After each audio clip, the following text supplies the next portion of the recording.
Hello, sorry, I'm here. I just really like that song.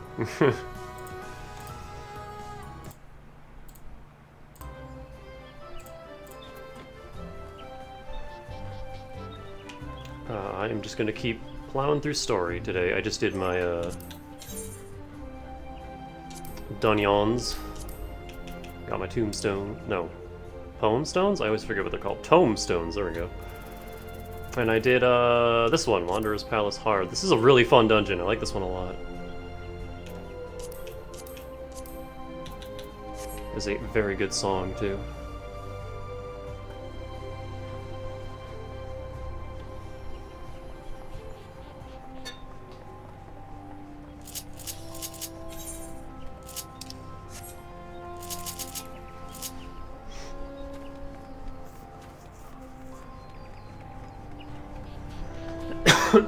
Excuse me. I did some of the tribal quests yesterday, finally. Turns out the Ixal ones give a crap load. What am I calling? A crap load of crafter EXP.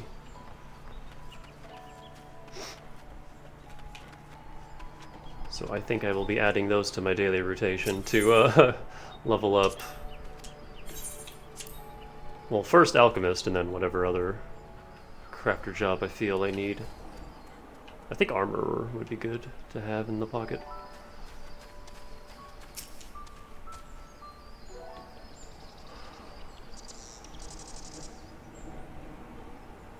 This way, my friends.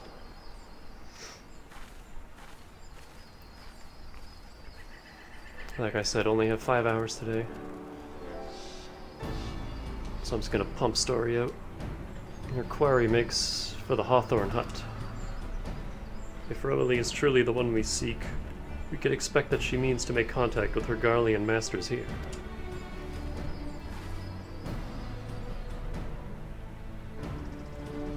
An explanation is in order. You are no doubt aware that the Garleans have their own method of communicating over great distances. While our ingenious friends at Garland Ironworks have provided us with devices which disrupt these communications, and we have installed them around the city-states. In so doing, we have made it difficult for Imperial agents to correspond with their masters. Rosalie would thus have no choice but to rendezvous with her Imperial contact directly. Yet, as a well-known face in the Immortal Flame, she cannot move about Thanalan without being recognized. It would only be a matter of time before someone saw through her disguise.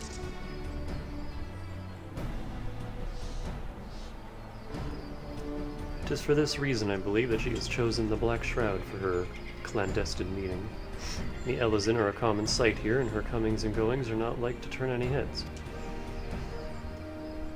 As my scouts tell it, the Garleans have sent agents with a mind to destroy the devices and render such direct contact unnecessary. Fortunately, our shinobi have thus far been successful in rebuffing their efforts. This is it. We need only make for Hawthorn's Hut and catch Rioli in the act. I'm gonna say her name differently every time it comes up.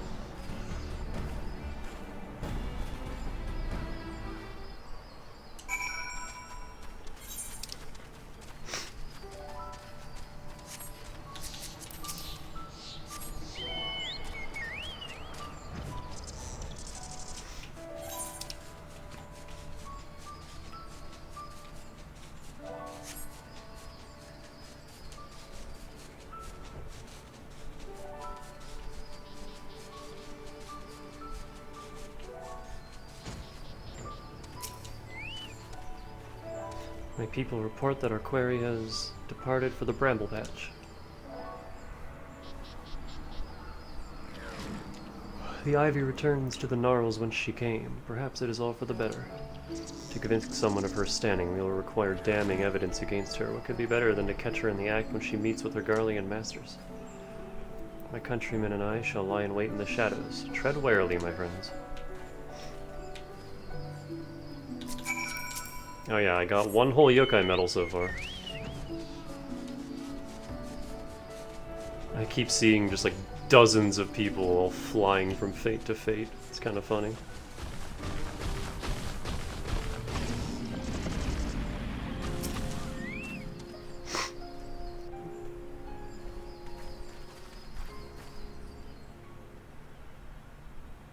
Just beyond, Roali is in conversation with an individual clad in the manner of an adventurer. I can't stop fucking yawning. An Imperial intermediary, no doubt. This is it with me.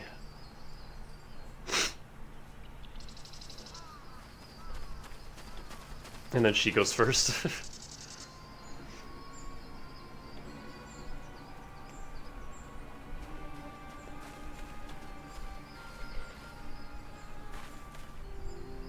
Flame Marshal Eileen Roali, you were under arrest for treason and espionage. You were followed, you bloody fool.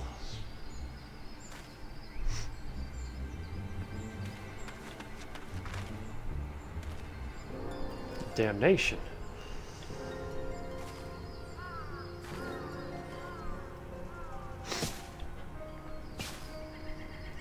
Got ninjas.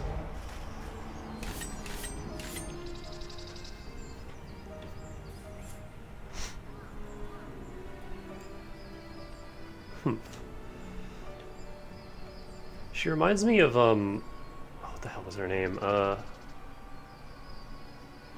this is gonna bug me, hold on. Dominique, that's it, from, Bloodstained. You were unarmed, my lady, and scarcely garbed for battle, but if you wish to fight, you are welcome to try.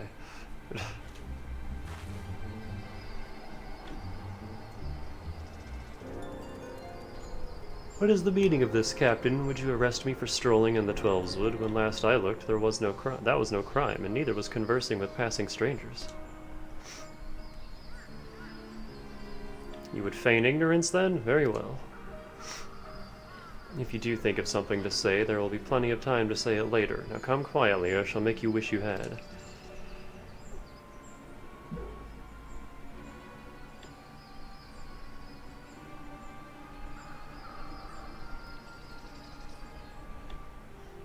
I will offer you no struggle. After all, I have naught to hide.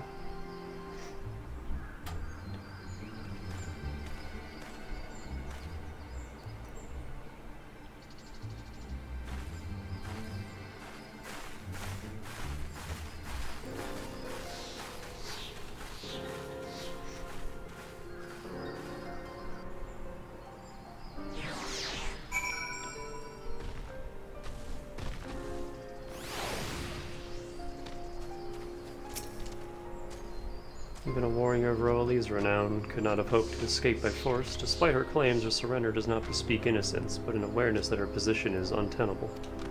With the ivy thus uprooted, it is to be hoped that the tendrils she entwined around the immortal flames will gradually wither and die. Mayhap then the people of Ul'dah will have the grand company they deserve. But let us speak of the present, if I may ask. What will you do now, Danica?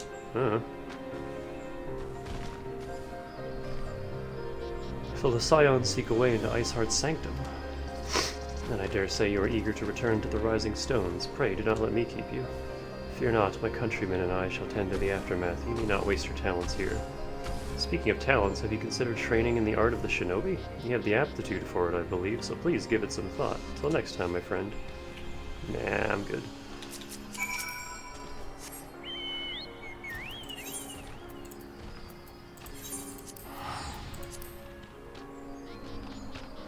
Of course, as soon as I go live, I get all sniffly. Also, I have my window open because it is very warm. Very warm today. So I want to just let the air flow.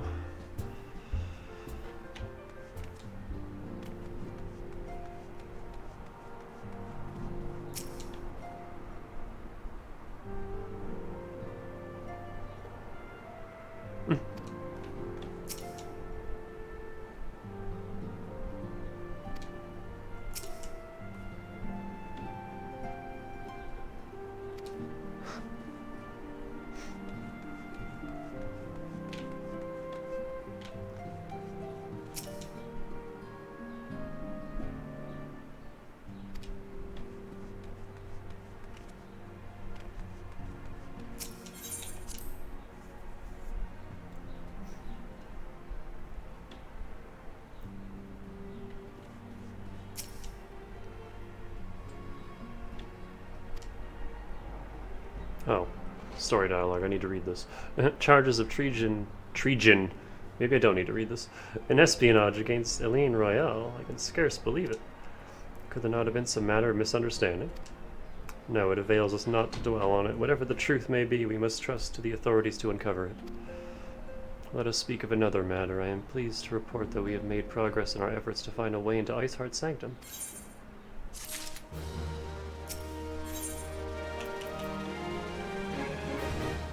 Bacon broth? Though technically a soup, this Ixali dish consists mainly of large slabs of smoked bacon boiled with several other lesser ingredients. That sounds awful.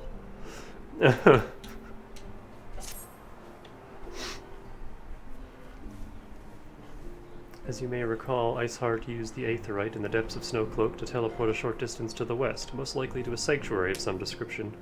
It is there that we suspect she means to summon Shiva using the crystal she stole from the House for Temp's caravan.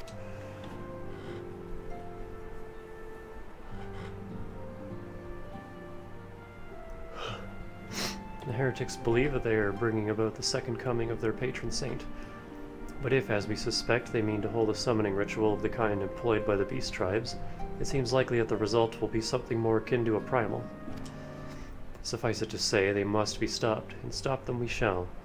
But first we must surmount the obstacle that Iceheart has placed in our path.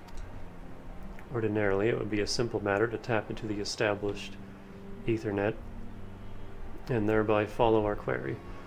However, despite our best efforts, we have been unable to ascertain the position of the Aetherite to which she teleported. Our prevailing theory is that she destroyed the second Aetherite upon arrival, a reckless, desperate measure and also an effective one.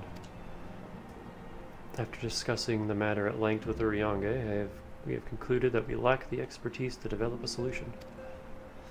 Which is why we have called upon the aid of one who does possess such expertise, a colleague of ours who is currently en route to Revenant's Toll from Charlian. She should be arriving within the hour, in fact. Kryl? I always said Krill. But then I heard a bunch of speedrunners saying Kryl, and now FF14 is saying Kryl, so I guess it's Kryl. Since you are here, mayhap we could... as long as you don't say Krilly. I say Krill and drop the E, but I've heard people say Krilly, and I'm just like, no. Don't like that. Kryl's fine. Mayhap we could welcome her together. I am certain she would appreciate the gesture. Let us make our way to the northern gates and await her coming. Can it be voiced, please?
It's another cat.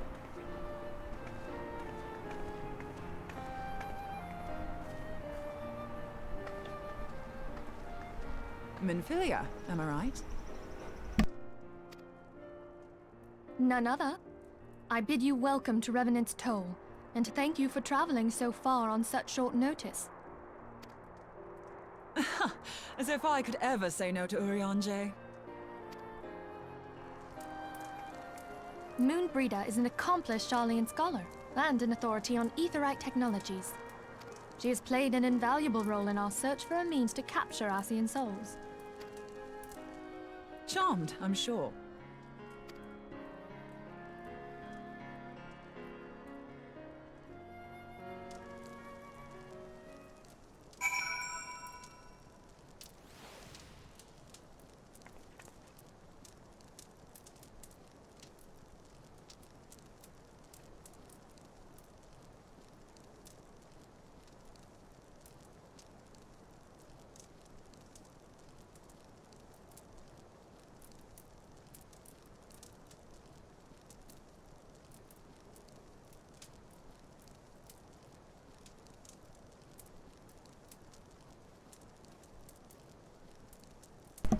Sorry, I was dealing with the sniffles.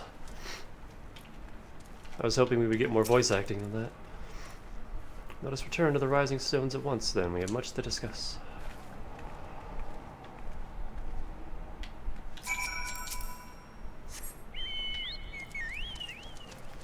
But who was the other Kagirl?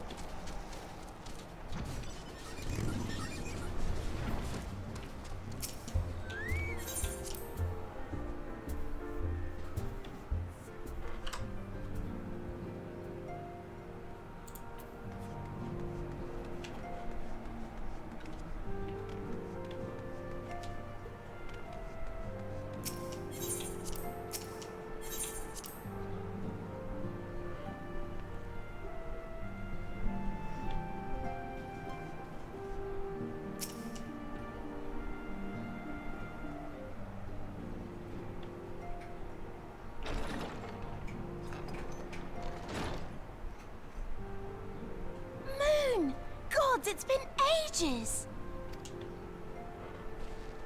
Oh, longer, sister.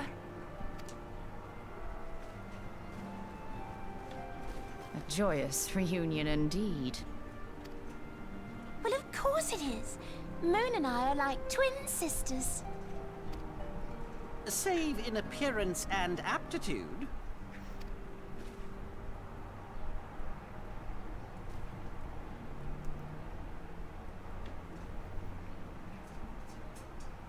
Everyone, if I could have your attention. We have with us an esteemed guest who has come from Sharlayan to assist us. I bid Moonbreeder join us here that she might share with us her extensive knowledge of Aetherites.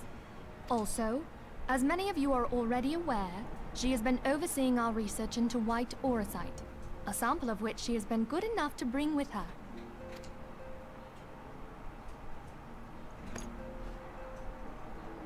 Well, I had to come, didn't I? You'd have to be bloody daft to turn your nose up at a chance like this. Where better to conduct my final tests than a land so steeped in ether you can taste it? 'Tis plain the passage of the years hath done little to dampen thy youthful spirits. And nothing at all to reform thy youthful manner.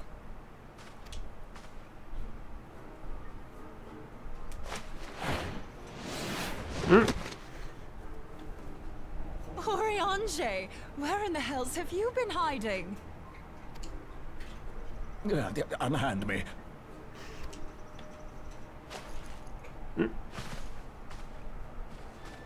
I come all this way, and that's what you have to say to me. I much preferred when you were pleading with me to drop everything and hurry to your side. What was it you said? None save thee can satisfy this need. Go on.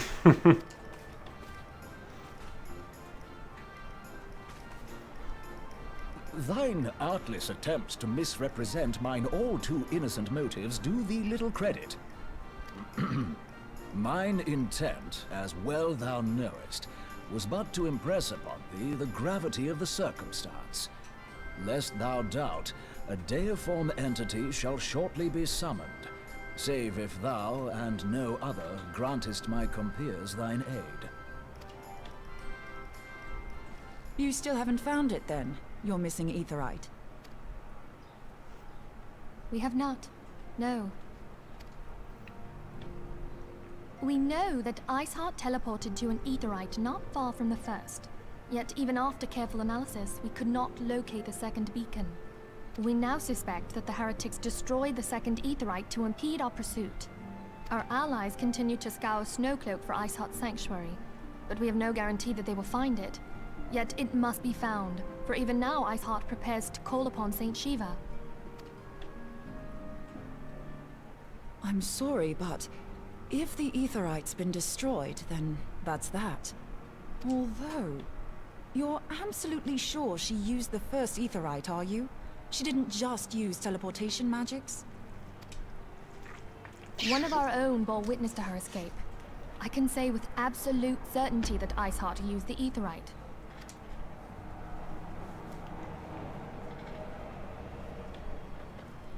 In that case, there might be a way, so long as the ethereal current is still flowing. Truly? How? We use the current to recreate the beacon. As you know, Aetherites are a bit like lighthouses. We use them to reconstitute our physical forms when crossing the ethereal sea. Without them, we'd lose all sense of direction and our essence would dissipate. That's a scary thought. However, we don't rely solely on these beacons.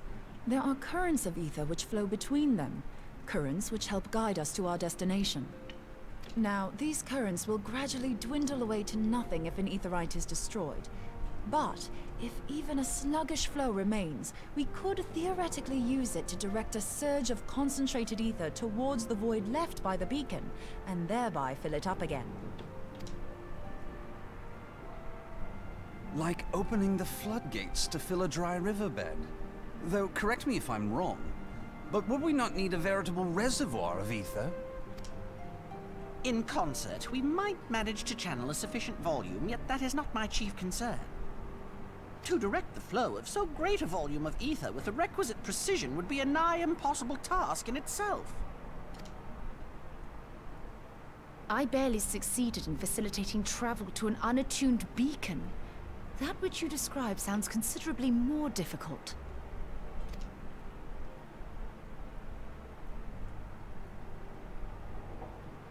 And dangerous. Every person who has attempted to teleport in this fashion has died in the process. They, however, did not have white aura sight at their disposal. I can use it to channel all the ether you can give me into the Aetherite. However, white aura sight cannot retain ether for an extended period of time, so we would need to infuse it immediately beforehand. Just so you know, I'd confidently give this plan better than even odds of success. And if the worst comes to worst, your people won't suffer. Though it risk the lives of our best and brightest, we have not the time to seek other options. If the ethereal current still flows, we shall carry out Moonbreeder's plan. That's the spirit. Let's roll the dice.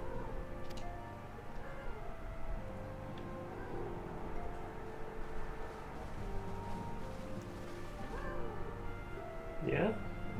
I think Pepper spotted something. A bug or something. Just making little cat noises and stalking.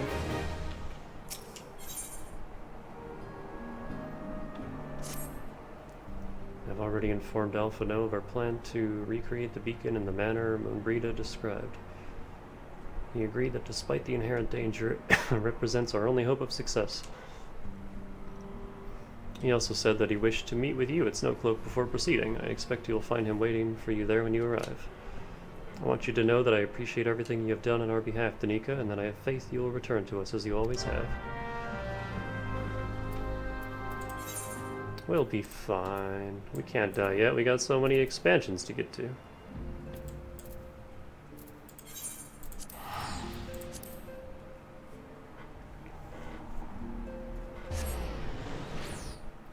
Man, my only issue with Kurthus is how freaking huge the map is. And the only Aetherite is like tucked over here in the corner. So for stuff you have to do over here, you gotta warp here and fly all the way this way, or fly all the way down here, or all the way down here. It's just, I don't know, it's annoying. It's not a huge complaint, it's just... like, I wish this town also had an Aetherite. Just so you were closer to this section, so you didn't have to fly all the way down every single time.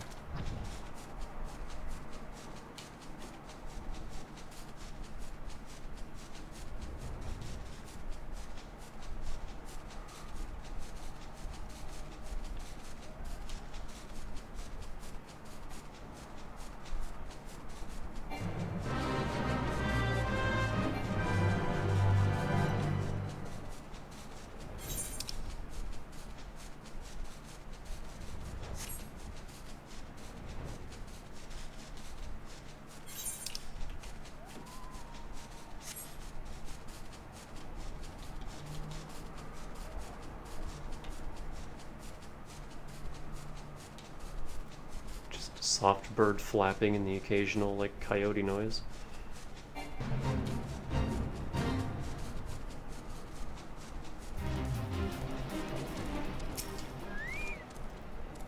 Good to see you, Danica. I was starting to wonder if you were having second thoughts. Captain Ilbert sends his regards, by the way. He attends to the interrogation of Aline Raleigh and Ulda even as we speak. Oh, hey! It's Aurora Brightheart. I did a dungeon with her earlier.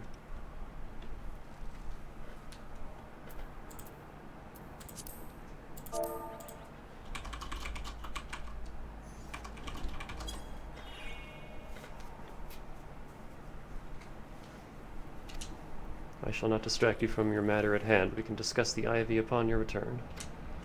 I trust that by which I mean to say, ahem, the others are waiting for us at the Aetheryte. After you, Scion.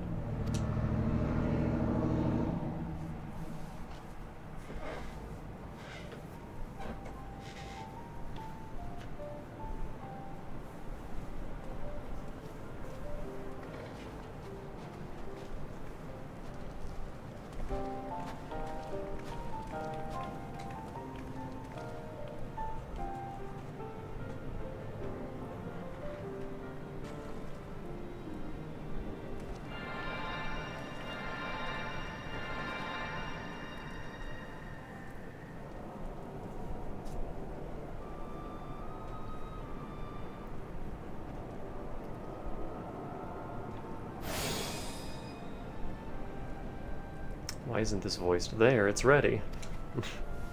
Our super jelly bean.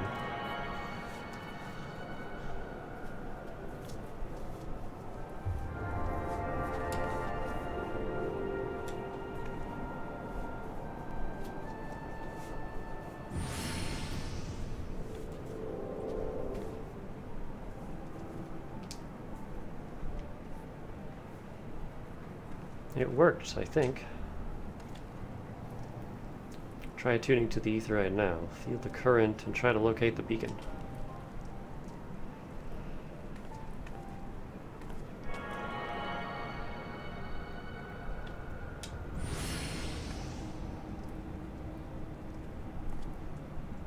We've done all we can, Danica. For now, let us withdraw.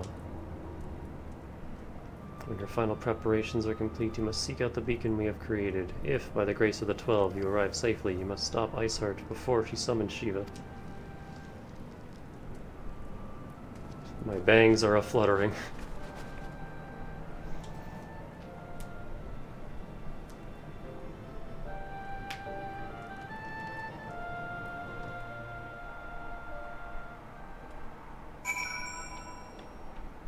Yeah, she took off. We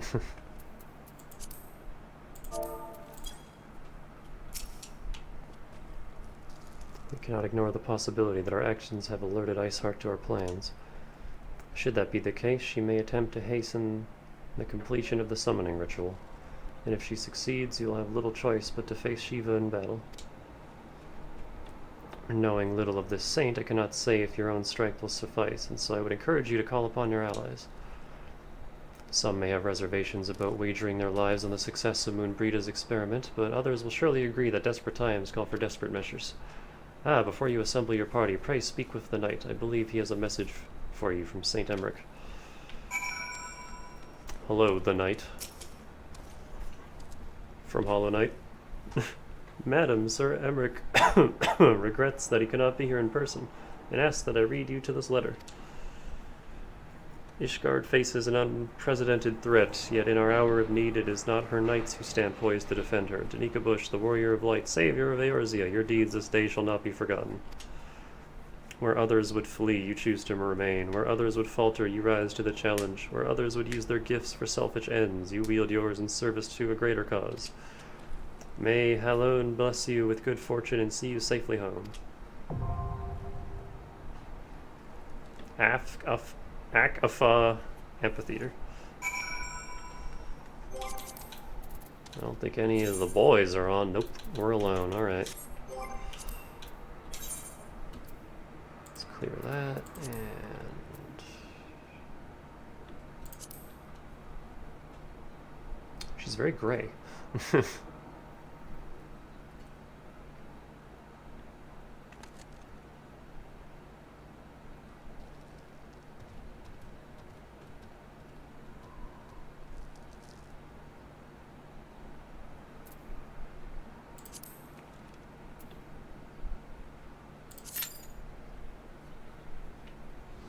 This might be a bit of a wait.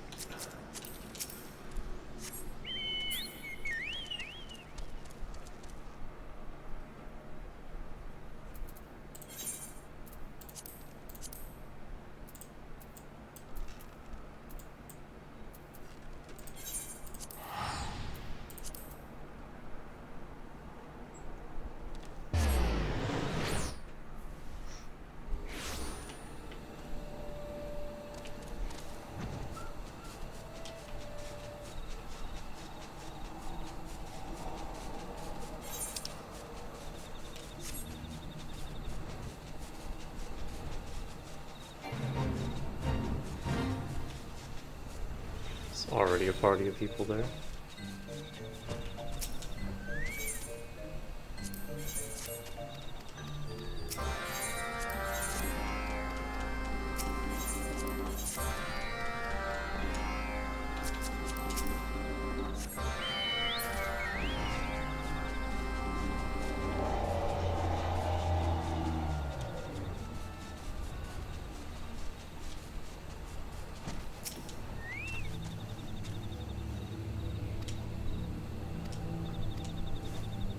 Transparency.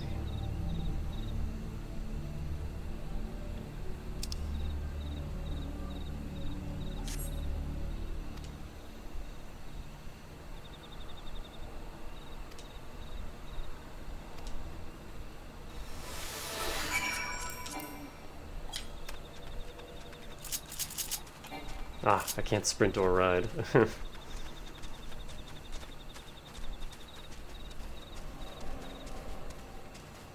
Oh, I actually have to use the bloom, not just pass through it. There we go.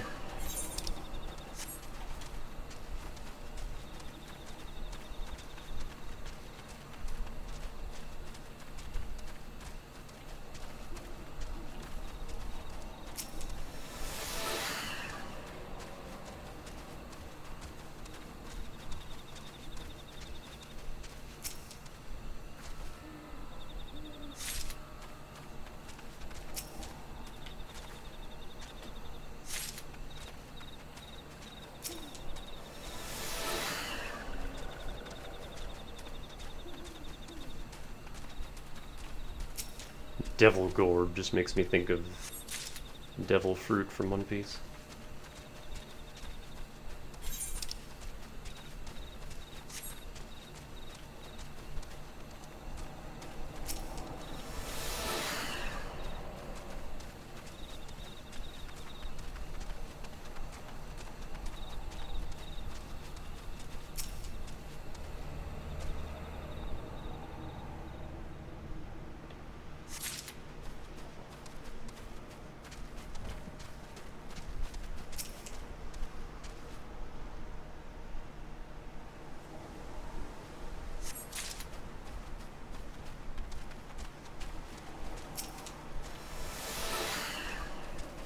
There's the ritual stuff. Or one of them. Lightning. I guess that makes sense. We're near Rama.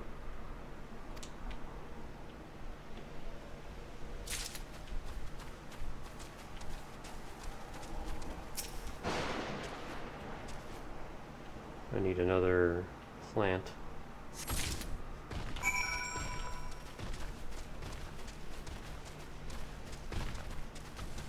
Oh, we're not gonna make it. Heck.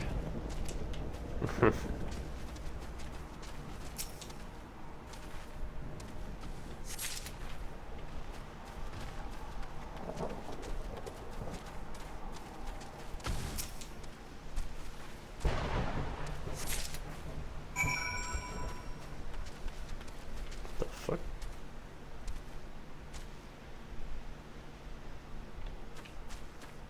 It's just a bunch of Imperials there.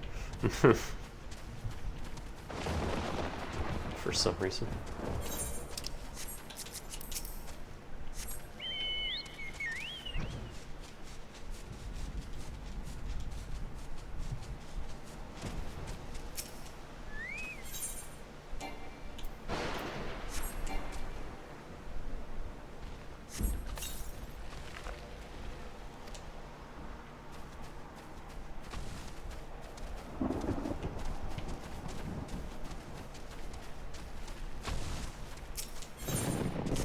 Dandelion-ess. Help! Okay, where are you? Oh, well, here's another flower.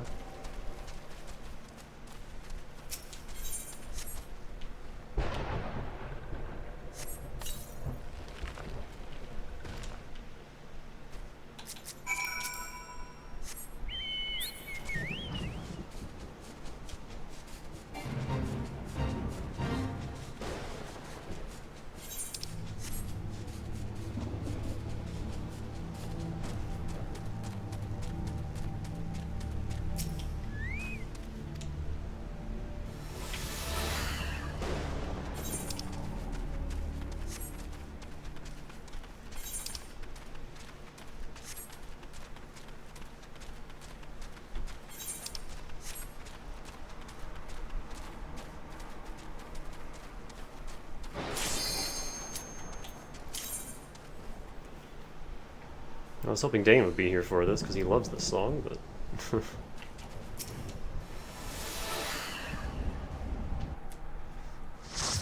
It's Shiva time.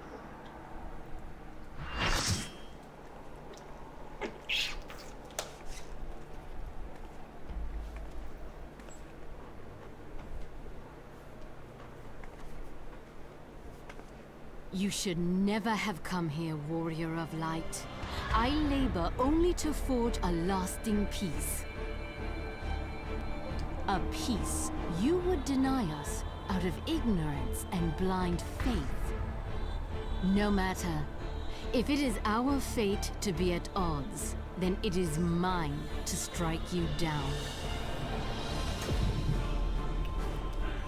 We whom gods and men have forsaken shall be the instruments of our own deliverance. Partake of my flesh. Fill this vessel with your light.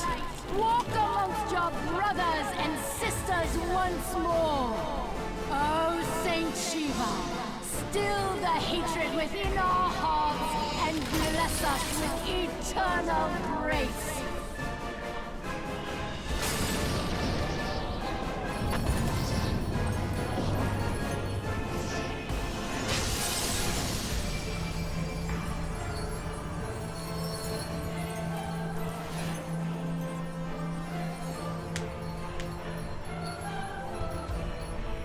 Oh, dang. So, I don't know about her crystal hair, but the rest of her is pretty nice.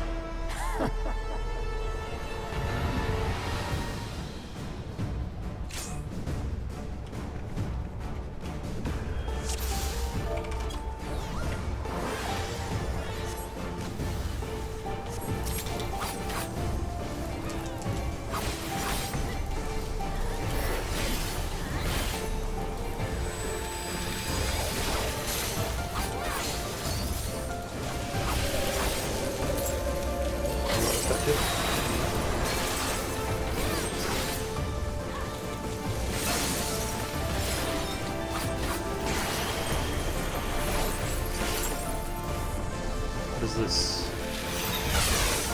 Ow.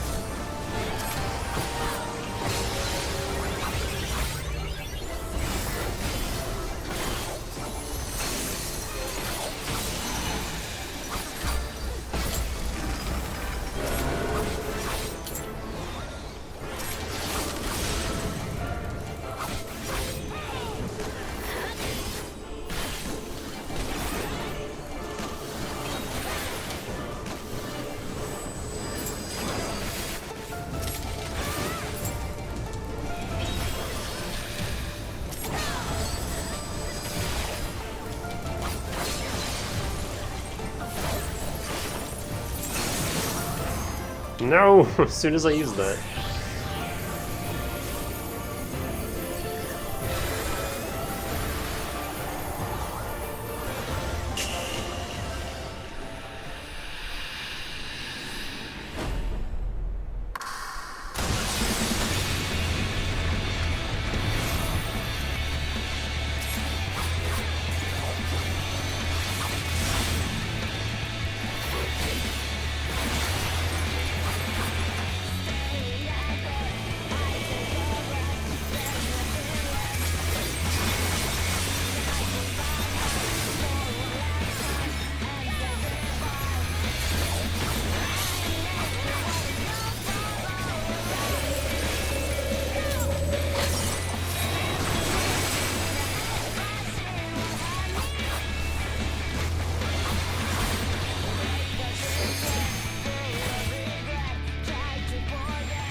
to do the extreme version to really enjoy that.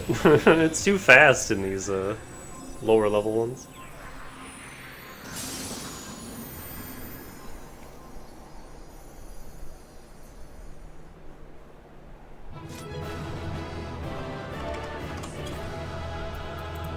Everyone ditched immediately.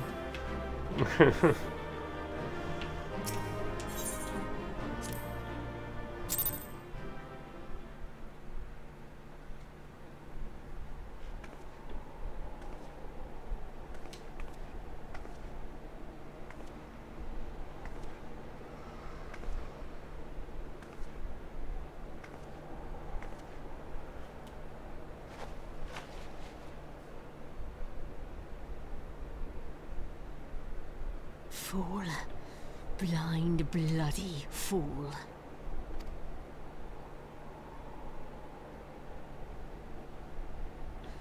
You, of all people, should understand the suffering war begets. That no sacrifice is too great if it brings an end to the violence. Mine is the righteous cause. You fight in a war you do not understand. A pawn of liars and schemers. And they are no less ignorant than you, following the creed of their fathers without question, never thinking to ask why. Trapped in a delusion of their own creation, and blind to the truth.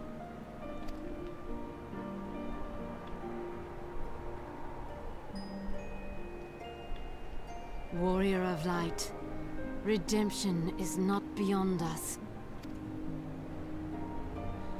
We who walk before may lead those who walk after. Seek the Keeper of the Lake. See with eyes unclouded.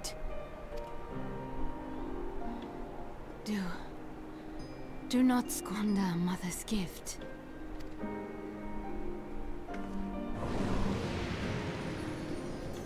Hear, feel, think.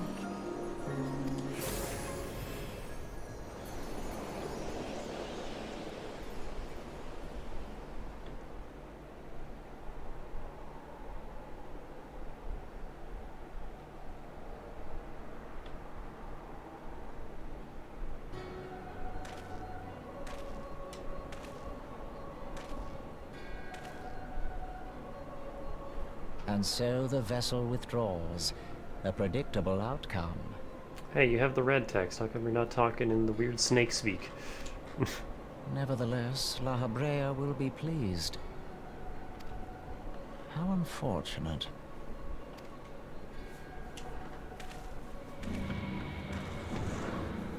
How Unfortunate is a very good song.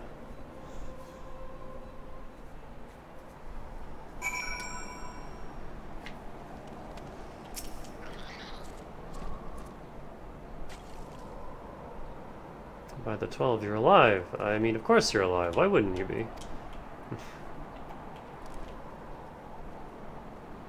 Iceheart did what? And you're certain about that, are you? Dravinians are skilled with glamours, after all. Look, if you say that's what you saw, I believe you. It's just that I've never heard of a primal being summoned like that before. Are you sure you're not injured? Head trauma has been known to cause hallucinations, you see. No? Fair enough. I was only asking. If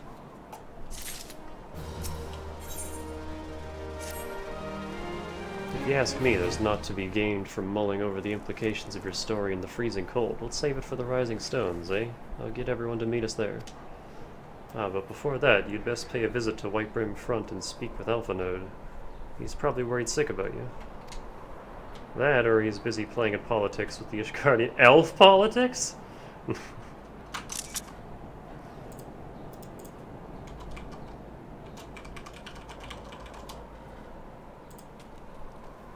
Either way, I'm sure he'd be delighted to see you hale and healthy. Speaking of which, you don't have a headache or anything, do you? No? Blurred vision? Oh, no reason. See you again soon.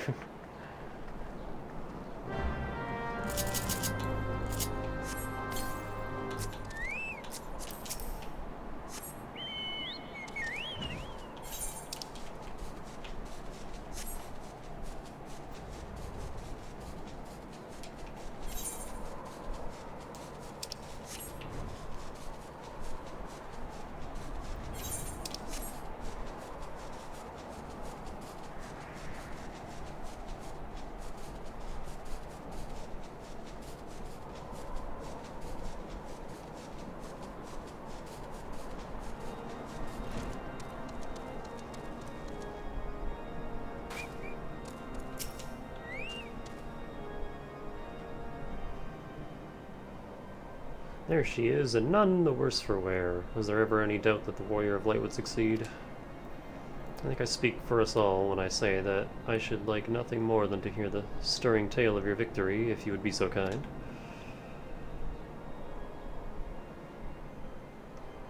And we were too late to prevent the summoning. But not too late to prevent further loss of life, an outcome worthy of celebration. And one for which we have Danica to thank. Yes, you are right, of course, Sir Aymeric. We should be content with what we have accomplished. I, for one, could not have wished for a better outcome. Shiva is no longer a threat, and the heretics have been routed. Aye, there is the matter of Iceheart's escape, but she cannot run forever. Whether it takes days, weeks, moons, or even years, my knights will find her. In the meantime, Lord Drillmont, is the caravan ready? The supplies that your men recovered have been prepared for transport in accordance with your wishes. Rest assured that my knights will see them safely to Revenant's Toll, for real this time. Of that I have no doubt. I take it these are the self-same supplies the heretics stole from the House Fortemps caravan? Less the crystals which comprise the bulk of the shipment, yes, scarcely a fraction of that which was promised, but a meaningful contribution to your cause all the same. Ah, on an unrelated note, Danica, might I trouble you to accompany me to Camp Dragonhead at your earliest convenience?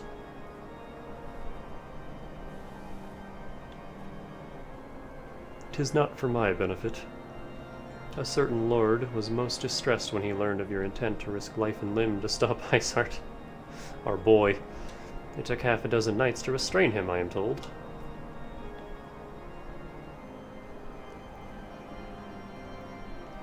Men give vent to their anxieties in myriad ways. Pray do not think less of him.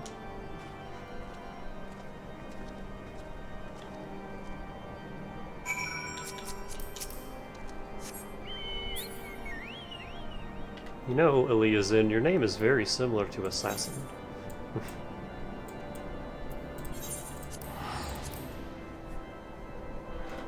Do you have something you wish to share with the class?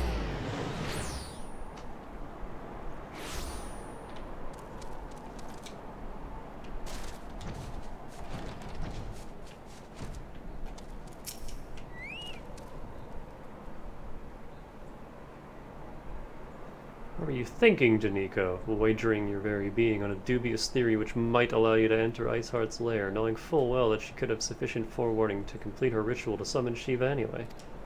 And then, engaging the abomination in mortal combat. By the Fury, Danica, 'tis the stuff of ballads, a battle for the ages. Would that I had been there to fight by your side. Yet here I was forced to wait, condemned to wonder at the fate of a dear friend for a veritable eternity. I would not wish such torture on my most hated enemy. But you are here now, and that is what truly matters. Let us move on. Sir Aymeric wished to have words with you and Master Alphinaud in private. He awaits us in the Intessibidiboo.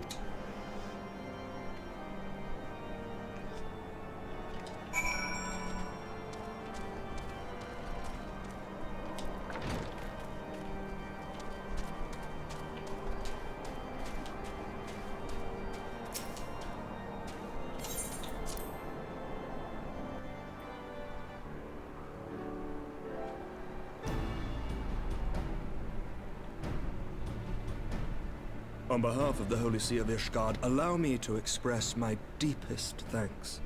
Never before have we been required to contend with a primal. Indeed, there were fears in some quarters that our knights might not be equal to the task. From what we have now learned of these beings, I can say with certainty that we would have lost a great many men had the Scions not intervened. Then the argument for preemptive action should be self-evident.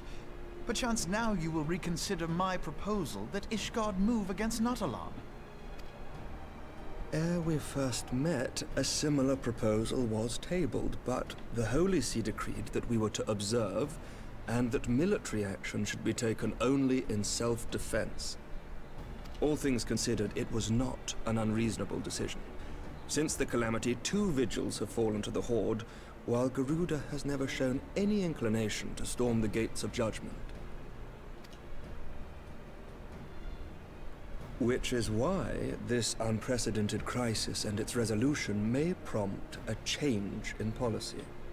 You who have faced these primals know well the threat they pose. Ishgard did not. Not until now. And there is naught like a brush with death to change a man's outlook. At the very least, this should silence any lingering objections to our arrangement with Revenant's Toll. The Holy See may even feel moved to grant us its formal endorsement. So far as it is possible, the Scions shall be compensated for their service. We should be grateful for any aid you can provide. As a gesture of good faith, I shall withdraw my previous request. Your people are doubtless needed elsewhere. That will not be necessary. We too have a vested interest in watching Dravania's movements. I see. Once more, I must thank you. Sir Emmerich, if I may, do you truly believe that Midgardsormr could return? The heavens are a window unto truth, but those who interpret their movements are not infallible. I requested your involvement as a precautionary measure. But of course, you sought an excuse to compensate us from the first, mindful of what would happen if Revenant's Toll were taken by your enemies. Ishgard is not wont to aid its neighbors, but that does not preclude it from manipulating them to serve its own interests. Choose your next words carefully.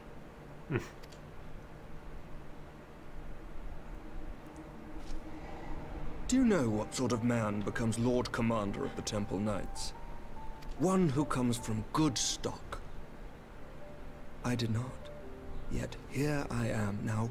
Why do you suppose that is? Because I swiftly learned to tell the difference between words, deeds, and beliefs. You are correct, Master Leveilleur. Ishgard desires to see Revenant's Toll flourish, as it would present a troublesome obstacle to our enemies from the south. We are so glad to be of use to you. As we are to you. Ours is a mutually beneficial arrangement, lest we forget. One born of necessity. The dragons grow more restless by the day, and the heretics harry us nigh without cease. We have contended with such troubles for centuries, but there are limits to even our endurance. Yet as a pauper is loath to part with his meager possessions, the leaders of Ishgard are not wont to render up their trust to outsiders. But with perseverance on our part, they may yet be made to see the light. Nevertheless, one must take care when walking the road less traveled. Wise words, Sir Emmerich. I shall make a point to remember them. I must apologize for my earlier outburst. I hope it will not sour our good relations. Not at all. You but spoke from the heart. I trust you understand that at times my duties may prevent me from meeting with you. On such occasions, my second-in-command will speak for me. Lucia, at your service. Pray excuse our reticence. We are but wary of speaking too freely, lest our sentiments be made known to our enemies. Know that the Lord Commander and I are of one mind. For the sake of Ishgard, and of Eorzea at large, I pray our peoples can put aside their differences.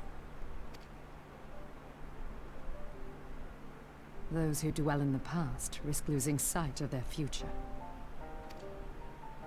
Should aught befall one of our shipments, pray inform Lucia immediately. You may also relay to her any words you might have for me alone.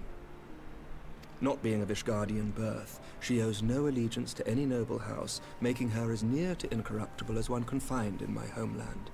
Suffice it to say, I trust her completely, and so may you. Which reminds me, Lord Orshaffon, if you would be so kind.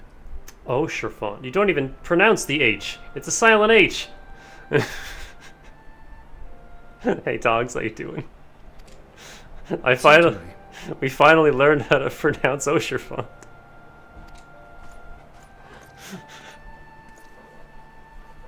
In times such as these, trust is ever in short supply. Mayhap this will go some way to rectify the problem.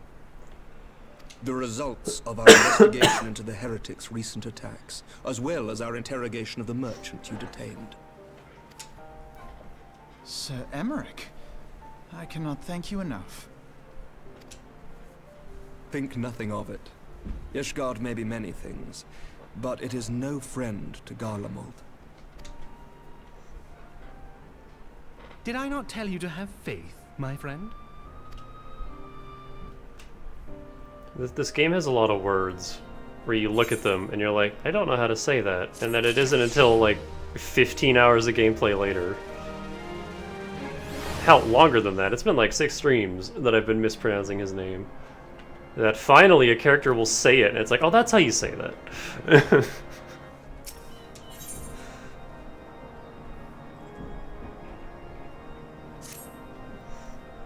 It would seem we have much to discuss with our friends at the Rising Stones. If what you say is true, Iceheart's method of summoning Shiva defies all precedent.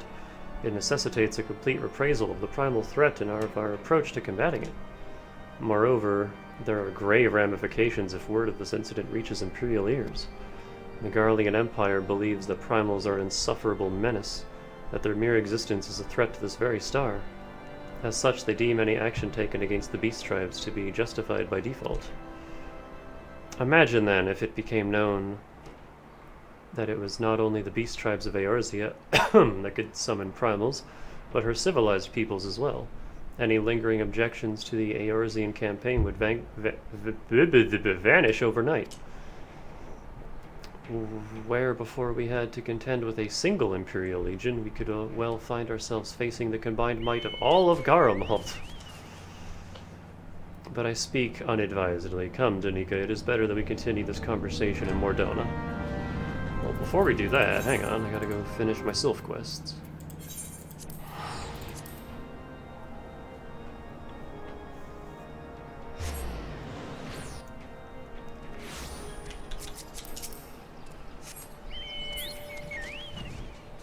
Real quick.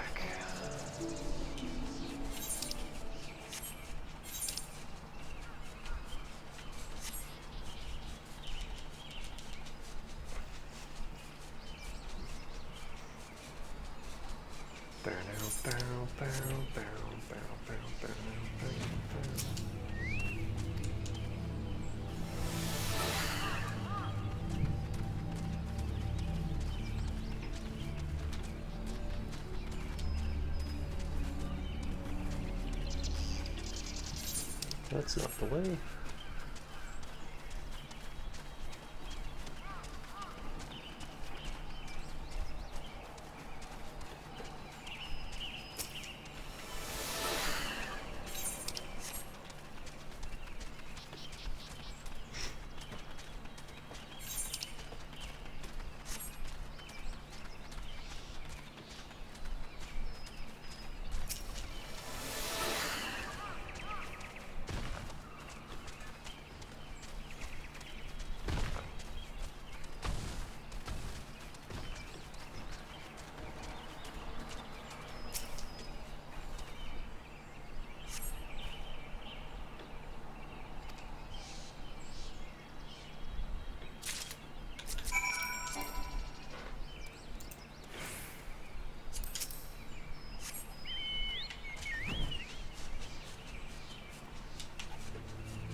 I like how they barely react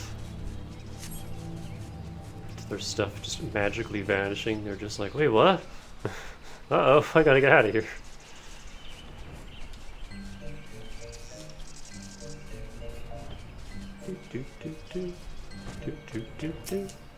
Yo, give me my adventures.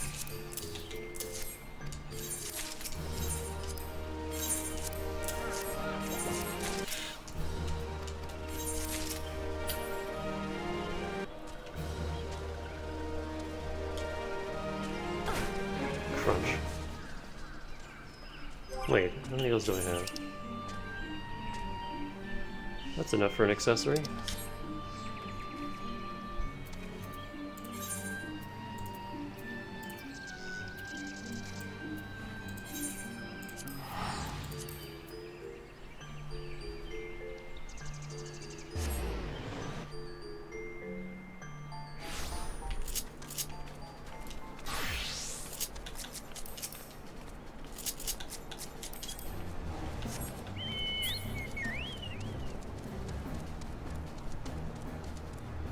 Oh yeah, I didn't really take a look at my rose chocobo.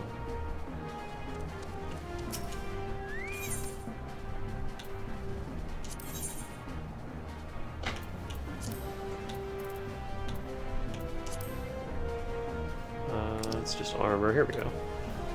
Don't need earrings.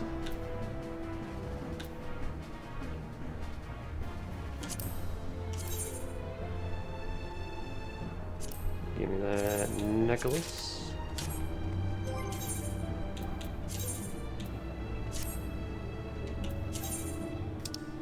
Make it purple.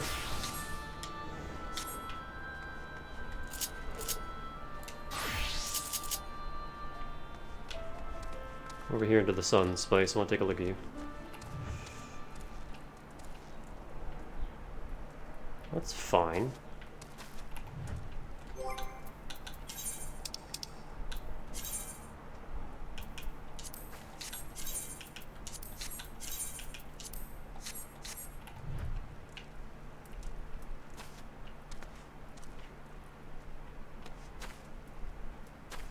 I like the little potions on them.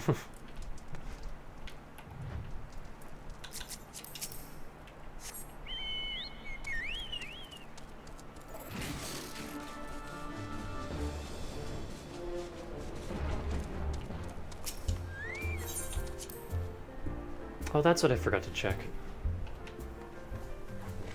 Next time I'm at the market board, remind me. Barding.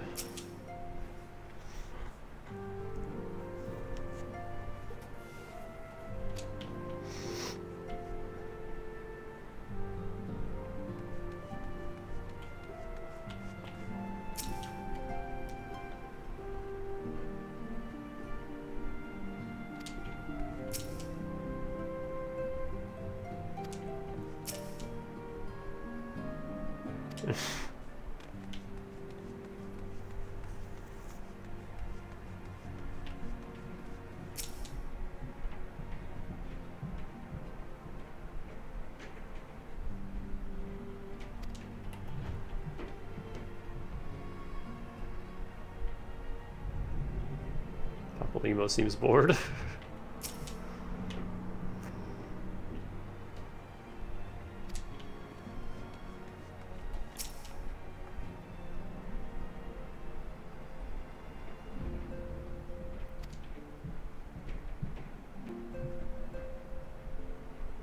Also, it would seem that I was grossly misinformed regarding the average earnings of a street performer.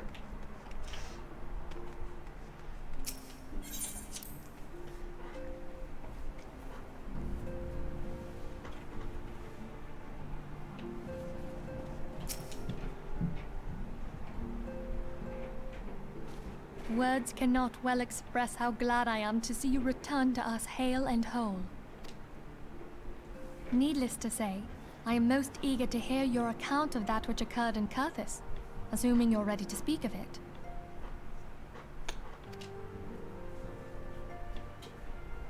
Excellent. I shall summon the others at once. I penetrated the ice lady with my big sword.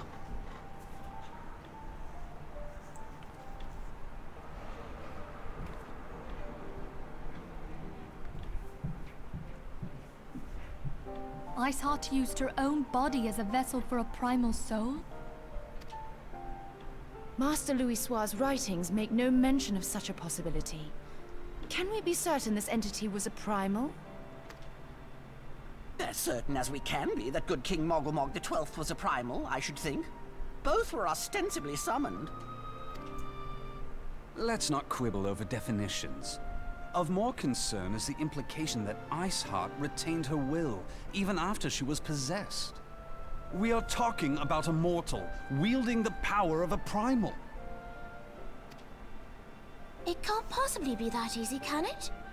There must be some sort of sacrifice required. Or maybe she's just special? What qualities this woman possesseth, I know not. But full sure am I that she was groomed for this role. Few are privy to the secrets of summoning, and but a single party standeth to profit from their dissemination. Well, I wouldn't presume to comment on how the lass came to know about summoning, but I will say that what she summoned was a primal. The readings were the same, or near as, damn it. Strange as it all sounds, it's really no different from what you've faced before. Then mayhap it is time that we re-examined our previous encounters. Pack your things, Ida. We're going back to Gridania. Yes, sir. About Iceheart's final words to you. Hear, feel, think. Yeah, I still don't know about that last one. Hydaelyn speaks to her as well. If Iceheart is blessed with the power of the Echo, she will doubtless have used it to further her goals. Or could it be that it was a revelation granted her by the Echo which first set her on this path? She did say that the Ishgardians were blind to the truth. Do you think she has knowledge of the origins of the Ishgardian-Dravanian War? It would do much to explain her unwavering conviction. Did not the Lady Iceheart implore thee to seek the Keeper of the Lake? And did she not imply that in so doing thou wouldst come to see with eyes unclouded? Seek the monster of Bronze Lake. Midgard-Zoma was a king amongst kings who reigned for centuries on end. But he is dead and his wisdom lost to the ages. Unless the Ishgardians' fears are well-founded. It would seem we have yet another reason to stand watch over the Keeper of the Lake. For a mercy, we are well positioned to do so. Iceheart, Shiva, Ascians, and Midgard-Zoma. I shudder to think how they're all connected.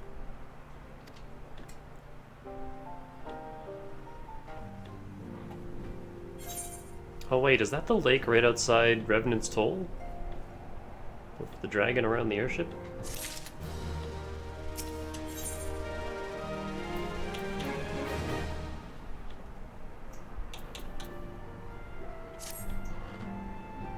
I need to scour the annals for knowledge of Midgard-Zomer.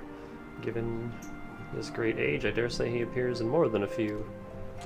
Do you hear that? The commotion outside. Would you see if aught is amiss?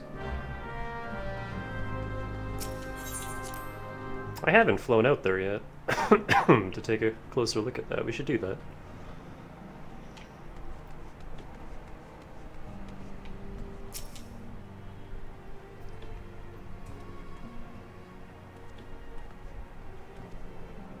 Danica, 'tis well you are on hand. We have a problem. Raleigh has escaped. That was fast. It happened shortly after the Immortal Flames took her into custody. She had been placed in a dungeon cell ahead of her coming trial, but apparently the accommodation was not to her liking.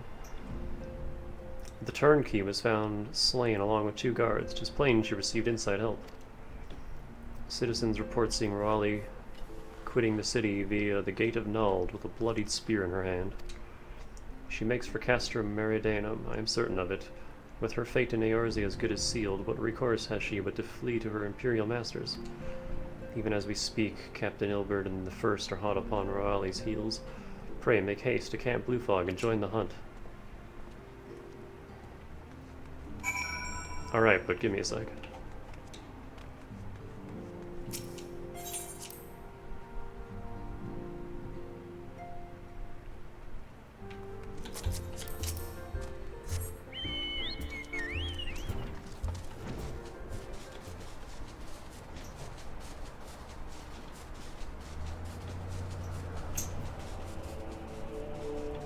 How close to that can I get?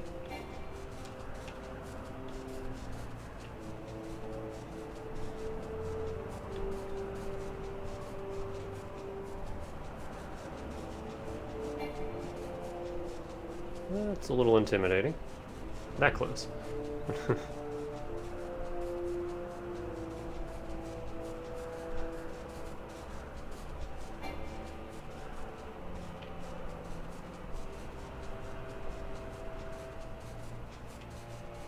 Crystal Tower way out there.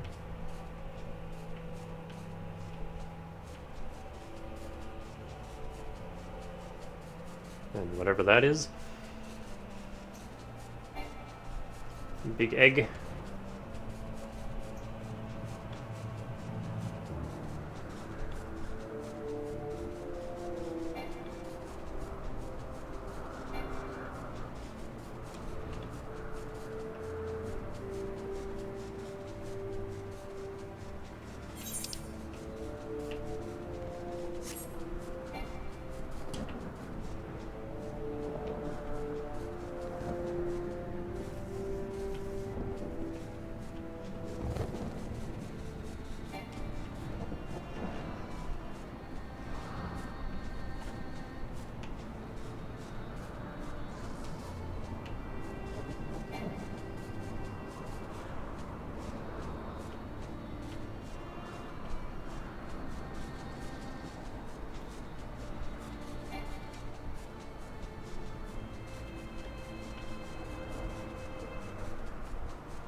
There's just a lot of stuff in this corner of the world. Oh, while we're here, hold on.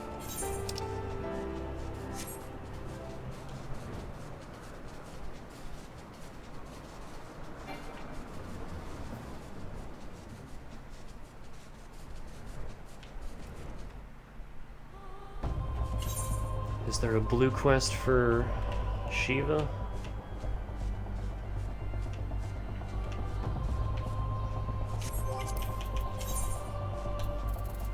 If there is, then not yet.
Yeah, I can do that real quick.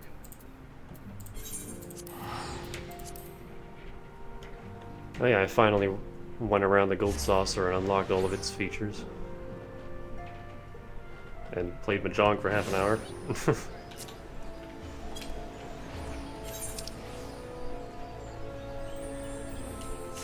It went about as well as any of my sessions in Yakuza. I didn't lose, but I didn't really win either.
Oh, he's right there.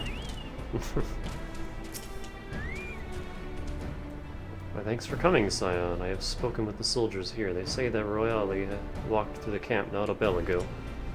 Aye, she walked right through. You did not mishear. We have Raban's decision to keep the matter secret to thank for that. Bad for morale, he said. As a result, not a single flame in the garrison made any attempt to detain her, and so here we are. Royale must not be allowed to reach Castrum Meridianum.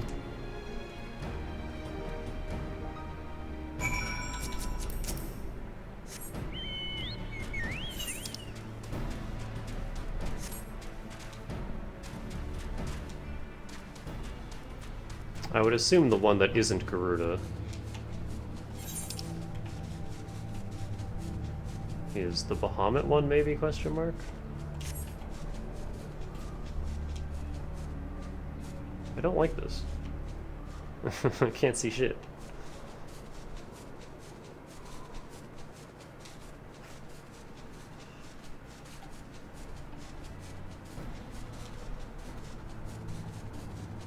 I still gotta do that Ultima one, too.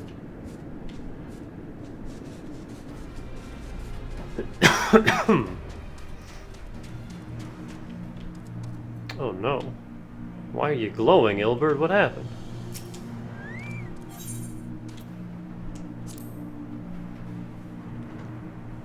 So much to do, so much to see, so much to do, so much to see. This wretch was with Roali. He threw himself at us that his mistress might escape. She didn't blink when we cut him down, not even when he started screaming. No loyalty even to her own, the god's damned harpy. Pweh. With me, Scion. We almost have her.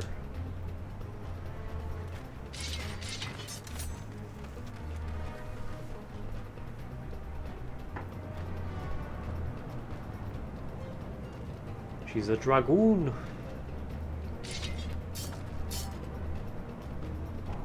Still has her glasses.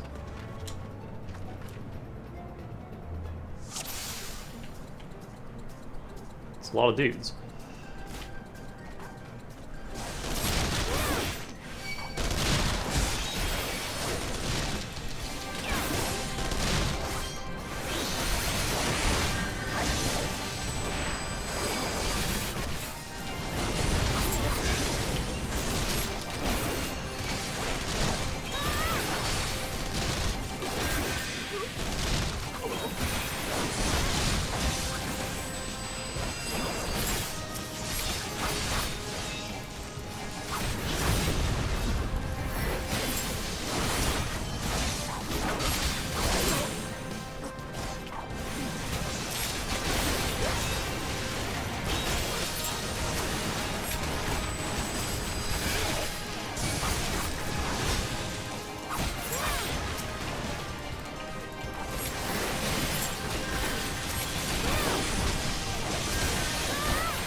Oh, I just realized this is the Imperial Commander music.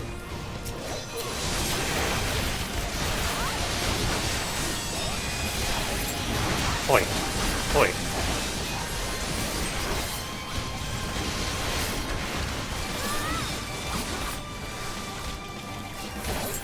Damn, they're stepping up these story fights.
Gas pant. Bind her and do it tight.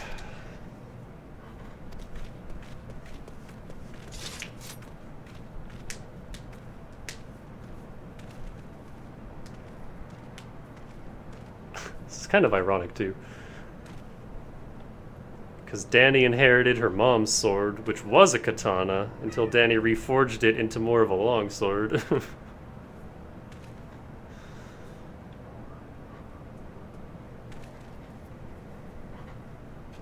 And here she is, going from punch girl to sword girl.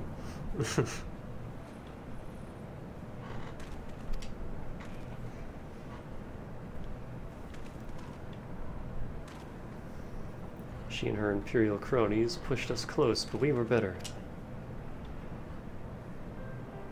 Behold, a respected officer of the Immortal Flames. People looked up to you as one of the Order's founding members, one of its pillars. It saddens me to see you fallen so low. What would you know of low, you, a spoiled little lordling who has never known any want? Aye. People such as you take wealth and birth for granted. You think it your God's given right to rule over others.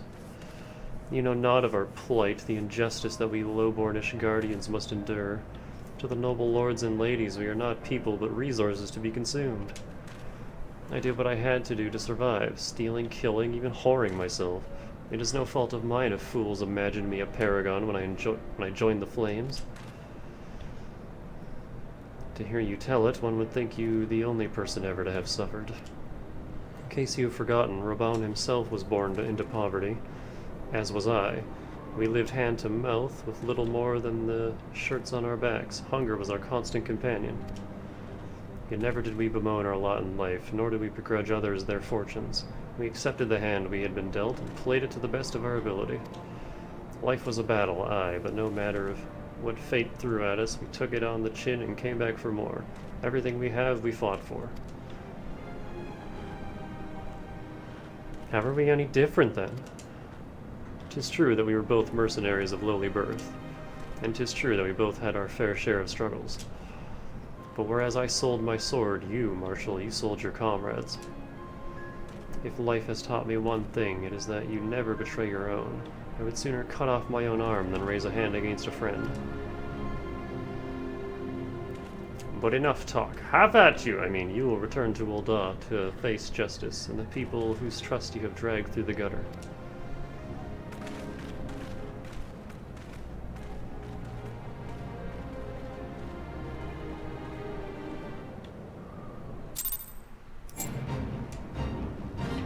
Oh, well, hey, I guess we're here.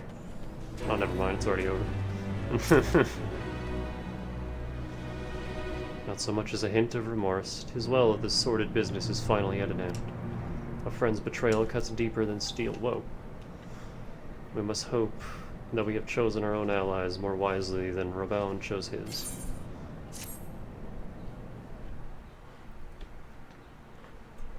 I have heard. Truly bothersome business. Oh, this little shit. No, I do not foresee a problem on that front. The main concern is Reborn. There is no telling what the brute might do. Have the Blades watch him in the flames day and night. You may leave the Sultana to me. I shall personally attend her grace. Don't you dare.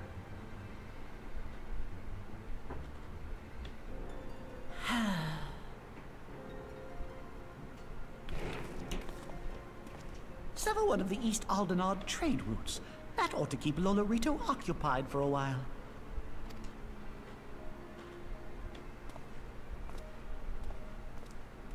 Nanamo Ulnamo. For my sake, pray be a good little Sultana to the last. Oh, I hate him.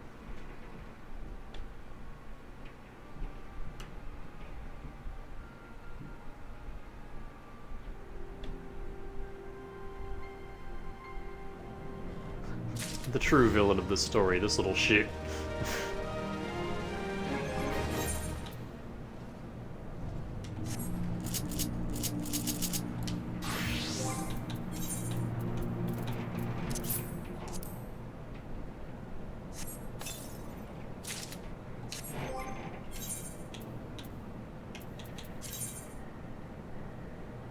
Glansfaust.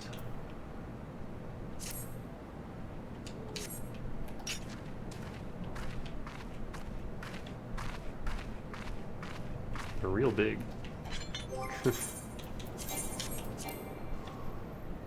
What? Oh, I can't apply plates here.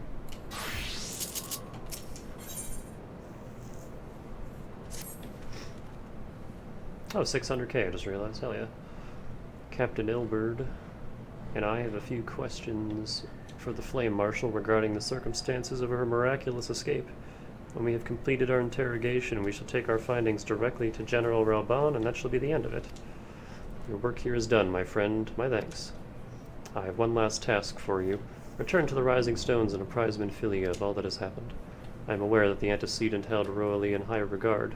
For better or worse, she will want to know how this tale ends.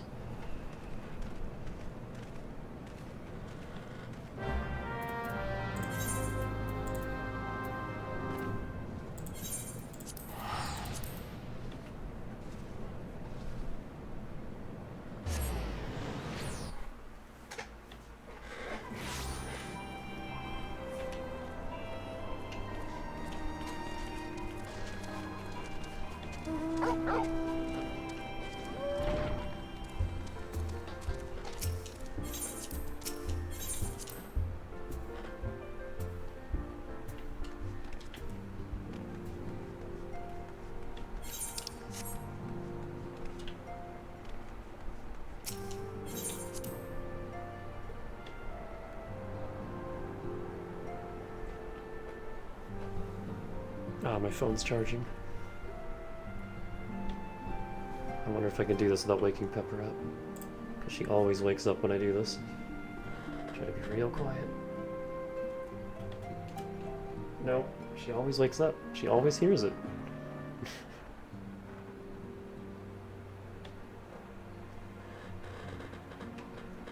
Her sensitive little ears. She was in the cutest position. And I can never capture her with the webcam because she always hears it. Hey?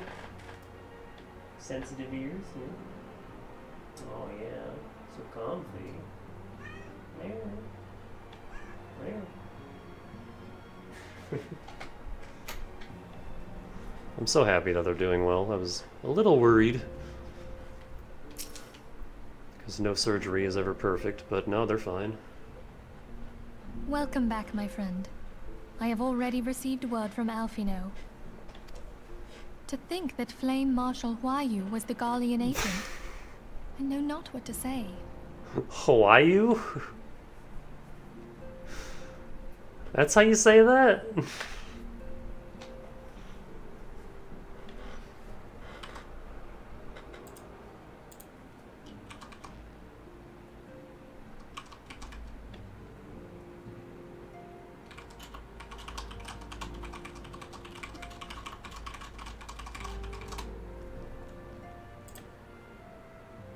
Together with Reborn, Aline lent us much-needed aid at the time of our Order's founding. She was particularly passionate about the need to tackle the primal threat.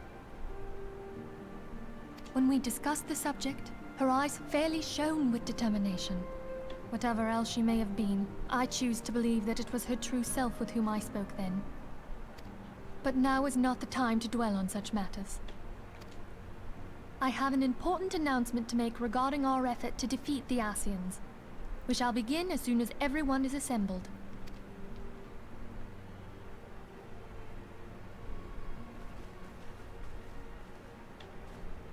My thanks for coming, friends. Moonbreeder, the floor is yours. Oh man, free floor. By now, I'm sure you're all familiar with white auracite, the miraculous material that'll allow us to capture Asian souls. Back at Snowcloak, we verified its ability to absorb vast amounts of ether. Alas, it leaves something to be desired in the area of stability. The stone can only store ether for a short while before expelling its contents. In addition to auracite's inherent limitations, we must needs be wary of our enemy's strength. Our foe draweth upon an infinite wellspring of power. Even should we succeed in entrapping him, the stone will not long contain his wrath. Meaning that, if we want to kill the swine, we'll have to be quick about it. I didn't comment on it before, but her skirt is really short. 'Tis our belief that an Ascian soul may be permanently undone, if smitten by a sufficiently concentrated burst of pure ether. The only trouble is, we can't say for sure how concentrated the burst needs to be. Without knowing how much ether an Ascian soul is composed of, we're basically guessing. Our sole clue lieth in thy struggle with La Hebrea. During that encounter, Heidelin bid you forge what she called a Blade of Light, a weapon which took the form of a luminous stream of energy. Based on your description, we believe the blade with which you vanquished your foe was composed of ether. Admittedly, your victory proved ephemeral, as La Hebrea was able to use a crystal of darkness to flee into the space that lies between our world and the void. The fact remains, however, that Heidelin placed the means to destroy the Ascians in your hands. Be that as it may, it would be unwise to assume that she will do the same when we next encounter such a foe. Quite so, my lady. We must needs find the means to forge our own blade of ether, one to equal that which Heidelin did benevolently bestow upon her champion. That is all well and good, but it seems to me that producing such a blade will require a prodigious quantity of ether. Whence will it come, pray tell? Oh, what if we had two pieces of white auricite? One to trap the Ascian, and the other to store the ether for the blade. Oh, nice try. But it's as I said, the stone won't hold ether for any length of time. We'd still need to collect the stuff there and then, sorry to say. And therein lies the rub. Finding a way to create the blade whenever and wherever we choose. It would seem more research is in order. I'm going to linger a while, perform a few more tests on the auricite. And I could do with some help. Urianger, why don't you lend me a hand? Mine apologies, but I am required at the Waking Sands. Lady Minfilia hath given me sole charge of the premises. 'Twould be unseemly to leave them unattended. Sole charge, you say? So you're basically alone there, then? Well, that settles it. I'll just have to come to you.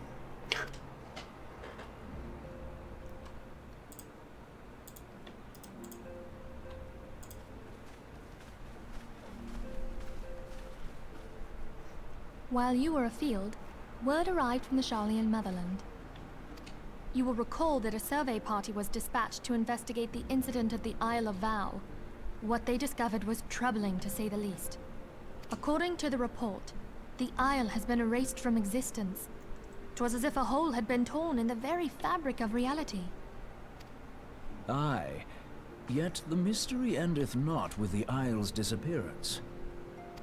It hath come to light that a number of scholars in various other locales were reported missing at a similar juncture. What's more, they all had something in common with the head of the students of Glaceon.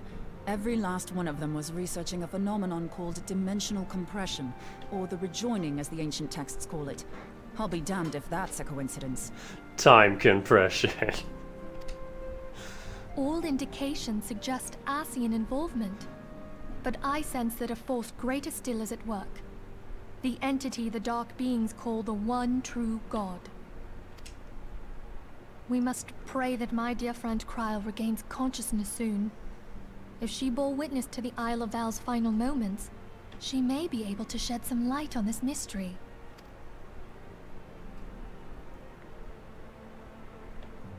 Time compression 2.0. Here we go again.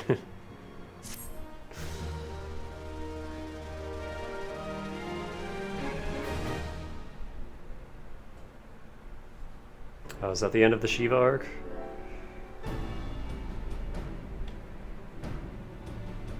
In terms of, like, the patch stuff? Following the calamity, the forces of the 14th Imperial Legion entrenched themselves in strategic locations across Eorzea. So swiftly did they accomplish this, It was suspected that they had received help. To think that it came from Huayu, my right hand. There is more.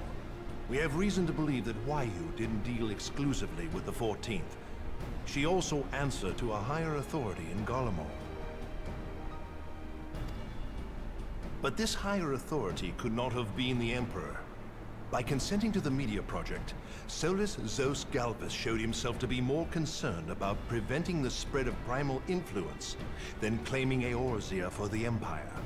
He would happily have seen the lot reduced to ash. We believe a number of high-ranking figures within the royal household were against the decision, but that they knew better than to oppose the Emperor openly. Of course, this didn't prevent them from making clandestine provisions, in which Huayu played a part.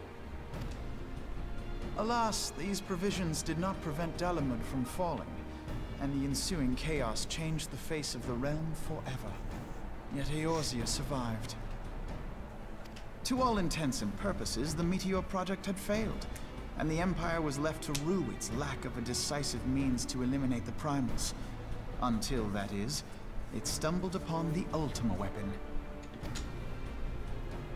Even before the accursed thing was dug up, it seemed to me the 14th had the might to overwhelm our weakened armies.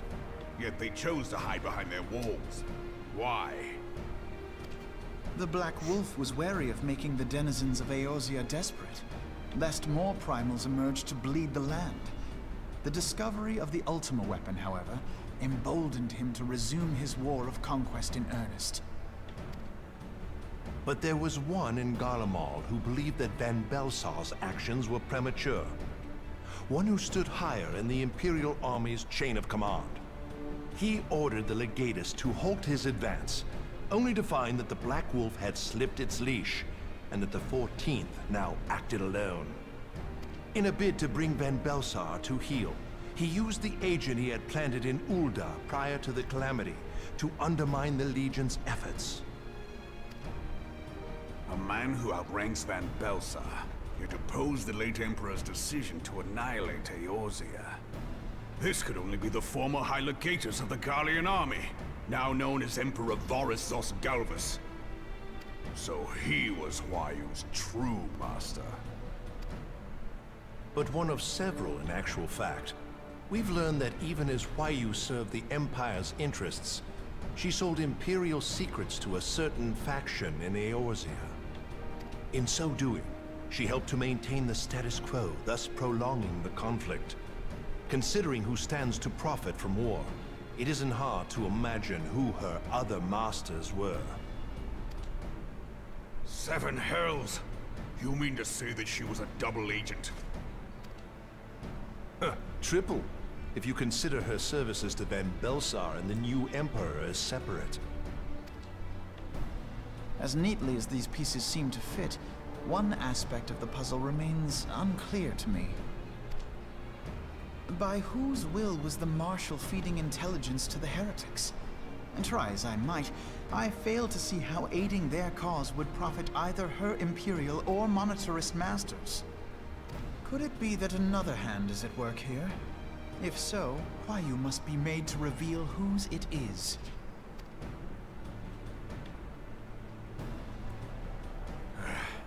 Not only have I lost a trusted friend, now I must interrogate her as a stranger. Not a pleasant task, I grant you, but a necessary one. Unless we weed out the ivy, root, stalk, and stem, it will simply grow back. I know that full well. Those closest to Huayu have already been detained, and I will question them alongside her. General, pray keep in mind that there may be unwitting abettors among them. All will be treated fairly. On that you have my word. Those who are innocent have no cause to fear. You have ever been a friend of truth, General. I hope the unpleasant task of weeding out falsehood will not detain you too long. Though it be for the sake of Eorzea, doubting one's comrades is poison to the soul. And with that, I take my leave.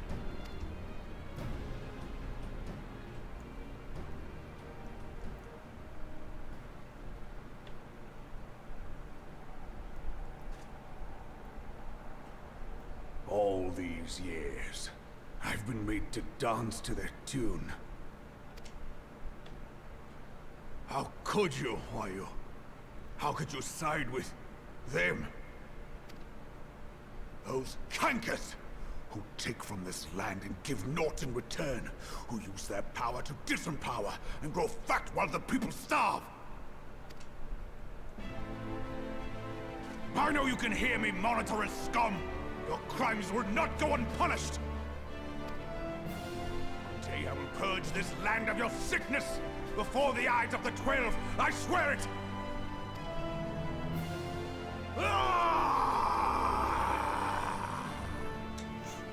It's getting real worked up.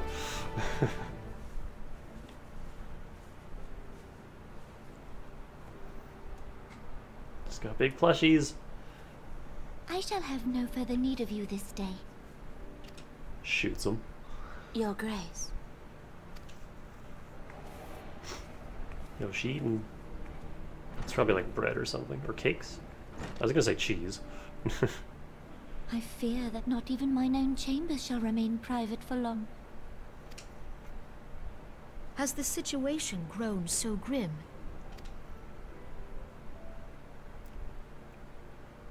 Ever since he proposed the Cartiner Reclamation Bill, Teleji Adeleji has risen to greater prominence upon the backs of impoverished refugees. The Monitorists were ever united in their pursuit of profit, but the man's actions have torn a rift in their ranks. They snap at each other as rabid dogs. Yet now is not the time to be bickering among ourselves. If this bickering is a threat to law and order, might you not have grounds to dissolve the Syndicate? Would that the solution were so simple, Admiral. Were it so easy. My moving to dissolve the Syndicate is certain to spark outrage among the influential merchant class, whom the Cabal represents. This would serve to exacerbate the current unrest, and peace would slip still further away. Be they rich or poor, natives or refugees, all who reside in Ul'dah have a right to pursue happiness. It is the duty of a ruler to protect this right. If I am to perform my duty, I must needs tread warily. It would not do to make enemies heedlessly. Were Lord Lolorito here, he would doubtless say that I have my head in the clouds. A ruler is required to take a wide view. Try as we might to cater to all needs, some will inevitably be overlooked. As such, there shall ever be citizens who feel aggrieved. It cannot be helped. But as you have informed us, the Monitorists take no view but their own. They hunger for power while the masses starve.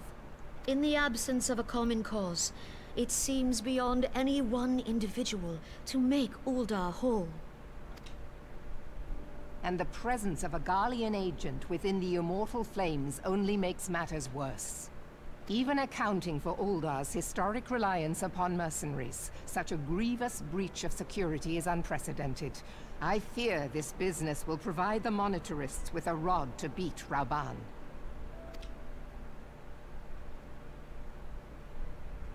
Eorzea can ill afford for the Immortal Flames to be dampened now.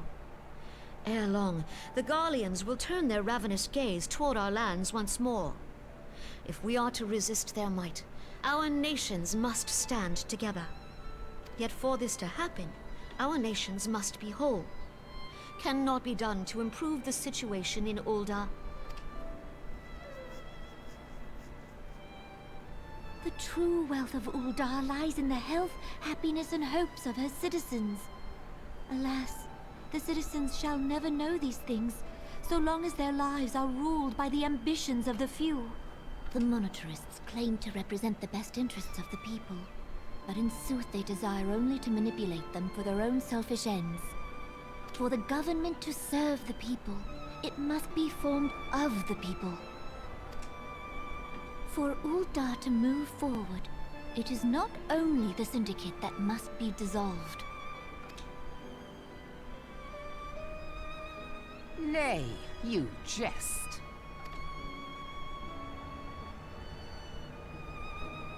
My friends, It was for no other reason than to make known to you mine intent that I requested your presence here. When I make my declaration to the people, chaos shall inevitably ensue. As the last monarch in the line of Ul, I make unto you this request. Help Reborn to preserve order and protect the people. Forsake them, and you forsake yourselves. For a strong Eorzea will ever have need of a strong Ul'dah.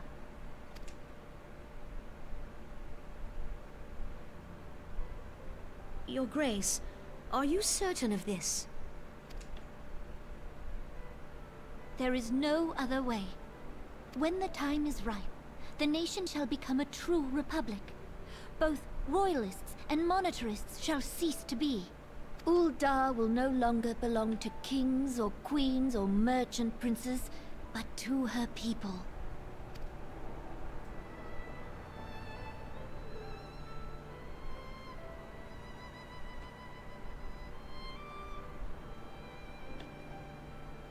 Reborn, forgive me for casting aside all that you have toiled for in my name. Beyond this gesture, I am powerless to help my subjects.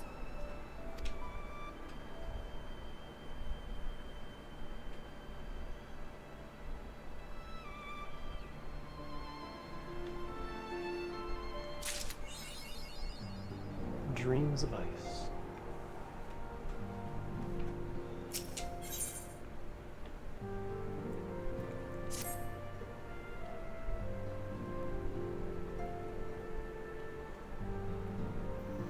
I am most eager to address the Ascian threat. However, we dare not neglect our other pressing concerns. We both know full well that Saint Shiva will not be the last primal we face, and our relationship with Ishgard is still tenuous at best. To think that the resolution of the primal threat was once the sole priority of the Scions of the Seventh Dawn. Some days I wonder if it is wise for us to take on so many other responsibilities. Lest you forget, antecedent, the Scions need not shoulder the burden alone. Were not the Crystal Braves established for this very reason? True, we are presented with a multitude of problems. However, we have all the resources we need to address them in turn. Danica in particular is ever a steadying hand, who I trust will continue to support the Braves.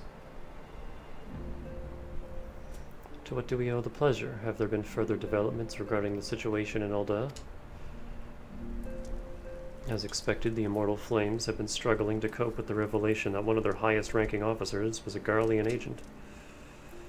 Suffice it to say, Teleji and his monetarist ilk have wasted no time in attempting to turn the situation to their advantage.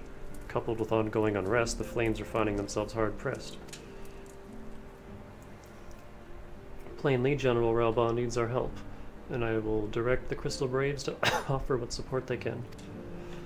If I am to stay abreast of the latest development and issue effective orders, however, I cannot afford to waste time traveling back and forth.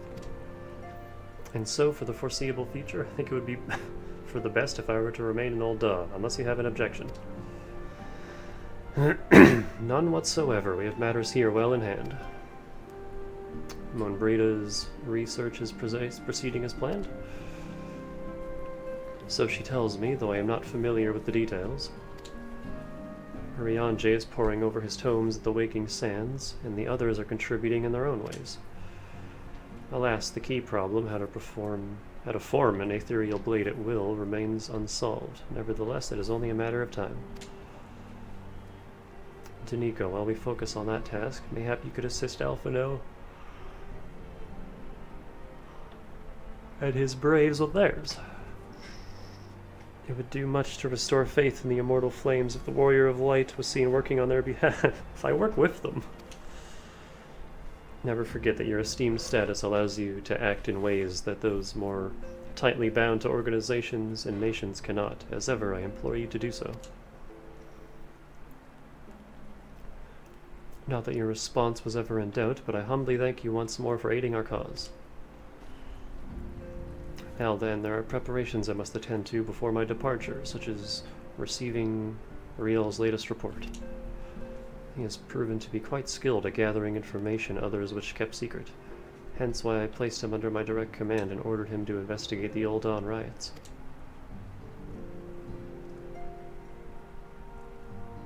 When you are finished here, join me outside. Depending on what he has to say, I may soon have a favor to ask.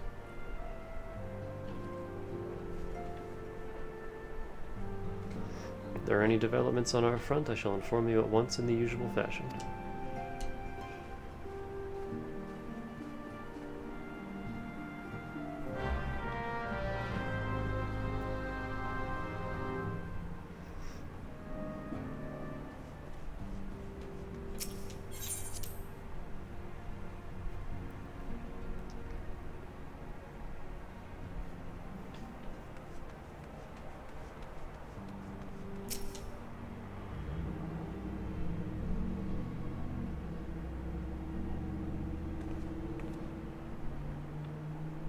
Pleasure as always, Danica. You'll be escorting the commander to Alda, I take it? Actually, I had another task in mind for her. If you would be so kind as to repeat your report for her benefit. Right then. It's just Zell with an eye patch. Me and mine have been making inquiries into the source of the weapons what found their ways into refugee hands a ways back. So happens we caught wind of something promising, a rather large purchase of sharp and pointy things by a black marketeer holed up near Highbridge. I doubt that this man would have secured such a quantity of weapons if he did not already have clients waiting, clients that, for whatever reason, would prefer that this transaction to remain secret. Brings to mind that merchant what caught an arrow while talking to Danica, don't it? Generous fellow he was, doling out swords and spears to the downtrodden and disgruntled. Which isn't to say that these clients have the same mischief in mind, but if you want to be sure, it might be prudent to intervene before they collect their goods, savvy?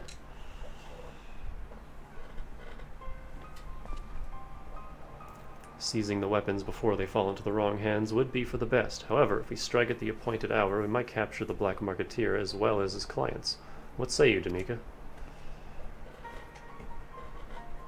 Then it is settled. Rendezvous with Captain Ilbert at Highbridge and intervene when the exchange takes place.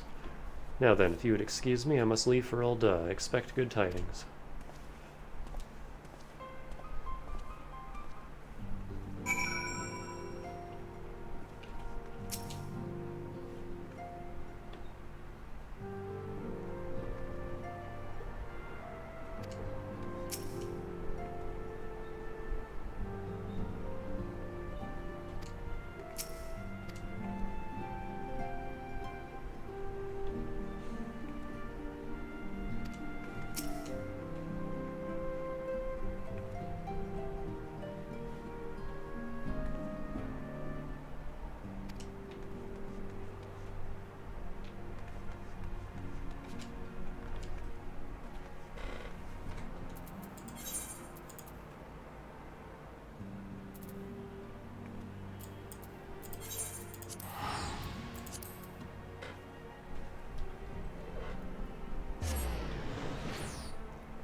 That's a big shiny boy.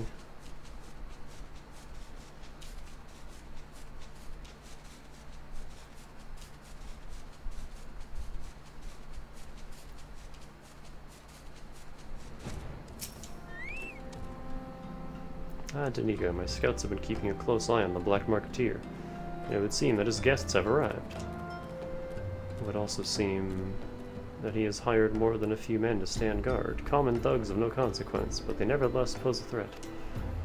Even so, I feel compelled to apologize. This is far beneath a woman of your standing. The Commander Levelure needn't have dispatched you hither. Would powerful men ever have need of loyal, able-bodied friends? Having found one in you, it is only natural that he would come to rely upon you without hesitation.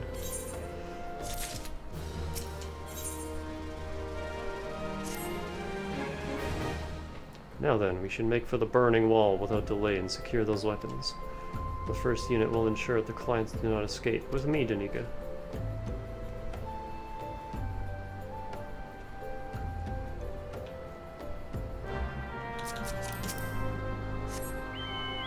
Too bad Clive's not still here to help.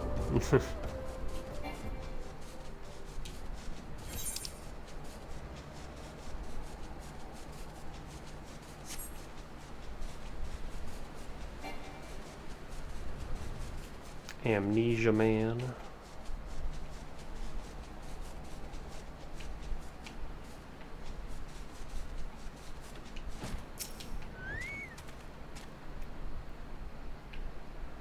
Look at these plants.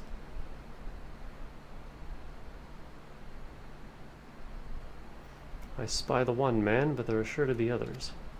I have a plan. While you approach the sentry and create a distraction, my men and I will slip past and catch the Black Marketeer unawares. Twitch was busted again? Oh. Once you've disposed of the thugs, wait for us outside the tunnel entrance. Any questions? Then let us be off. Good luck, my friend.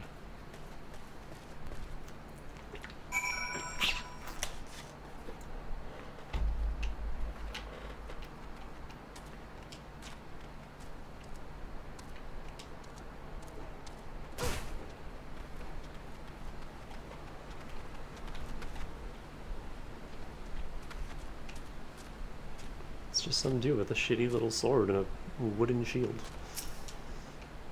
Who goes there? An adventurer? Damn fool, you should never have come here.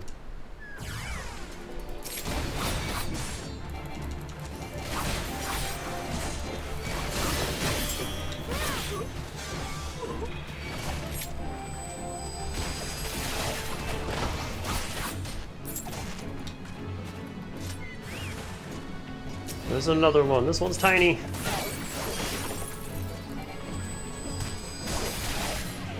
I survived that?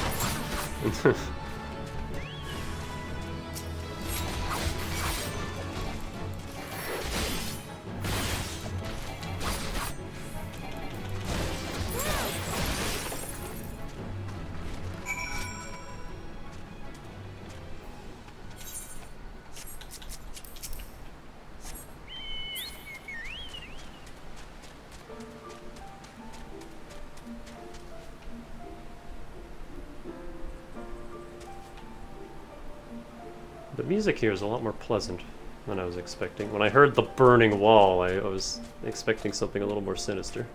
That's actually pretty nice here.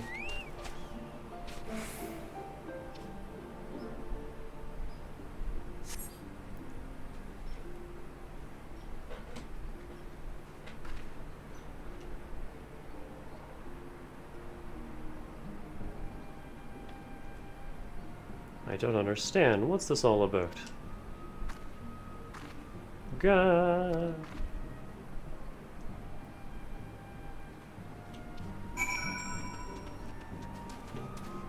Into the amber tunnel.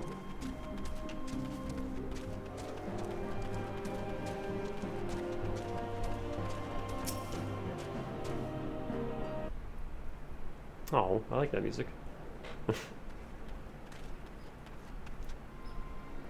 As you can see, this is a fine mess. When I tried to restrain him, he drew a hidden blade and lashed out, but before I could disarm him, one of my subordinates panicked, and this is the result. How foolish of me to underestimate the bastard and to bring an inexperienced recruit. Commander Levelier will be most disappointed. Where's the recruit? Where'd he go? Damn it all, a golden opportunity wasted. As for the clients, though we know not how, they slipped past our perimeter. At present, the first is currently tracking a party of dusk white sellswords we suspect may be them. Would that we could have enlisted the aid of the immortal flames or the brass blades. Alas, we are here to aid them. They're in no position to aid us. Well, at the very least, we have secured the weapons. Yet even that accomplishment is lacking, for the information we received indicated a massive shipment, and this is anything but. Meow, meow, meow, meow, meow, meow.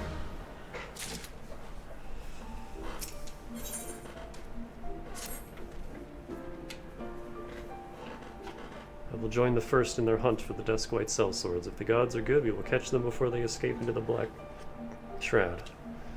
In the meantime, I ask that you deliver these weapons to Ul'dah in my stead. Entrust them to the third Yu Yu Hase. He will take care of the rest.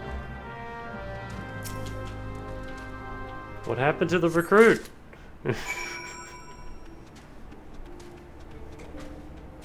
I need answers.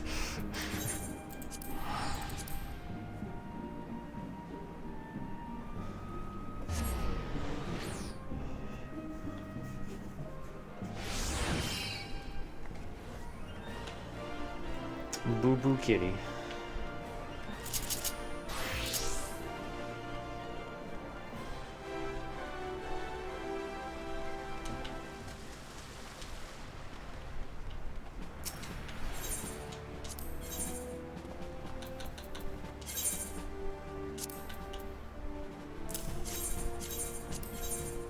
Oops.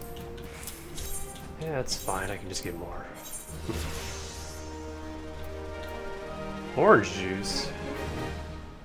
Do I not have any of that with Lucy? I don't? Huh. Book of Mithril.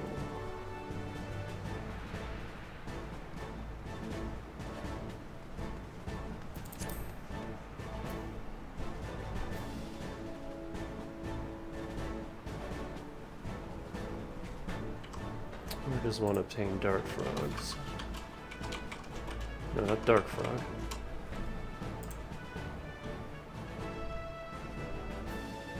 Bronze Lake.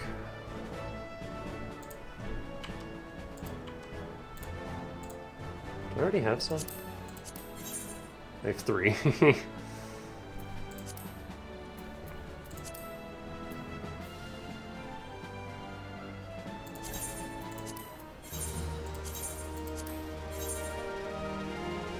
Don't need you anymore.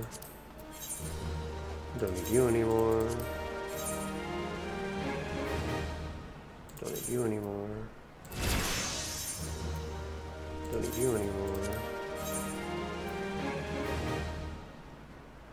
Don't need you anymore. Don't need you anymore.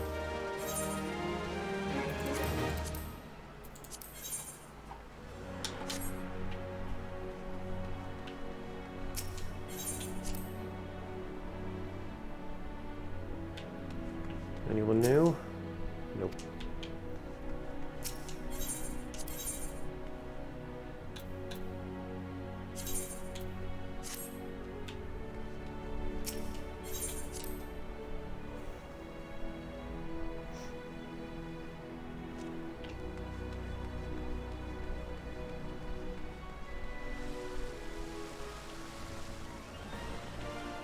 Where is the dude? That away.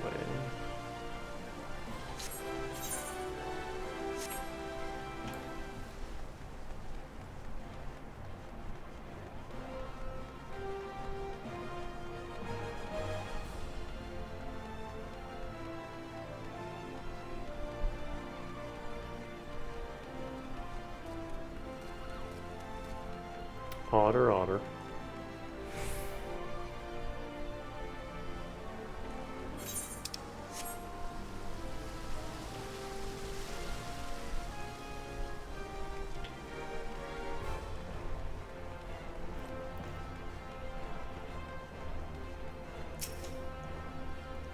Ah, the Warrior of Light, ever reliable friend to the Crystal Braves. You have my deepest thanks for your assistance in Karthus. Now, what brings you to us this day?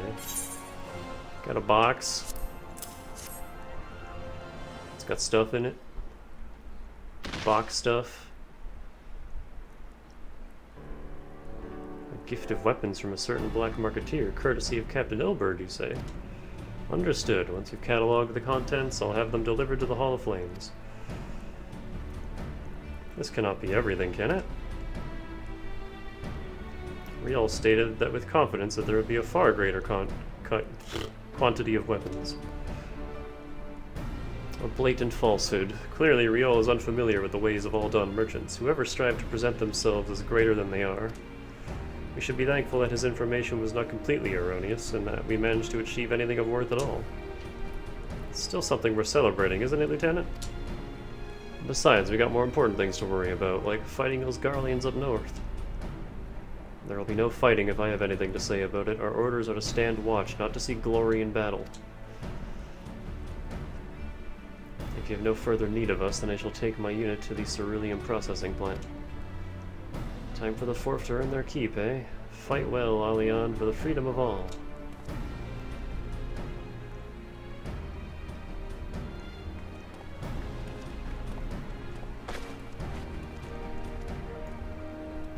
Excellent work as always, my friend. Rest assured that the immortal flames will hear of your contribution until we meet again.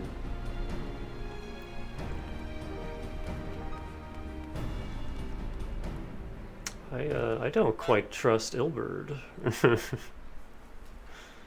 Danica, a word if it please thee. Not here. Look for me at Sapphire Avenue Exchange. No need for whistling this time, don't you worry. How is the Sapphire Exchange any more private than this?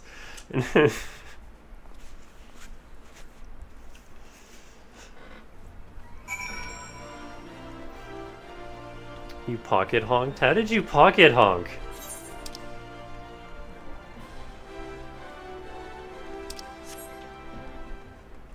You have to, like, hit a confirmation message.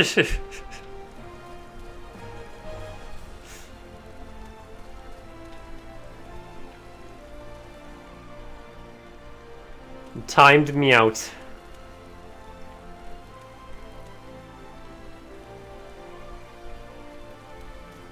Kind of looks like Crom.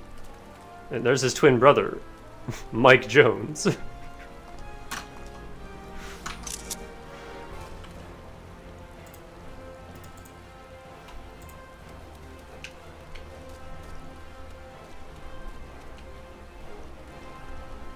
Redhead.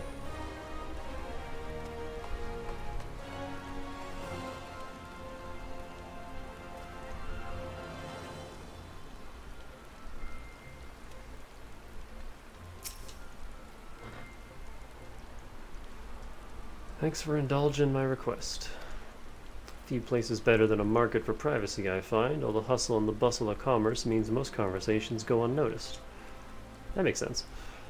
I'll get to the point. At the Burning Wall, when you and the captain interrupted the exchange, what happened? Tell me everything. Leave no detail out.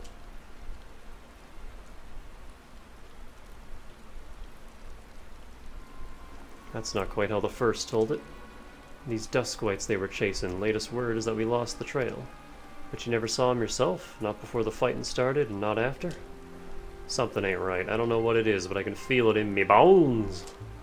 I'm not daft enough to be misled by some merchant's drunken boasts. Our information was reliable, goddammit. I know he purchased those weapons. As if I've never deciphered a moneylender's books or had to follow a transaction back to its source. Plenty of that back when the Braves were getting started, believe me. Commander wanted assurances that we weren't taking gil from all the wrong sort of benefactors. Of course, these days the money flows like water, and the first and third get the shiniest new toys. We've just established this group and there's already dissension. Forgive me, friend, I've a lot on my mind these days, and I appreciate you lending an ear. Right then, best get back to it. Alright, goodbye, eye patch Zell. Danica, can you hear me? This is Tataru. Your presence is urgently requested at the Rising Stones. Please come and see me as soon as you're able.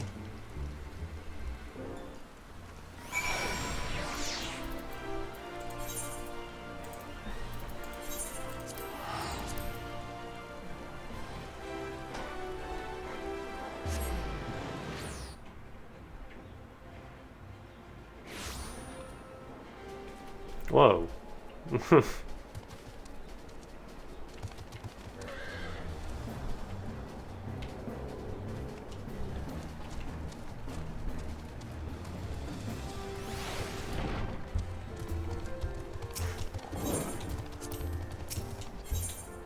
That was a dog?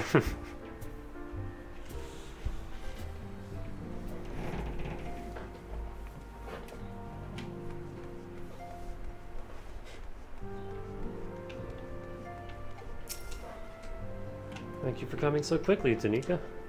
We have a guest from Ishgard who wishes to speak with you, a most, determined lady by all indications. Whoa. Our guest is with the antecedent in the solar at present. Let's not keep them waiting any longer, shall we?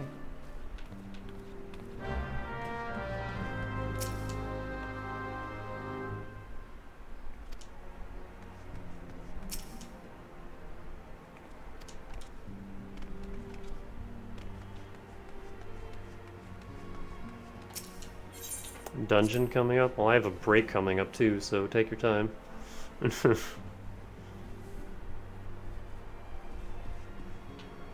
Hey, Lucia.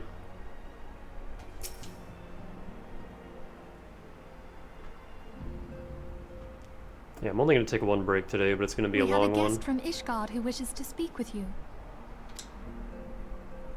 I believe the two of you have met. We have. I had hoped to speak with Commander Leveilleur as well, but I cannot afford to wait any longer.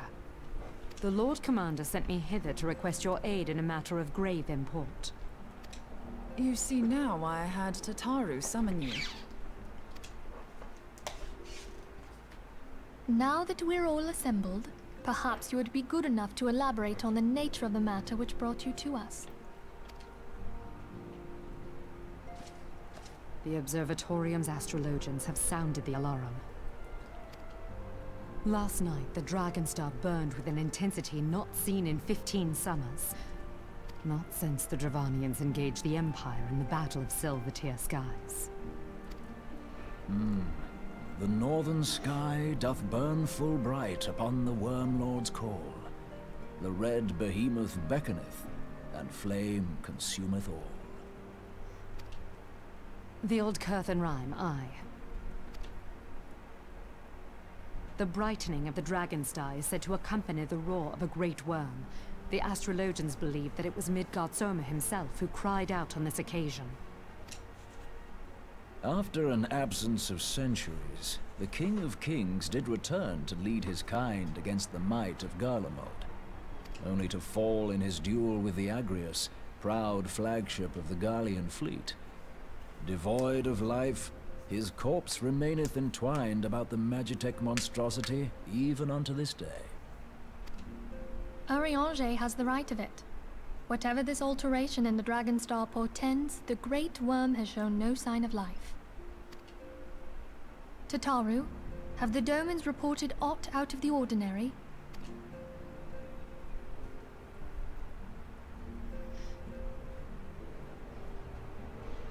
Correct me if I'm wrong, but if Midgardsormr had roared, wouldn't we have heard it here in Revenant's Toll? Roar is but a figure of speech. Dravanians can communicate in ways beyond our ken. It is for this very reason that we are forced to look for signs in the heavens. We cannot say with any confidence that a great worm roared at all, much less that it was Midgardsormr. Only by directly examining the Keeper of the Lake can we be certain. However, it will take too long to gain the Holy See's approval to dispatch the Temple Knights. Therefore, Sir Emric would entrust this task to you. Do you accept? We knew you would not disappoint us. Now, if you would excuse me, I must return and assist the Lord Commander. We have precious little time to prepare. To prepare for what, pray tell? When a great worm roars, his brethren cannot choose but answer. We prepare for battle.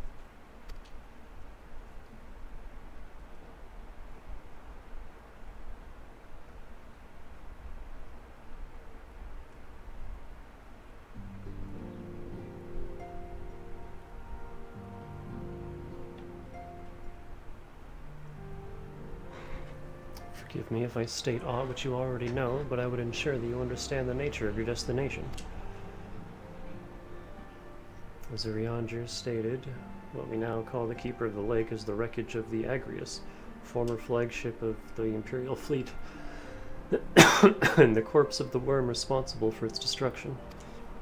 15 years ago, as the next step in his campaign to subjugate Eorzea, Gaius von Balser attempted to seize control of Mordana, so massive was his force that all thought his victory a foregone conclusion. But an unlikely ally came to Eorzea's aid that day. Midgard Somer, legendary guardian of Silvertear Falls, burst forth from behind the waters of the lake and led a host of dragons against the Garlean ships overhead. In what would later become known as the Battle of Silvertear Skies, the Great Worm felled countless airships before engaging the Agrius. In the ensuing struggle, the flagship Cerulean engines failed, and it tumbled into the lake below, yet this victory came at a great cost, for the explosion which followed claimed the life of the Great Worm as well.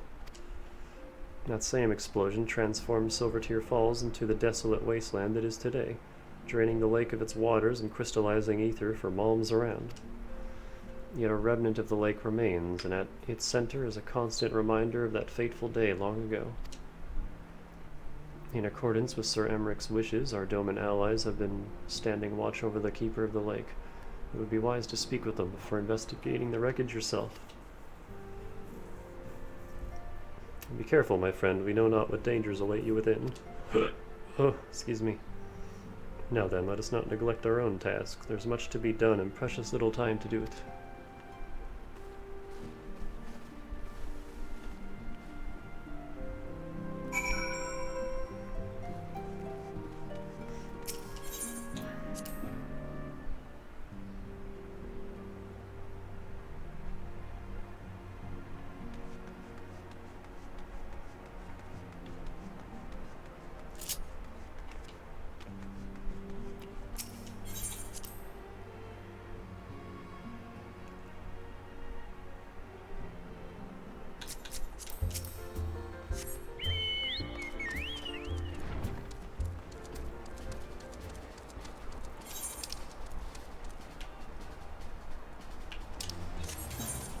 I'm gonna pause out here,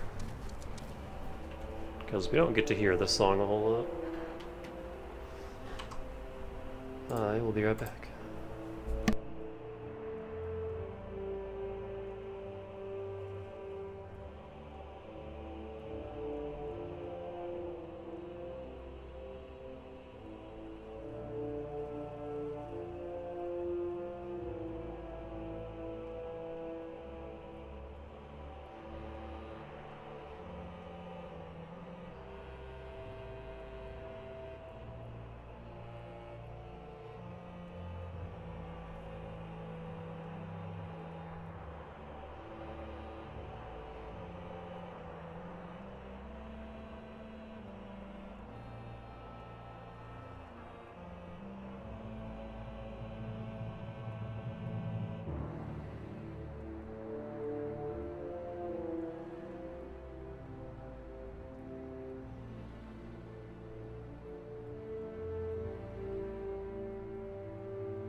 Hello.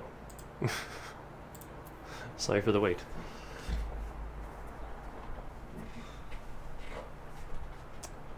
It was supposed to be like 10 minutes and it turned into 20.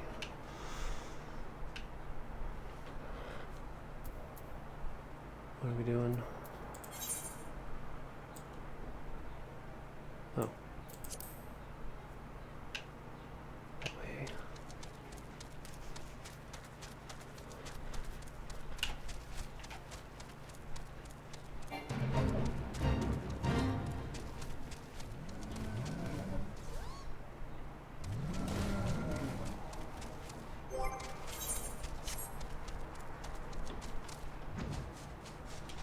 Well, let me take that off for now.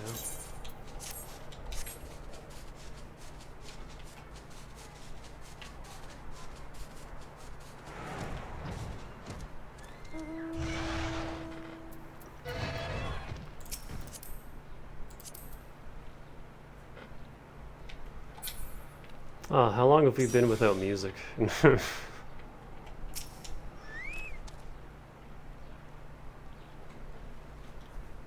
in luck, miss. I was about to send word to Revenant's Toll about the Garleans.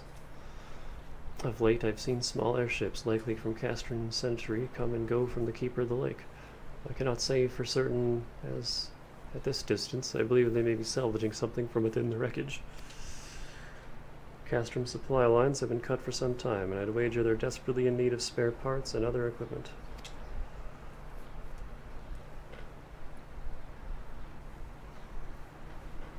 So it's true then, the Ishgardians honestly fear that the worm might rise again.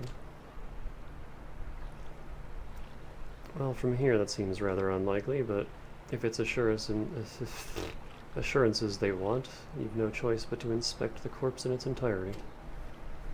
Or easier said than done, given the creatures which inhabit the wreckage and the aforementioned Garleans, who won't take kindly to your presence.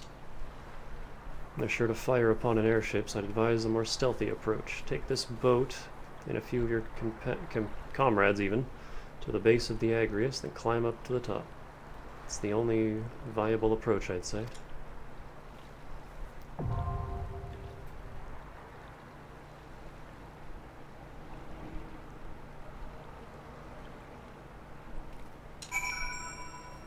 Yeah, I put my head down on my bed to rest my eyes for a few minutes, and then like half an hour passed.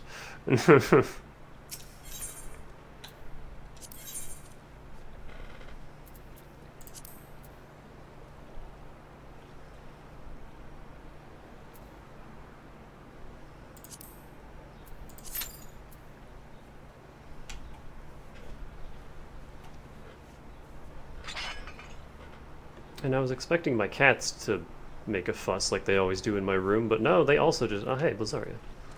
They also just, like, laid down and didn't make any noise, which is weird.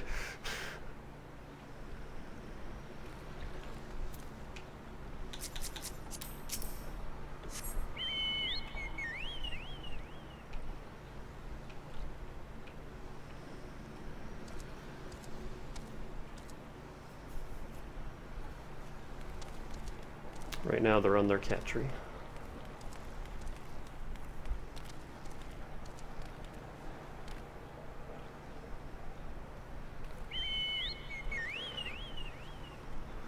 And I'm still groggy.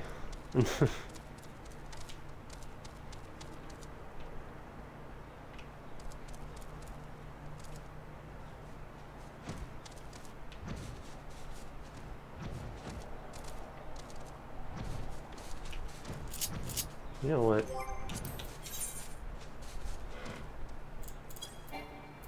I want to see something.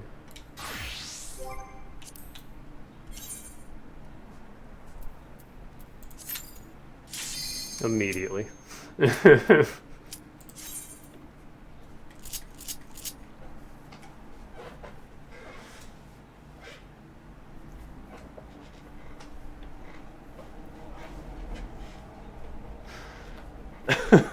Just the instant cue. Oh god, music. Oh, hi. It's my favorite song, but dungeon.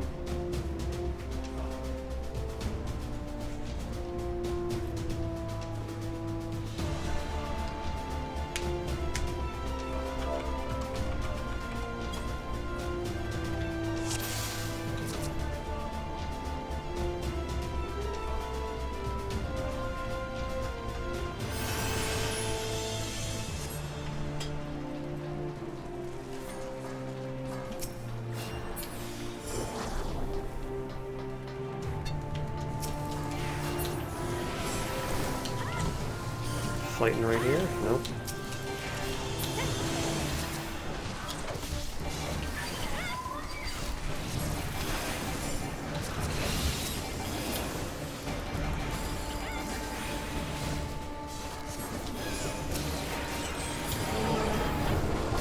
Oh!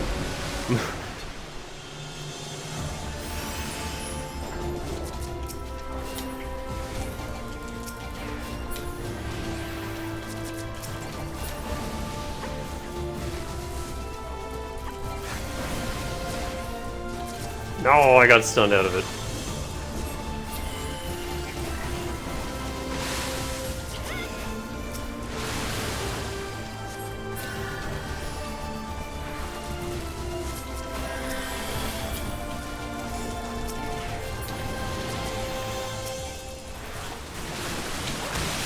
I don't appreciate that attack.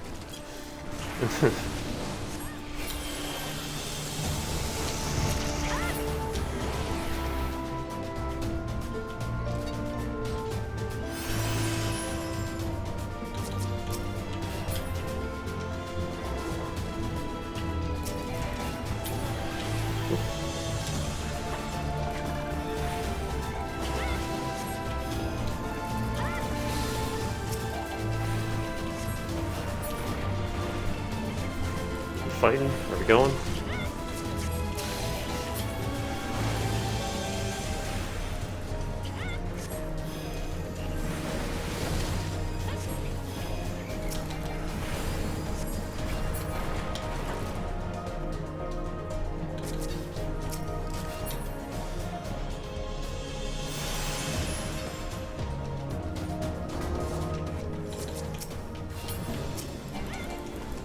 Einhander.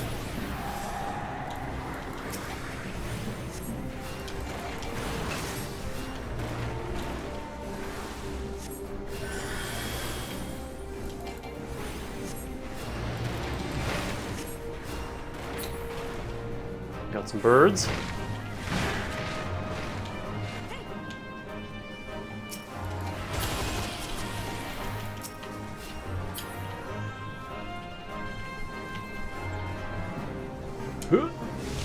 Oh, I wasn't fast enough.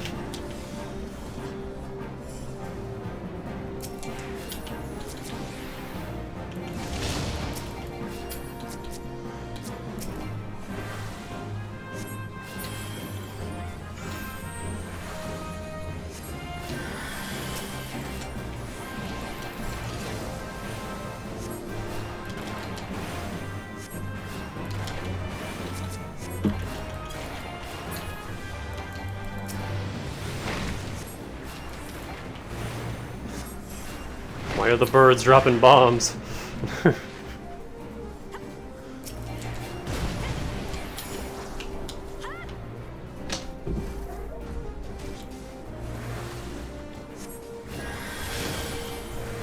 Oh, we're fine. That was an emergency medica, but we're fine.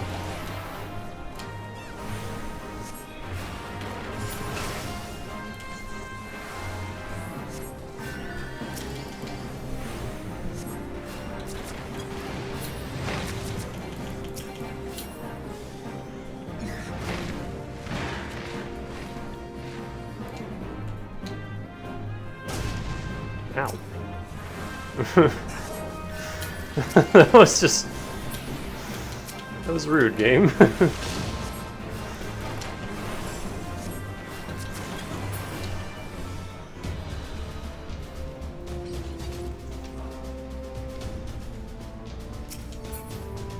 don't need that.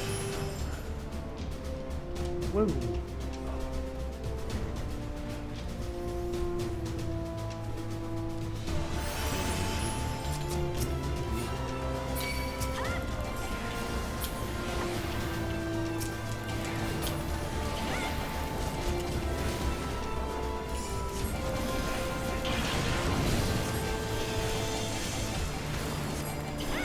It's that time again.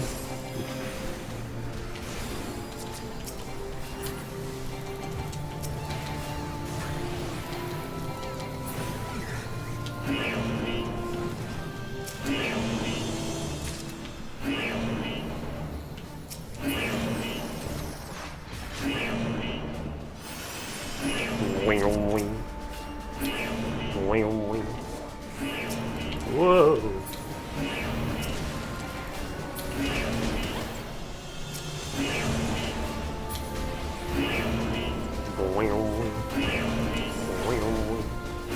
Oh, that's not good.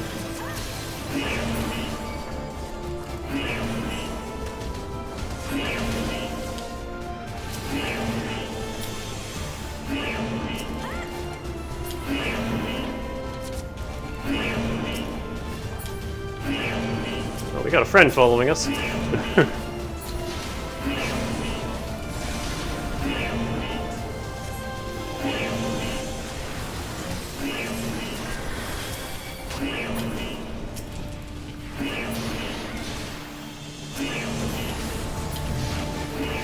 Woo.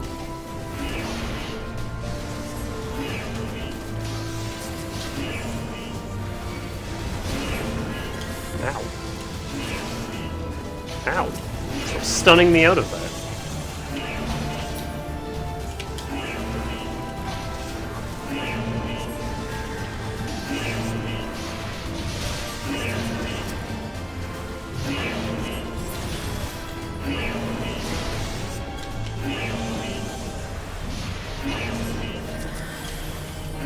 I need my own regen, hold on. Oh god, it hurts.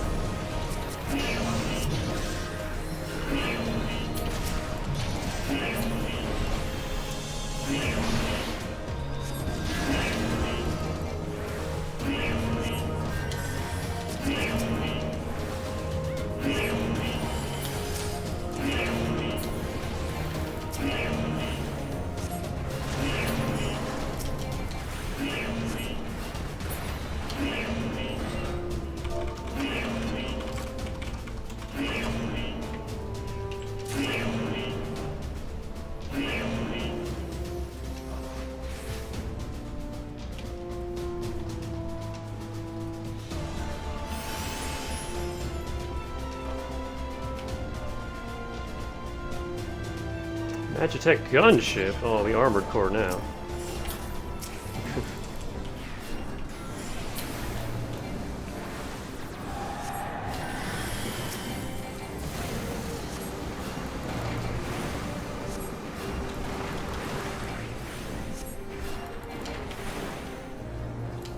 Probably don't want to be in the middle.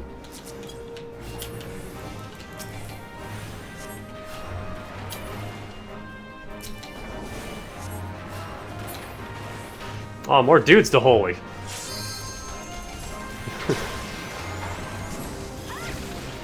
Hell yeah.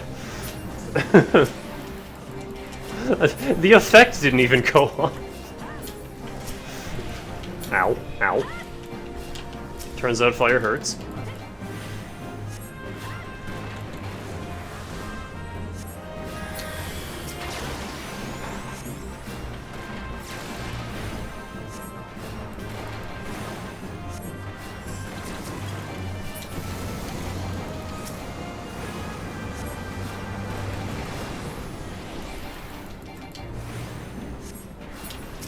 Big Roba.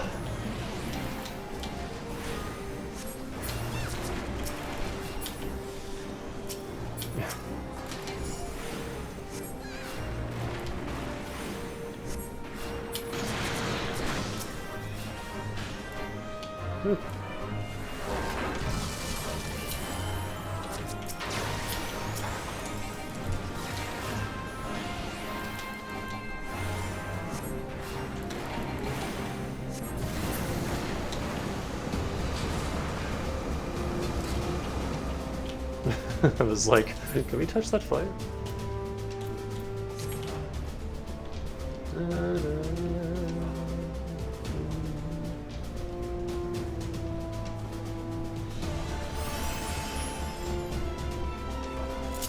Heck, I didn't benefit from that.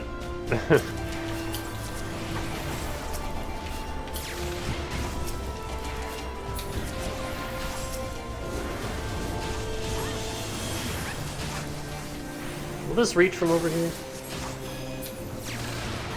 Yeah.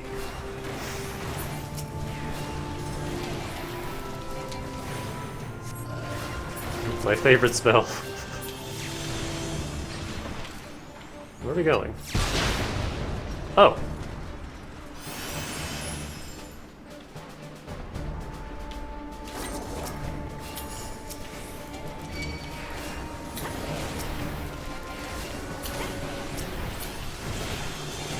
Ooh, don't stand there. Alright, lizard, see ya.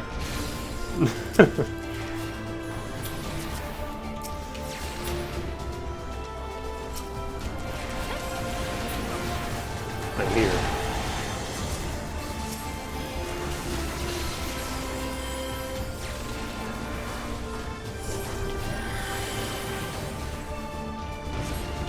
I am here to holy.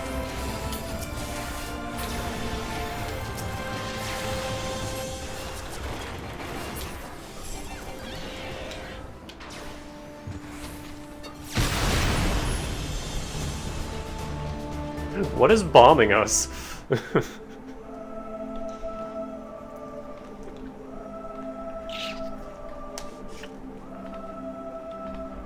Who treadeth now upon my bones, and waketh me from slumber sweet?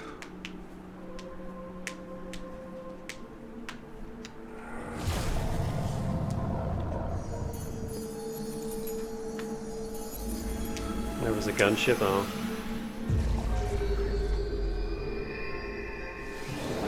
Thou hast forgotten the face of thy Lord.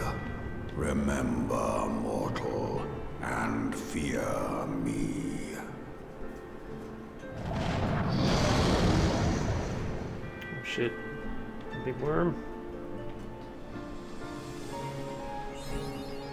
Mapping around.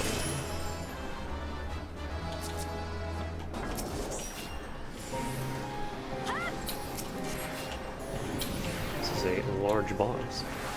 Ah!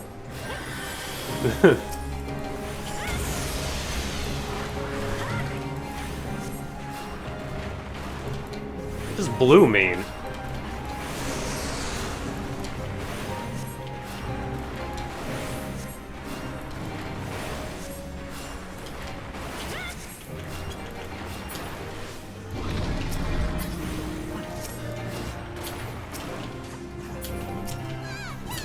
Can I target those? No? What are we doing?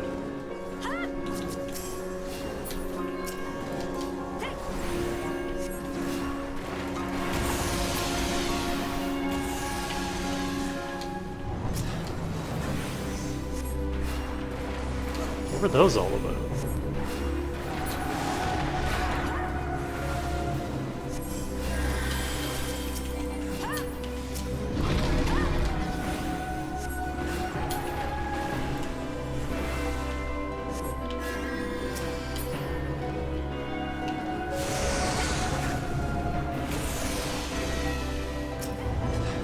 This is a very bright fight.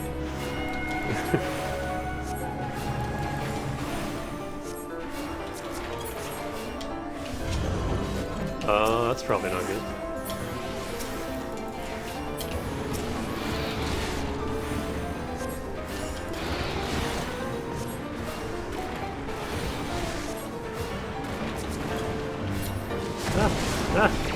Floor hot.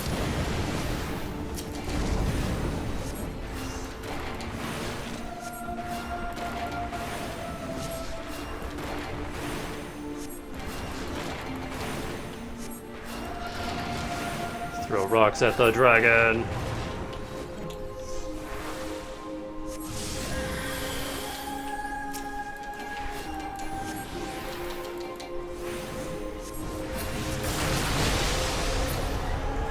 Ow.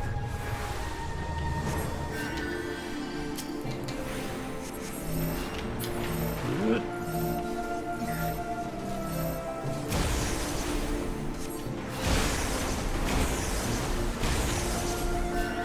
I didn't realize there was multiple.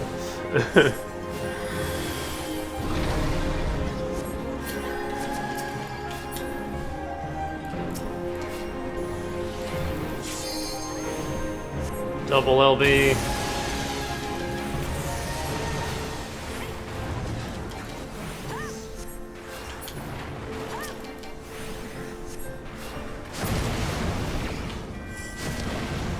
Ow. Again.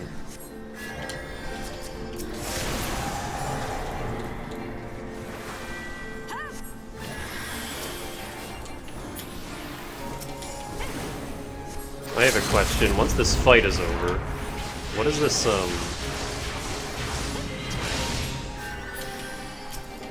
this swirly field that one of our buddies keeps casting? What does that do?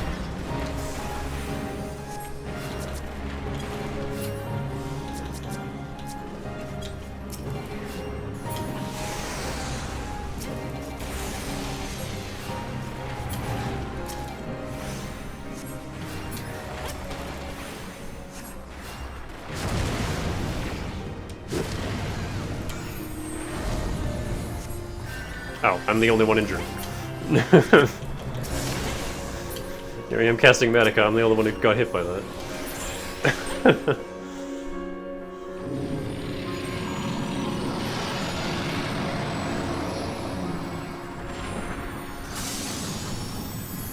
We don't have a lot of time to get out of that second circle. That was a cool fight. Hold on, don't leave yet. Gotta accommodate you. Don't leave yet. Okay.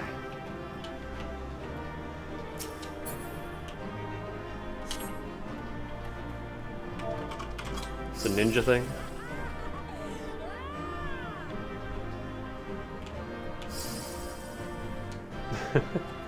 You don't know ninja very well, fair enough.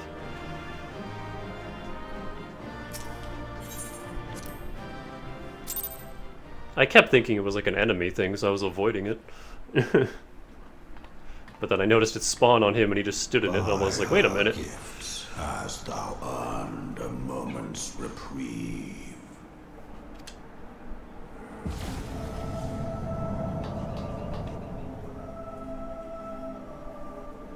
Speak, mortal, and I shall listen. Well, there's our thumbnail. Thanks, game. Guided by a star.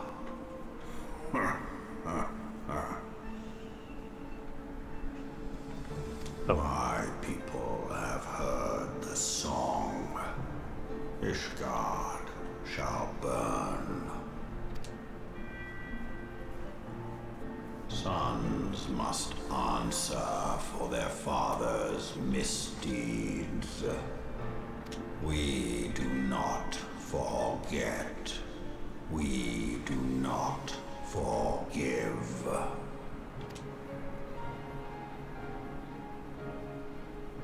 Seven children did I sire. One now singeth of retribution. I rise to join in the chorus. All it does is hurt enemies. Oh, it's just like a little AoE that sticks around for a bit. Thou art powerless to silence us, mortal. Yet thou shalt not live to labor in vain. Thy reprieve is at an end. I thought maybe it was giving like a attack speed buff or something, but no. I was like, do I want to stand in this? Trickery is thy shield. This frail, ignoble creature is not gifted, but chosen. Frail? We just kicked your butt. Hearken to me, Hydaelyn. I remember, and I consent.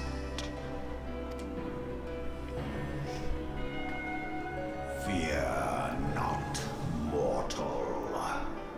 I shall not harm thee. We can take you.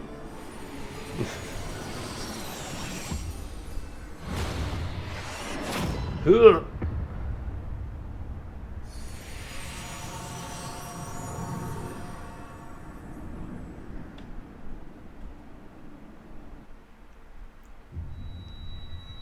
We have obtained the dragon juice to go with our jelly beans.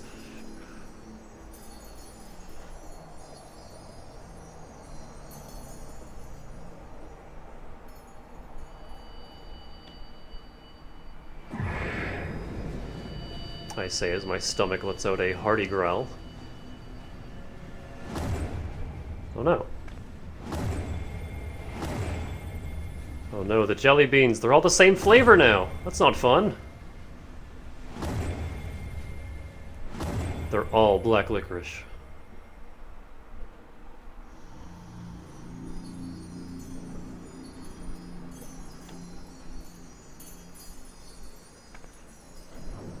I like black licorice. I used to hate it, but I like it now. But not when it's the only flavor. I need variety in my jelly beans.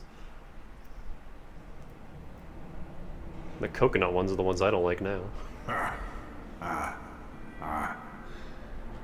Mayhap thou thinkest me an oath breaker.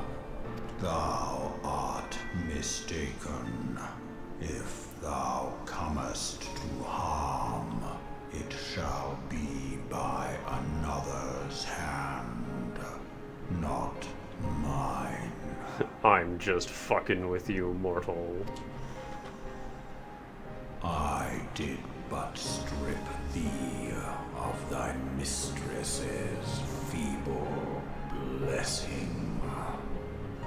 Thou didst profit much by her grace, but no more. Rude. My plot armor.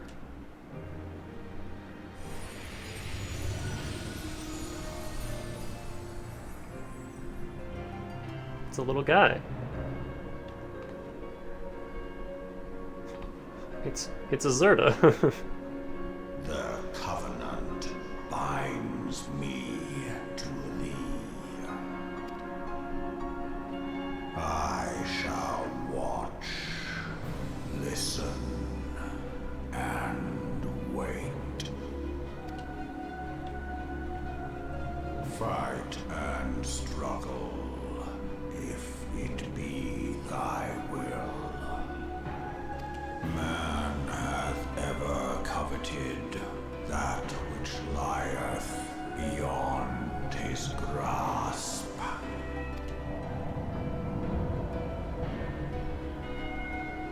Alright, good night. I drink of her body. Lewd. And thence doth mine own find new life. When it hath grown whole, the loyal and penitent shall rejoice. The dragon song heraldeth our beginning and an end.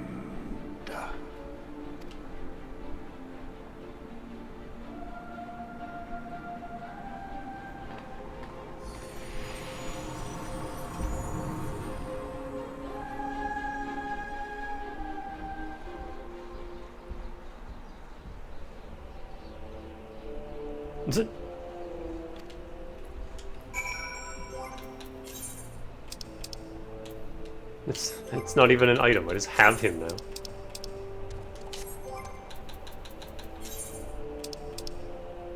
Oh, there he is. Oh yeah, Demon Brick. I forgot about Demon Brick.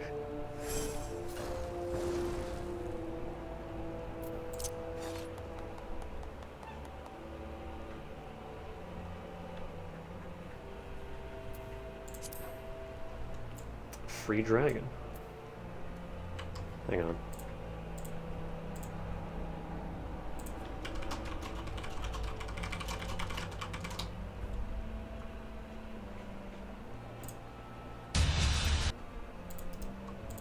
Oh my god, stomach, please.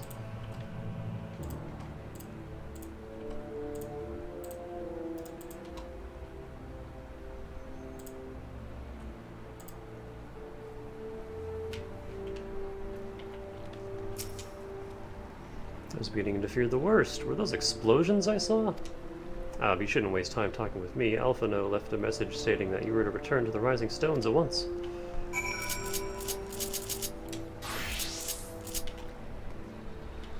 Yeah, White Mage is just kind of my, my dungeon job now. Oh god. I don't have to wait.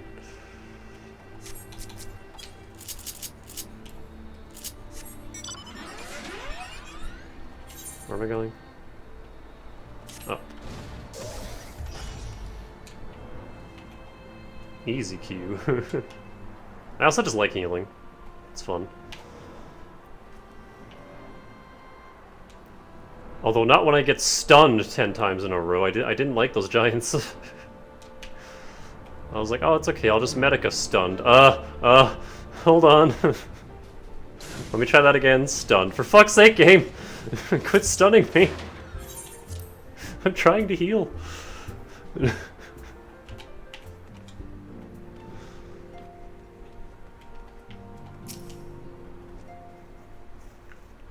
There's no, like, sound effect for getting stunned.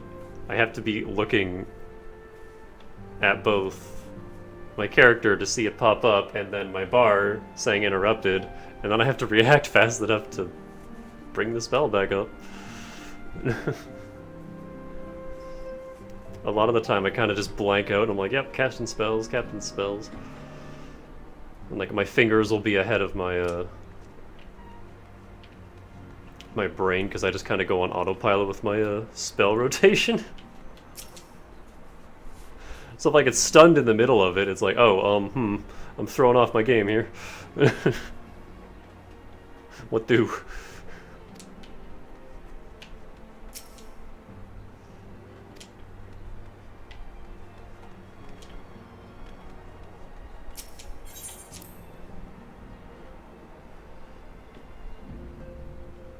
just a tad. We almost went down. One of us did. I had to raise someone. Praise the 12 that you were hale and whole.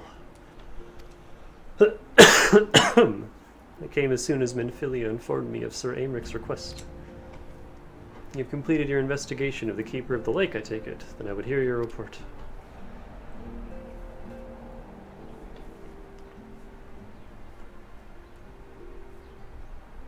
I actually completely forgot that Raise... When you come back with Raise, you're in a weakened state for like a minute. And I originally interpreted that as just low health, but no, you actually have a debuff that like lowers all your stats for a minute. This morning when I was doing Dungeon Roulette, I used Raise on our tank and I was confused. I'm like, did my Raise go through? And they were like, yeah, it did, but I didn't want to be weakened right before the boss. I was like, oh, that's fair. I forgot that was a thing.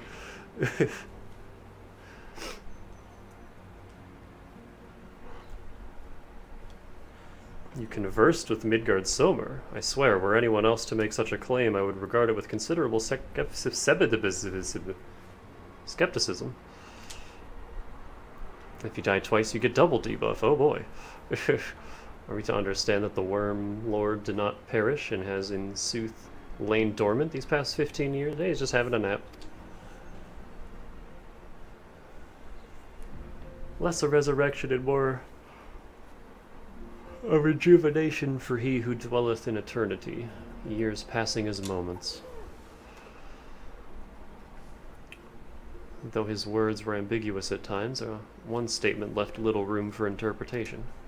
My people have heard the song, Ishgard shall burn. Clearly an attack. Meow! Clearly an attack is imminent. We must share this information with Sir Aemric immediately.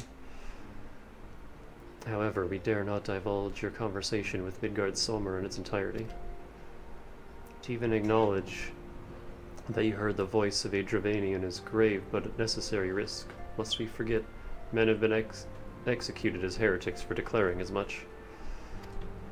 For your own protection and for the sake of our tenuous relations with Ishgard, the truth cannot leave this room. What if I bring the little dragon guy with me?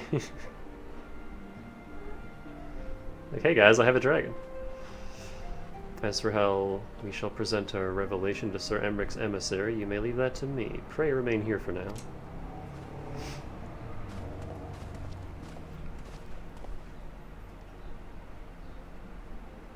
Is there something you are not telling us, Danica?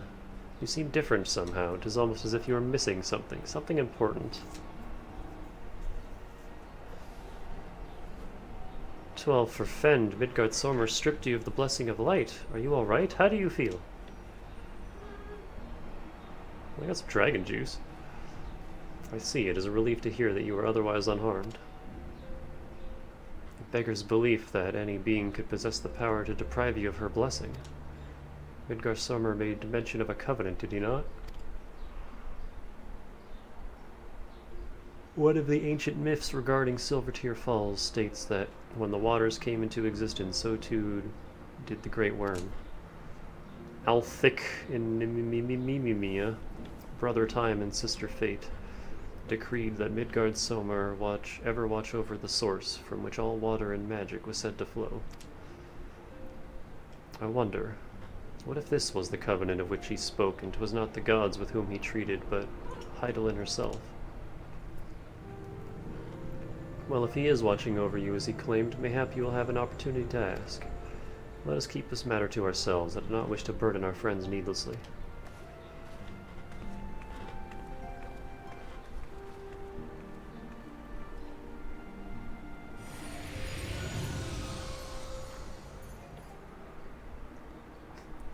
Art thou a pawn or a master of thy fate? What hast thou wrought by thine own hands, mortal?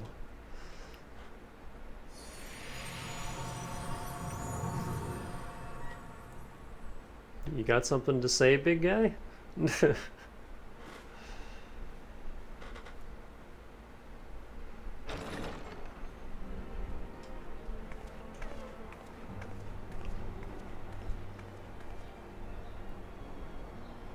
My friend, I can scarce believe it. You confronted the Worm Lord and lived to tell the tale.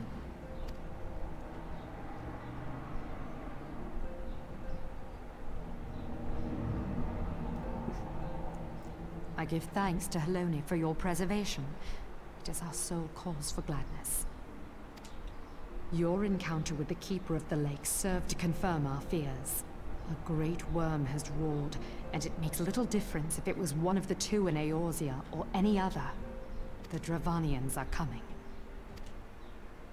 I am told that Ishgard has magical defenses against Dravanian attack, though I am not privy to their exact nature. Will they be enough to repel a massive force?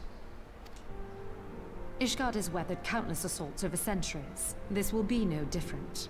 And now that you have confirmed the threat, none can ignore the Lord Commander's calls for the wards to be strengthened. I dare not presume to speak for him, but I expect the Lord Commander would sing your praises. I must away, but we shall meet again soon.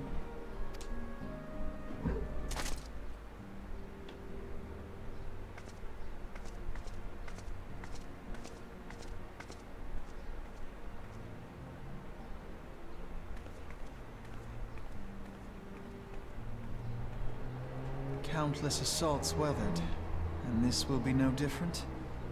Why am I not convinced? Apologies if you hear the traffic going by.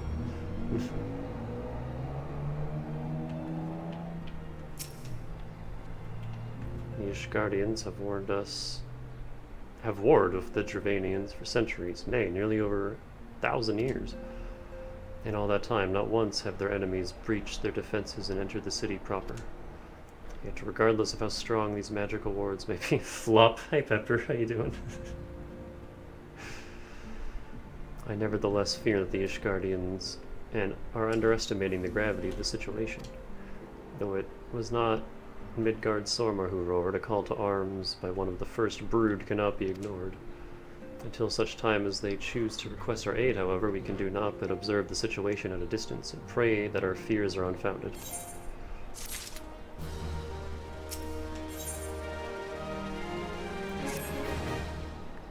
Here, I forget, I believe Moonbreda has requested a gathering of the Scions. I assume there has been some progress concerning our efforts to combat the Ashians.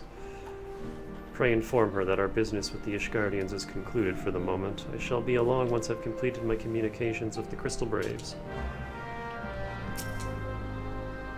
As the receptionist of the Rising Stone... Why am I reading this? I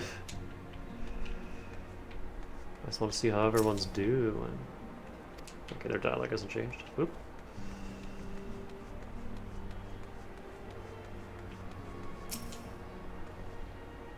All done with your talk of dragons? Wonderful, because Ashians are next on the menu. Let's head to the solar, shall we?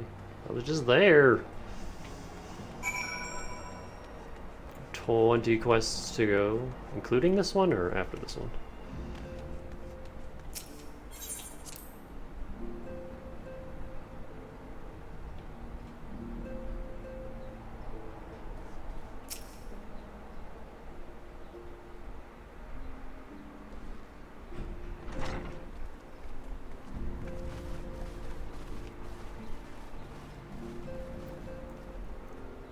Now that everything's calmed down a bit, relatively speaking I mean, I thought it might be a good time to share our progress on the weapon.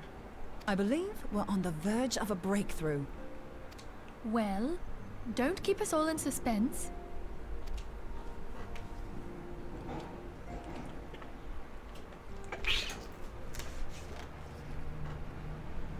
Just in case anyone's forgotten, let's start by reviewing what we already know. So, an Ascian is an immortal because its soul doesn't return to the ethereal realm when its host is defeated. Instead, it flees to the place that lies between our world and the void. Therefore, the first step to permanently defeating an Ascian is preventing its soul from making this journey. And if you recall, when we last gathered here, I had verified that white auracite has adequate capacity to entrap the beings, albeit only briefly. Which left the small matter of their extermination. Aye. To unmake an Ascian soul, one must needs smite it with a concentrated burst, or blade, of purest ether. However, we wanted for both the data and the means to forge such a weapon.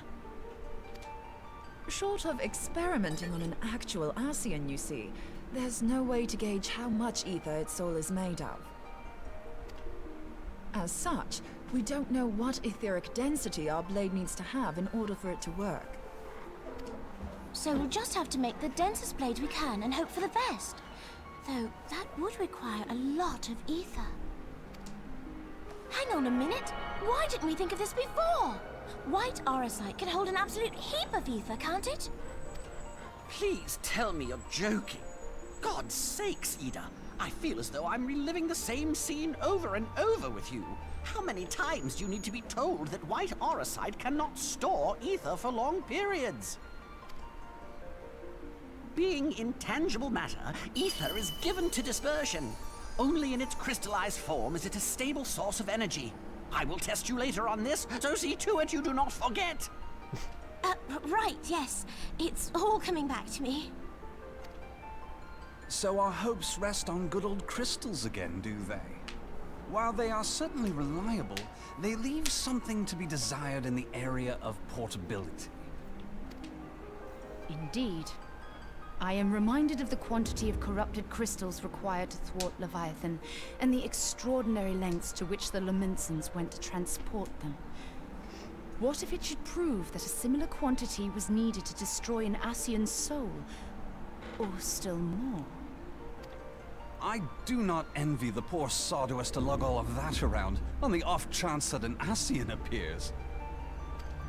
That's the very problem we set out to solve. And I reckon we've found the answer.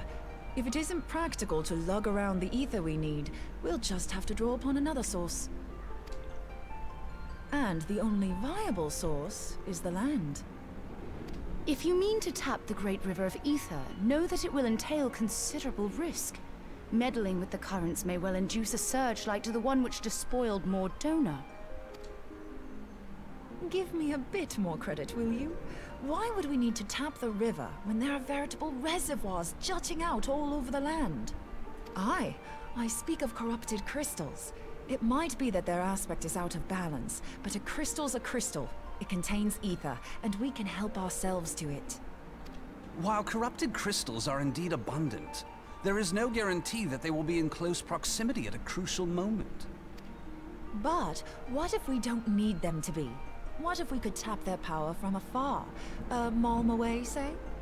If we could do that, we'd have ready access to ether aplenty in almost every corner of Eorzea.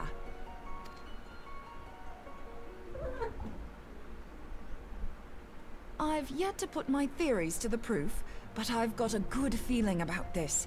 If no one has any objections, I'd like to see where this avenue leads. If you think it's worth your while, you have my blessing. But tell us, what are your theories? I, for one, am most eager to understand the process, however vaguely.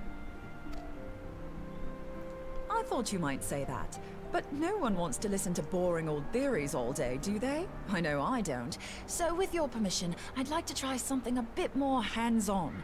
I've already built an etheric siphon especially for this purpose, and I've been meaning to try it out. Thing is, the profusion of corrupted crystals in Mordona makes it something of a high-risk testing ground. If anything goes awry with the siphon, it would be better if it didn't happen within spitting distance of quite so much ether. Ideally, I need an isolated specimen. Does anyone know where I can find one? May I suggest northern Thanalan? There you will find corrupted crystals of middling size, standing a reasonable distance apart. Ideal for your needs, I should have thought. Oh, and if you do elect to visit the place, I should be much obliged if you would assist me in another matter while you are in the area. Has something happened? Movement has been observed at Castrum Meridianum. During Operation Archon, the Alliance dealt the stronghold a heavy blow. Its facilities were extensively damaged, and its garrison reduced to a fraction of its former strength. Not long after our forces withdrew, however, their ranks were replenished by reinforcements from Castrum's sentry. They now seek to rebuild, and to this end they have their sights set upon the ceruleum processing plant. Having lost the Empire's support, the 14th Legion lacks the resources to sustain itself. To them, this is a bid for survival, and they will doubtless fight like desperate men. Though I have dispatched the Crystal Braves, I fear their strength alone may not suffice to stay the Imperial assault. I would request the Scion's aid in the defensive effort. If I didn't know better, I'd say you were trying to inveigle us into fighting your battle with the promise of shiny crystals. Well then, consider me inveigled.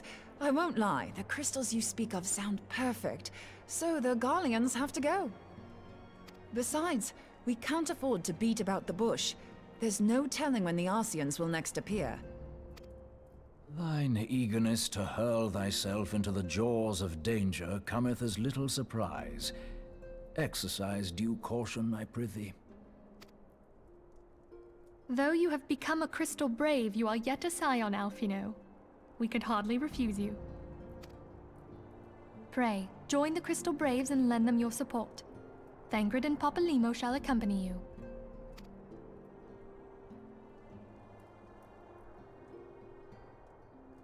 Ida and Y'shtola, in the meantime I would have you assist Moonbreeder. Scout out the crystal clusters, that the testing may commence as soon as the Garlean threat has been eliminated.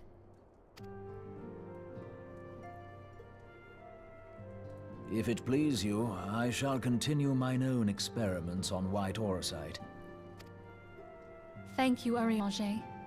Everyone, pray see to your preparations and depart as soon as you are able. Go well, and be safe.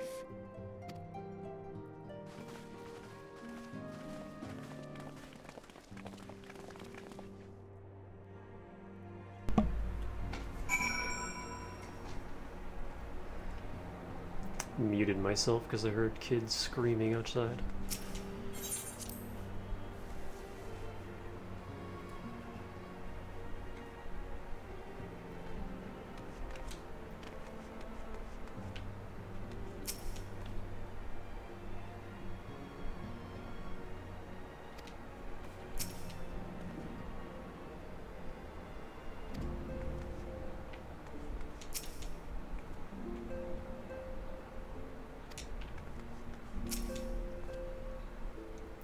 would seem that events have once more conspired to rob us of rest and recuperation. Though I would wish it otherwise, I must ask that you head straight away to the processing plant. The 4th have already deployed in the area and await the arrival of the Scions. Wilrid will brief you on the developing situation. Meanwhile, I must rendezvous with Captain Ilberd at our headquarters in Ul'dah. I shall take command of our forces there with a lighter heart, knowing that you go to support the front lines.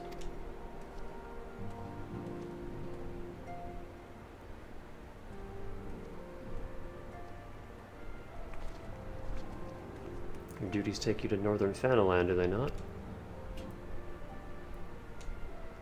We too must say our farewells to the Rising Stones for a time.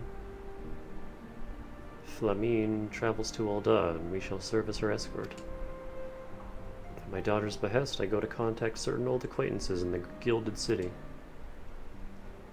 We are beset on all sides by civil unrest and imperial machinations, threatened by primals and troubled by dragons.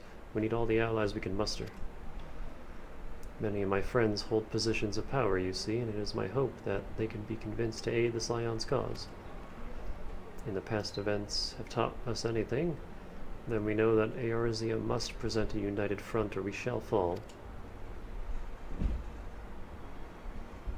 How extraordinary that my little Acilia is involved in such far-reaching affairs. I am proud that I might now stand at her side, not only as a mother, but also as a colleague. A colleague with influential connections, but I fear that Ul'dah has become a place of danger even for one so familiar with her streets. Woe betide the blocker that so much as glares in your direction, milady.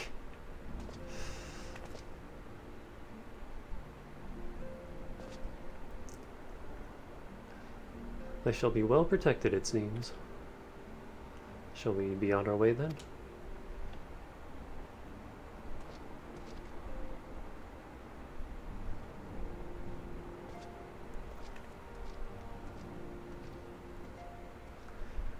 I'm getting worried though, because, you know, the patch is called Before the Fall, which means there's a fall coming.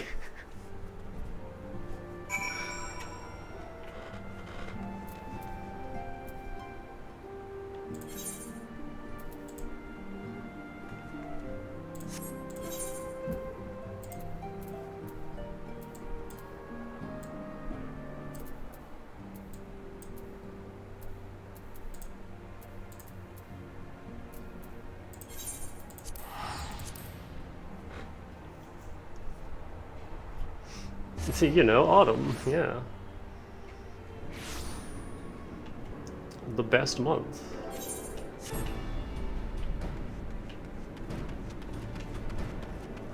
Where we can have the month of birthdays, and Halloween, and good coffee.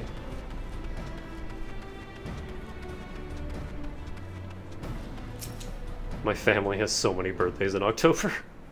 And my friends. Commander Levelure sent word that you'd be coming. A veteran of your talents is most welcome. Not that I don't think we can handle the situation, mind you. I've learned a trick or two since that disaster with the Amalja. But returning to the task at hand. The Flames reconnaissance scouts have reported Imperial soldiers assembling at Raban's push. Such a force is likely interested in only one thing, getting their hands on the resources found here at the processing plant. I mean, you can just deploy me alone, I'll be fine. I could take them out, no problem. The Garleans could begin marching on us at any time. Pray speak with Lieutenant Adelstein, that we might coordinate our counter-strategy. Just throw me at them. In the meantime, I will inform the others that you have arrived. No doubt it'll be welcome tidings. It's just a Dynasty Warriors scenario. Just send everyone else to do something else and throw me at the main force, and that's it. Hell, most of them will probably just retreat as soon as they see me. Lieutenant Bush, my soldiers tell tales of your deeds during Operation Archon. Would that we could sit a while and reminisce about old times, but I fear more pressing matters require our attention. The civilian Droughtsmen, you see, have come across several highly suspicious crates within the boundaries of the processing plant. I had my sappers take a close look, and our worst fears were confirmed. These boxes contain powerful explosive devices. Devices of Imperial design, no less. Yulugi Belugi.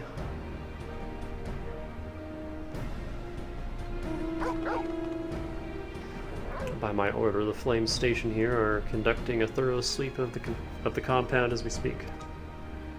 Though it troubles me that we were unable to apprehend the Imperial spy behind this, I have faith that our own men will be able to neutralize the threat for now. I keep adding words where there aren't any. In the meantime, our scouts bring troubling news on the latest movements of the Imperial Army. I would once again ask for your aid.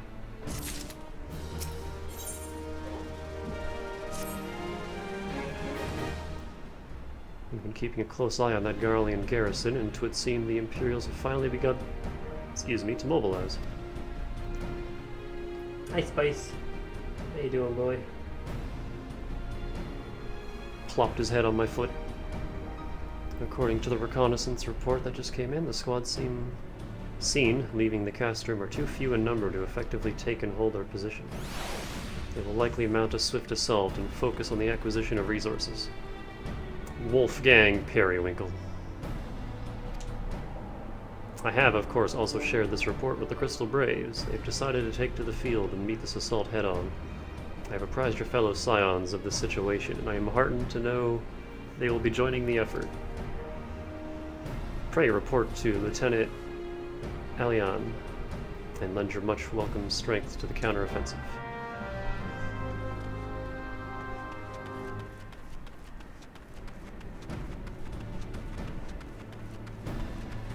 Did I get bosom buddies? Hold on.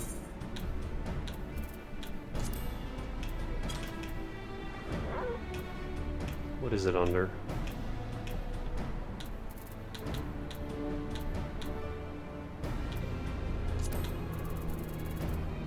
I did. Okay, cool.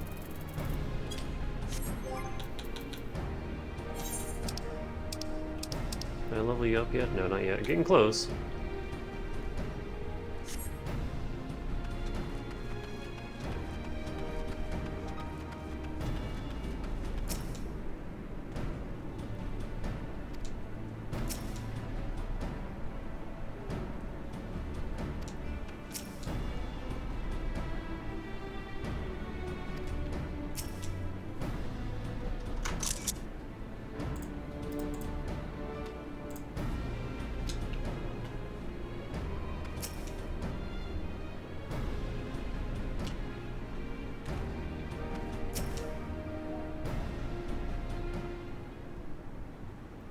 Glad to have you with us, Janika. As I'm sure Lieutenant Edelstein has explained, the Garleans have deployed a small force from Castrum, Meridian, and Niminiminima. Their main column assembles to the north near Dalamud's Talons, but we've also spied several squads attempting to conceal themselves on the approach to the west. There's a motorbike going past. They wish you to rush forth and commit to battle with their main column, leaving the detached force free to raid the plant and pillage supplies. Not much of a strategy, but these are desperate men. Captain Elbert, where have you been the last hour? Greetings, Scion. I understand the commander bids you and your fellows come lend a hand to the Braves. With such mighty heroes at its disposal, the Fourth should have little trouble contending with aught the Garleans might throw at them. But even you cannot be everywhere at once. The Third was getting restless, holed up in Alda, so I marched them out here to fill any holes in the plant's defenses and add their numbers to your counterattack. The reinforcements are welcome. We've enough soldiers now to divide our own forces and safely engage the enemy far beyond the walls. It would be best to avoid staging a battle anywhere near this much ceruleum. Let's take the fight to the Garleans. Sorry, I have a pesky hangnail I'm trying to get rid of. A wise course indeed. I shudder to think that the consequences should any of these storage tanks be exposed to fire. If there are no objections, the Scions shall join the Fourth and give battle to this main column. You're with the Third then, Warrior of Light. Your job will be to intercept these squads hiding out in the west and prevent them from reaching the processing plant. When you're ready to proceed. Report to Lieutenant Yu Yuhase. His scouts... My brain was convinced that said escorts.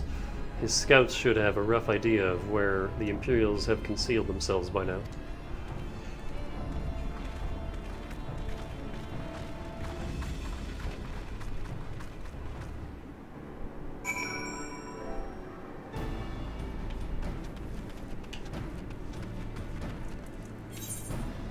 That's Ultima. We'll do that later.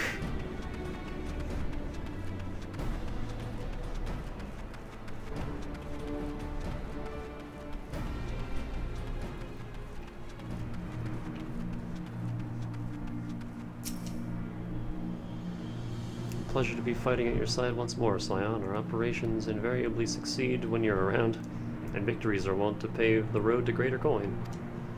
Now, this detached force we've been sent to eliminate has split into smaller squads, the better to conceal themselves within the terrain hereabouts. I imagine we'll need to split ourselves up as well to cover more ground and make sure we root out all these would-be raiders.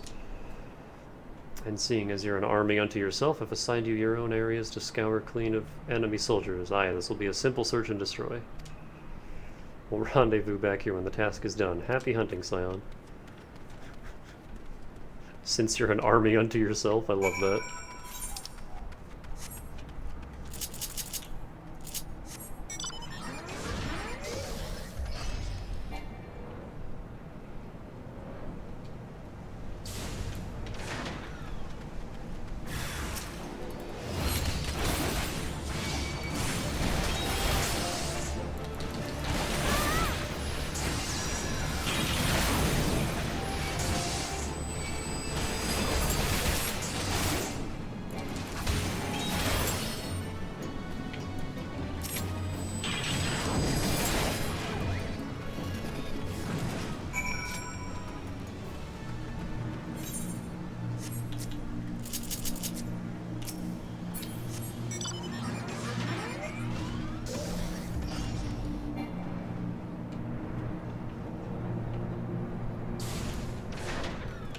Am I gonna piss off these Earth sprites while we're at it?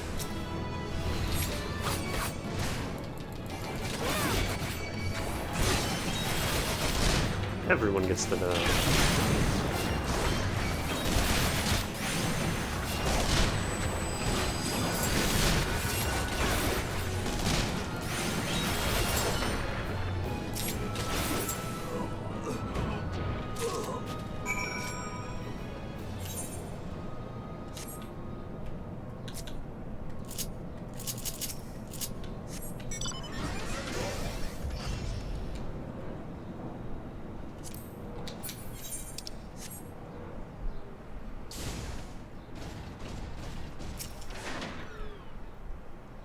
Seem grim, Scion. I'll take that to mean that between us, more than a few Garleans won't be making it back to the castrum.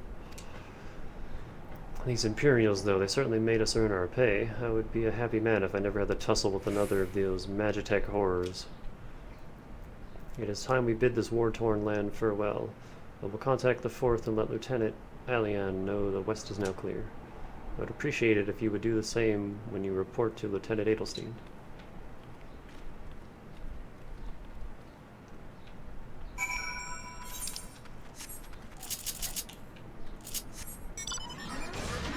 I don't know, I think those Earth spirits gave me more trouble than the Magitech armor did.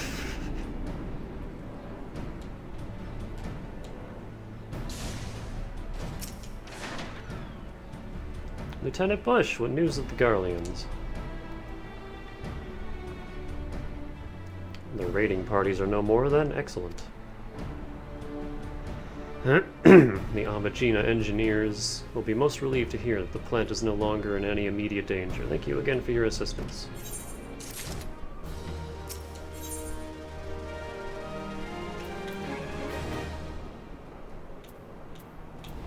Ooh, crit materia. I want that.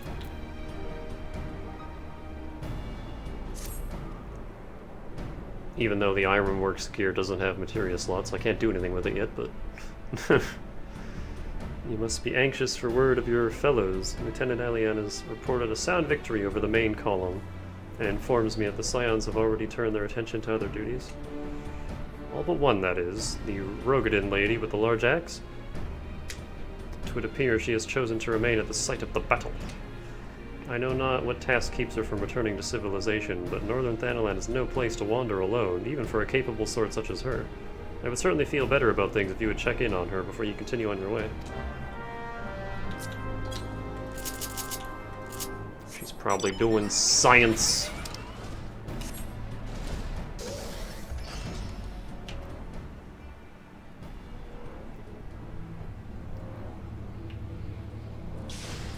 How goes science? Oh, hey, Araman.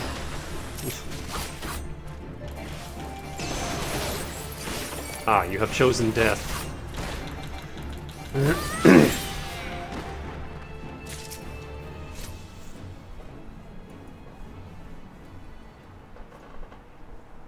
Hold on, I won't be a second.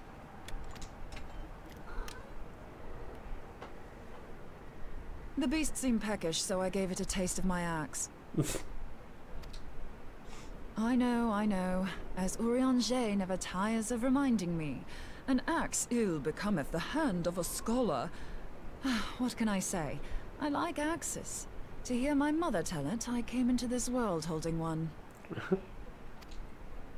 And it's not as if it stopped me picking up a quill, is it? I often think of the man who introduced me to the joys of learning. He's one of the reasons I decided to come to Eorzea. Him and my excruciatingly stiff childhood friend. Considering how unalike we are, it's a wonder we ever got on. The world's a strange old place, isn't it? Aye, that ought to do it.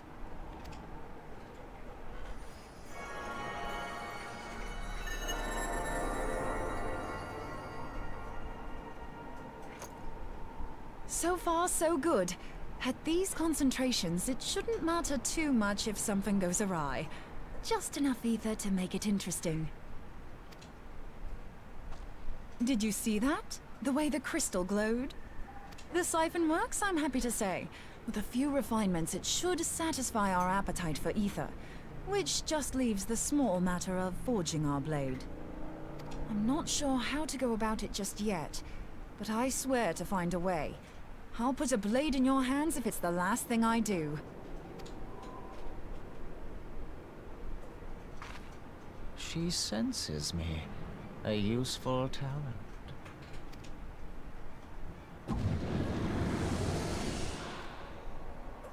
Hanassian, are they onto us? By your brand, I see you are an Archon of Sharlayan. Keeper of knowledge. Seeker of truth. Meddler. I don't know what the hell's you're saying, but I don't much like your tone. Your instincts serve you well. But come, be not unsettled on my account. That lovely brow was not made for frowns. But I waste my breath. Oh, is this implying that they are still speaking the snake language, but we can understand it now? Let me direct my words to one who understands them. We meet at last, warrior of light. I was wondering about that. I am Nabriales. And you have long been a thorn in my side. I suffered the overweening presence of La Habrea that men might host the power of gods, only for you to undo my hard work.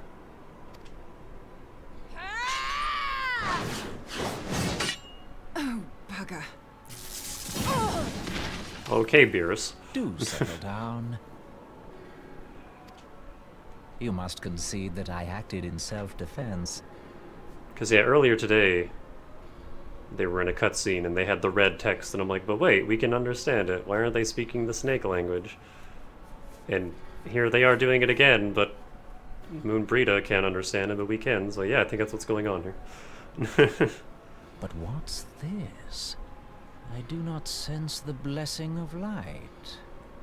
That was before Midgardsormr, though, so I don't know what caused it. Oh dear. Could it be that frail Hydaelyn has forgotten her champion? This I did not foresee. Shorn of light as you are no longer a threat. And better yet, the seal is broken. Now is the time to claim the staff. With it in my grasp, I shall rise above them all and take my place at Lord Zodiac's right hand.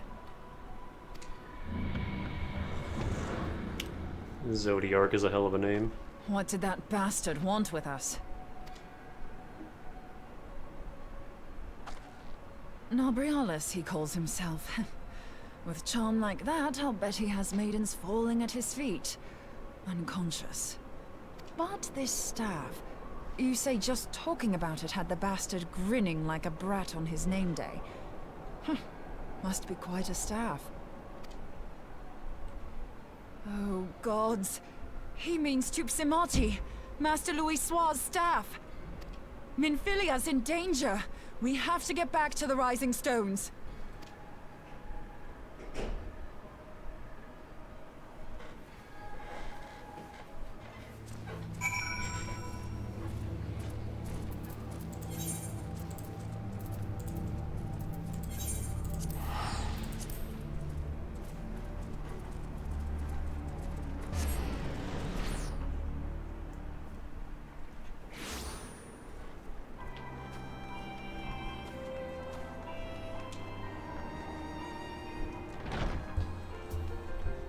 How's it going, Hugubert? These damn pajamas again.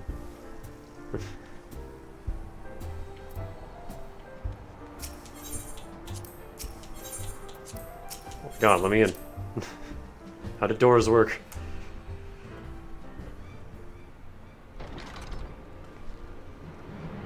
You're here. Master Louis Soir's staff is kept in the Solar, isn't it? Quickly now. Kick the door down.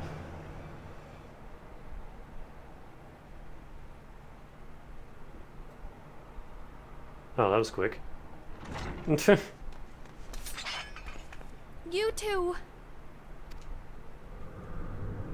What is she armed with? So, you were able to divine my intent. What now, warrior of light? Ah, but that name is no longer fitting. You have become decidedly dull, and quite incapable of barring my entry. What do you mean? You truly do not know? Then I suppose it is only right that I enlighten you. The blessing of light kept you and your fellow meddlers safe. It was that which prevented my kind from entering your domain. My kind, I say, though it had no power over the likes of Elidibus and La Habrea. Being of this world, they could come and go as they please, while I could only look on. But I need look no longer. Now that the seal is gone, I mean to act. Unlike the others, I am not given to waiting. I shall take that staff and bring about the next rejoining. Rejoining? Then it was your doing. The Isle of Val, the scholars, all of it.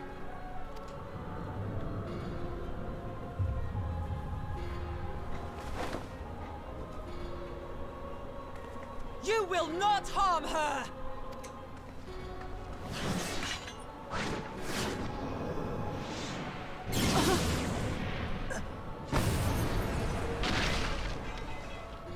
Moonbreeder! Why must you insist on forcing my hand? Did you learn nothing from our last meeting? Ah, but I forget. My words fall upon deaf ears. The staff is but a broken relic, a memorial to the departed. What possible use could you have for it?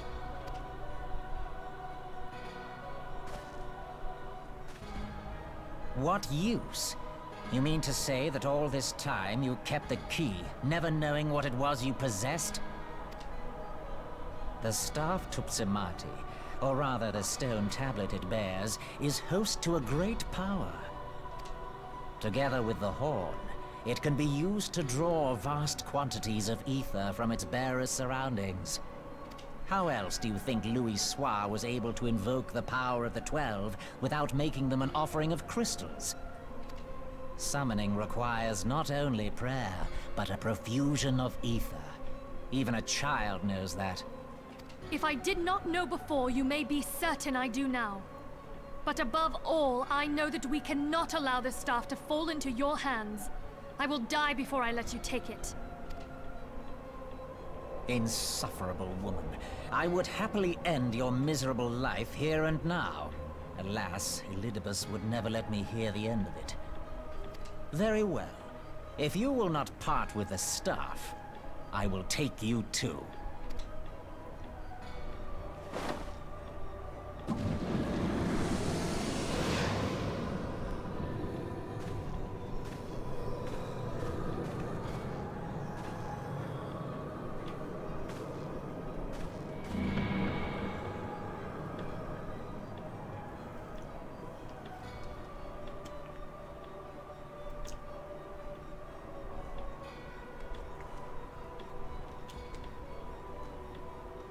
After them! Quickly! Before the rift closes!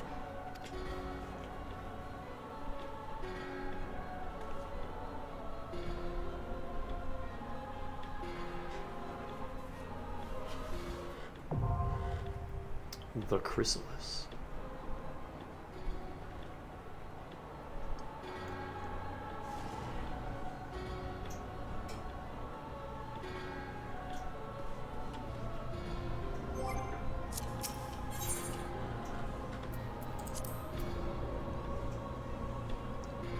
Oh, this one's a trial.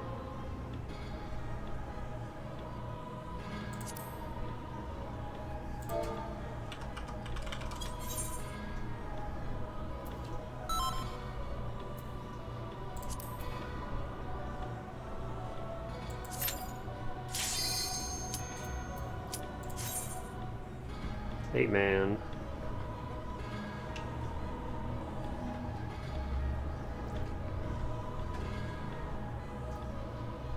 Umbrita just laying there while we wait for the queue.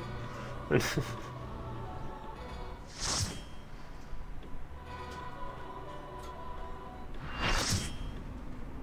I was gonna say, what do you mean, light party?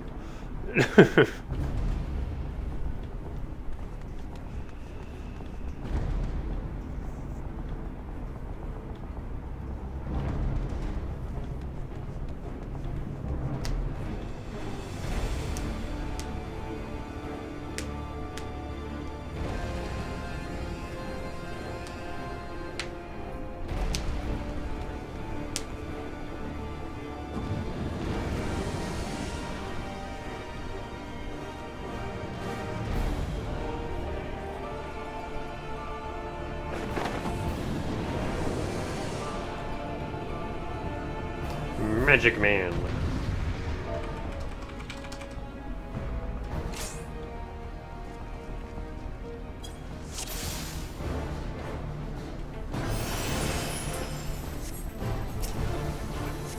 That guy was explaining mechanics, but I didn't get a chance to read it.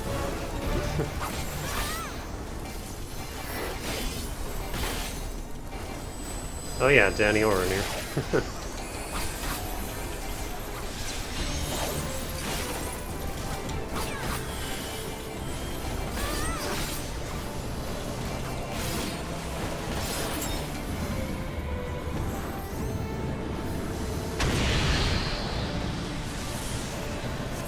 Alternate.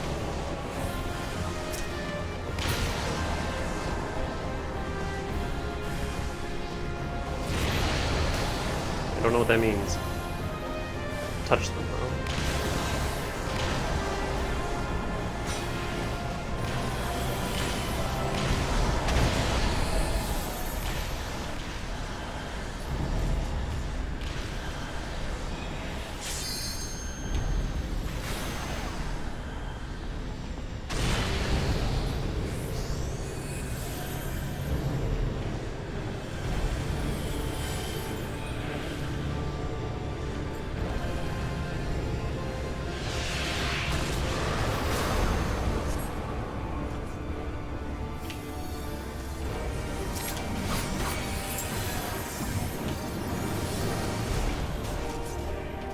One same color just does more damage.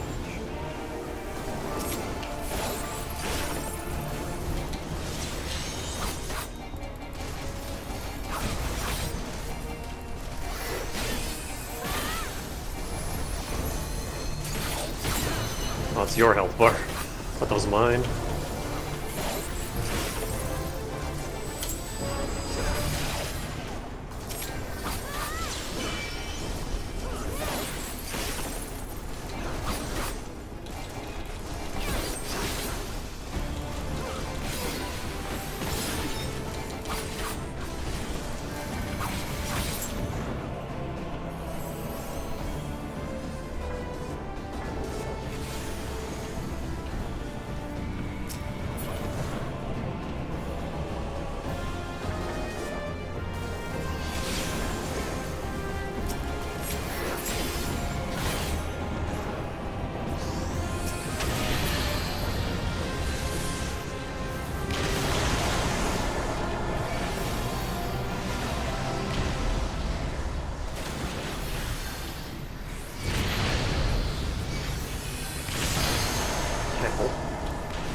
It was a weird fight.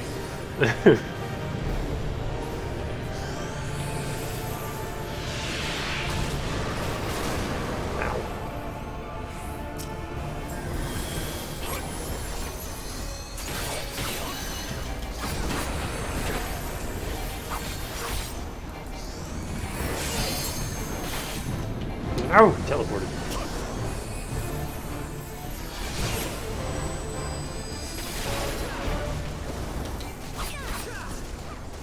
It's someone other than me, LB, I don't want to do it.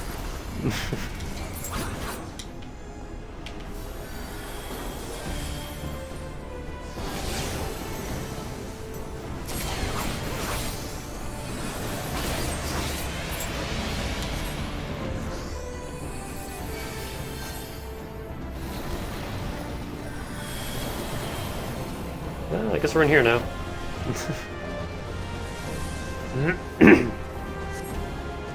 I'll be the tier when it appears. Tanks take the circles.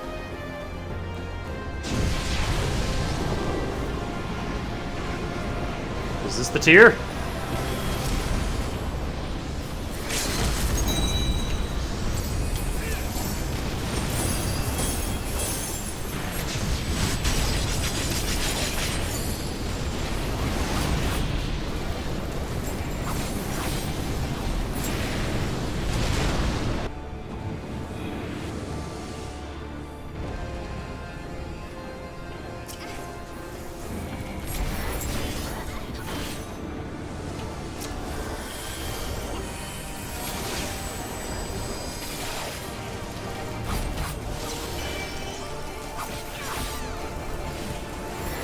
And down he goes. The secret Ashian man! Fuck off, game.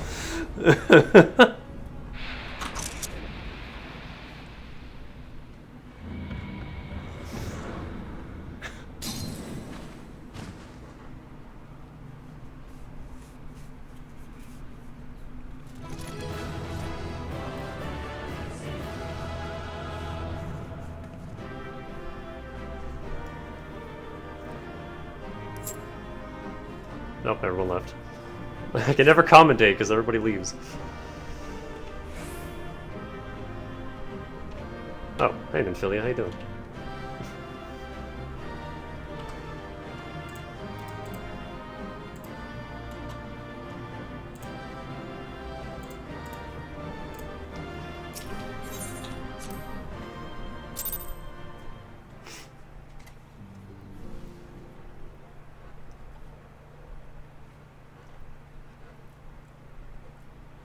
You're safe. Thank the 12. Does that fight get added to the main scenario roulette? Because I don't want to do that fight again. Ultima's way easier. I guess you don't have a giant cutscene to watch.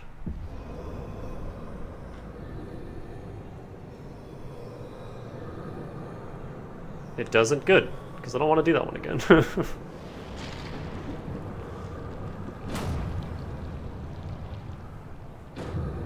It does in Trials Roulette. I don't really do Trial Roulette. You may have bested me this day, but what of the next?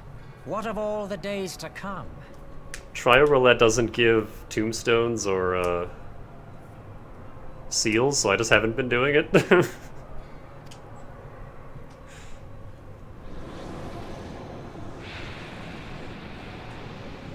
It's like tome. I always say tomb. Different word. Remember, light no longer holds sway here. I may return whensoever I wish, again and again and again. Eventually, you will falter, and the staff will be mine. Until next time, scions.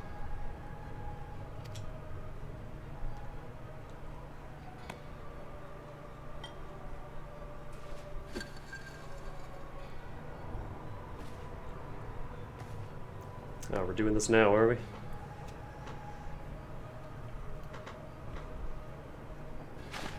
There will be no next time. This is the end. Nice of him to just sit there and let this happen.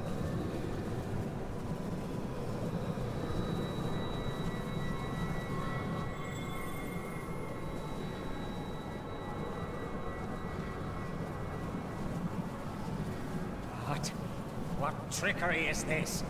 A rock. No. No. Cannot.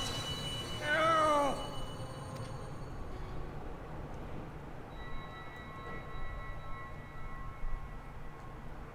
Use Tube Samati to gather ether. Quickly, before he breaks free.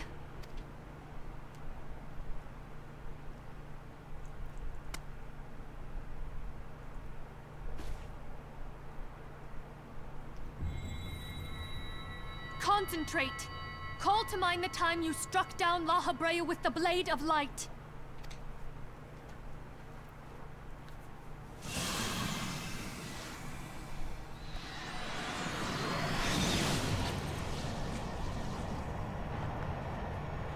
Are we having a DBZ Why won't it work?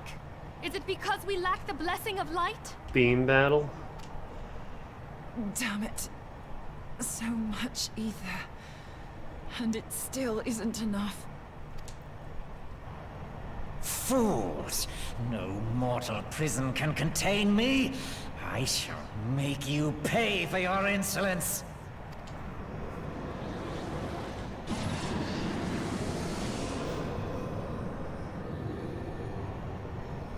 Please, Mother Heidelin, hearken to our plea. Lend us your divine light. Why can you not hear us? Do our words no longer reach you? Virtual highlight has no sway in this If only domain. we had a bit more ether.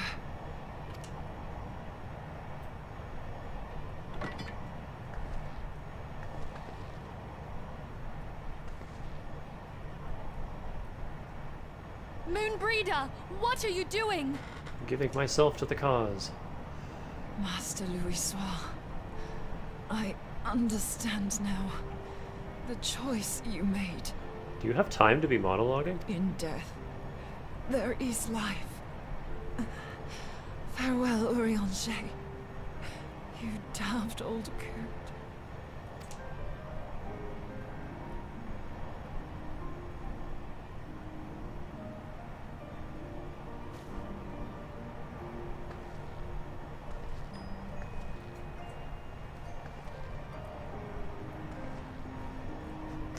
I'm just holding the pose. Moonbreeder, no! You mustn't! Touch.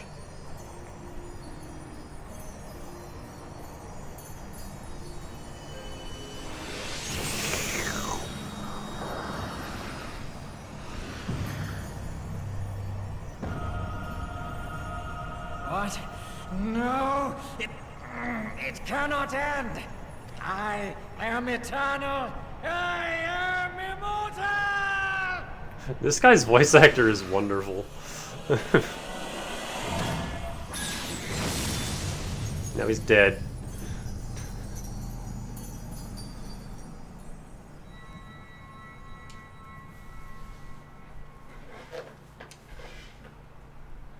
Moonbreeder. She's gone. Oh, hardly knew her. Dead as hell forever this time.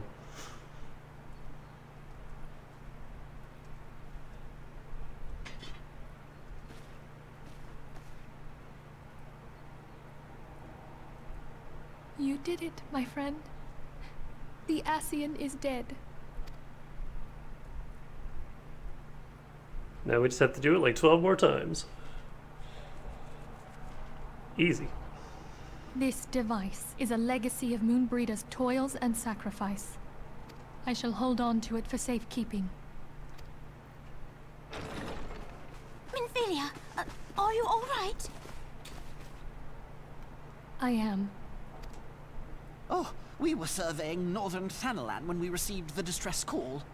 We returned as swiftly as we were able. It seems you have everything in hand, however. What happened here? Where is Moonbreeder?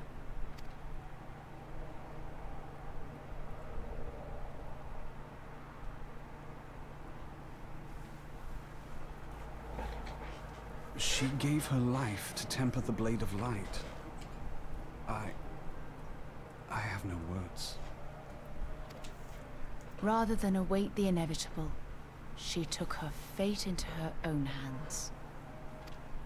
Does Ariange know? Hey guys, what'd I miss? My friend, there is something I must tell you.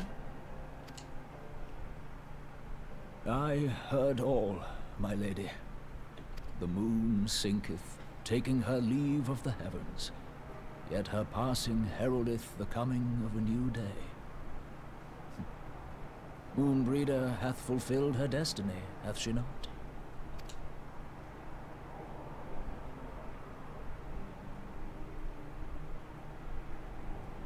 Long ago, far across the seas in the Sharlayan motherland, Moonbreeder and I did study under the sage tutelage of Master Louisoix. Full oft did he impress upon us that knowledge existeth to serve the greater good. This sentiment, however, was contrary to the nation's policy of neutrality, which censured intercedence in the affairs of foreign lands. In spite of vehement opposition, he founded the Circle of Knowing, and journeyed hither to the heart of Eorzea. Through his noble sacrifice, was the realm spared its doom. Yet this great soul, whom all should rightly have honored, was branded a pariah in his own land. His peers did accuse him of forsaking his duty as a man of learning, and of meddling in the course of history. When he left Sharlayan behind, Master Louisoix gave no word to signal his intent to Moonbreeder. Close as they were, as master and disciple, she was deeply wounded by the sudden exclusion from his confidence. Above all, however, she was confused. Try as she might, she could ill comprehend her master's motive. The slanders that were heaped upon him after his passing served only to inflame the turmoil within her. For years upon end, she knew not what to believe. Torn as she was twixt the man whom she revered and the man who forsook her and his duty both. The Louisoix I knew would never forsake his duty, much less one of his own. This I know full well, my lady. 'Twas not for want of love that Master Louisoix hid his intent. He but desired that Moonbreeder discover her own path, free of the shadow of his influence. Long did I contemplate revealing the truth to her, and long did I hold my peace. After all, was it not Master Louis Soir's wish that she come to the truth unaided? I told myself it was, and resolved to let her suffer. Knowingly did I deny my friend the comfort she craved. And now she hath gone to her rest, with doubt still in her heart.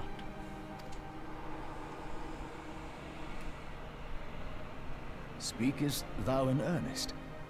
Did Moonbreeder truly come to understand Master Louis Soir's will before the end? The realization hath set her free.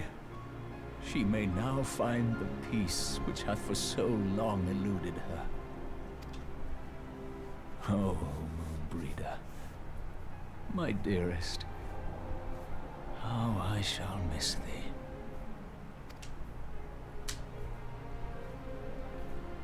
Moonbreeder gave her life that we might possess the means to defeat the Asians. Her sacrifice must not be in vain. Let us continue her work on the Blade of Ether and see it to completion. My lady, I would mourn Moonbreeder in mine own way. I beg your permission to return to the Waking Sands. Of course, my friend. Take all the time you require. We shall be here should you have need of us.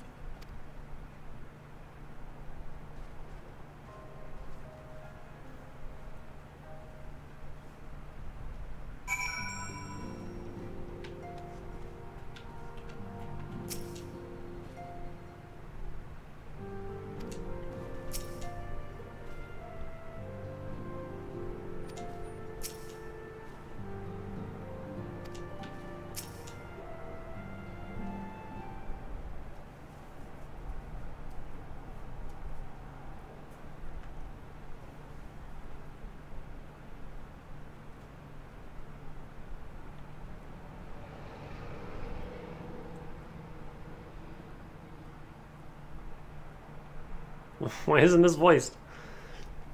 Never have I seen Urianger so utterly defeated. No one should be made to suffer such grief. We shall gather in the Charlean Manor to celebrate Moonbreeder's life and mourn her passing. Oh, that's why, because it's only like 3 sentences.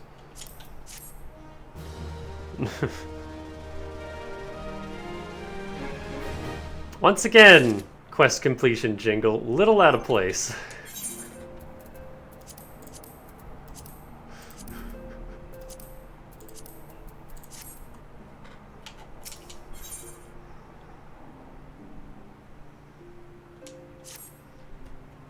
I think we'll have to do the Crystal Tower tomorrow then, because I think part 2 of this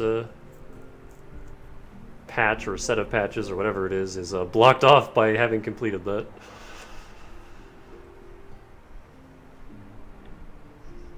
As Moonbreeder was a native of Charlean, I feel it is only fitting that we gather before the Mark of the Scholar. Are you familiar with the stone? 'Tis a monument found at Rathfrost, and is sacred to Thaliak, guardian deity of the City of Learning. There shall we pray for our dear friend's soul and bid her a peaceful return to the light of the Mother Crystal. Can do Crystal Tower and Binding Coil. I don't want to jump right into Heaven's Word, so like if we get to the end of the story stuff, we could just do all the dungeons.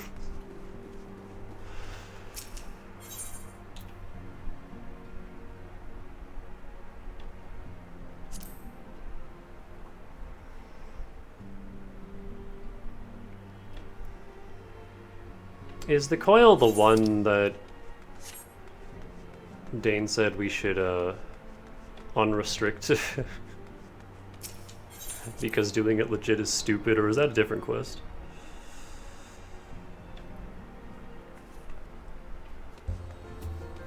Yeah, probably. Where am I going?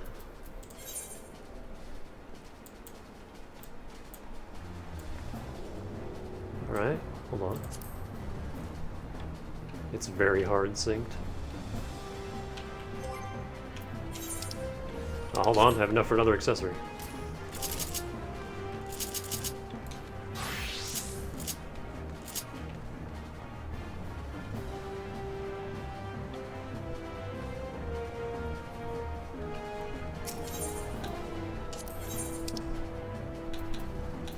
I got the choker.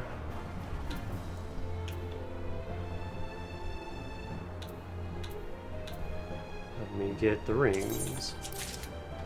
I'll get bracelets last since Yokai Watch.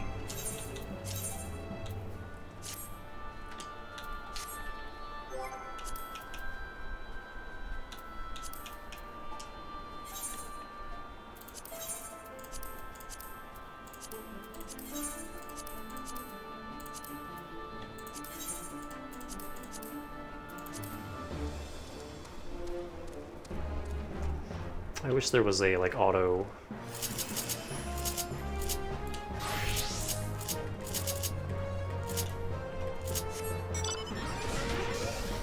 auto option for the portrait thing.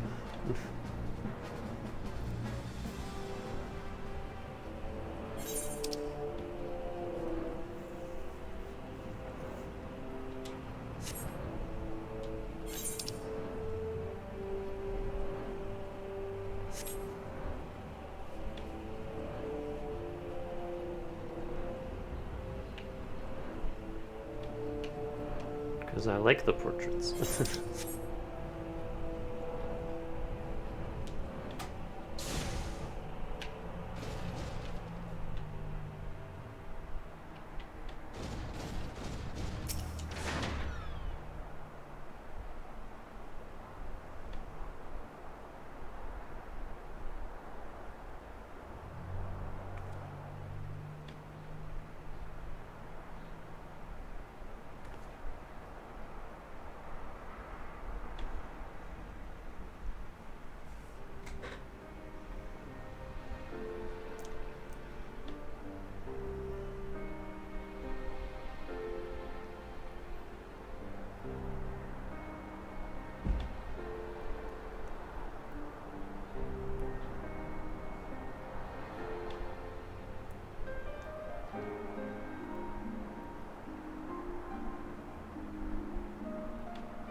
Forgive me, Moonbreeder.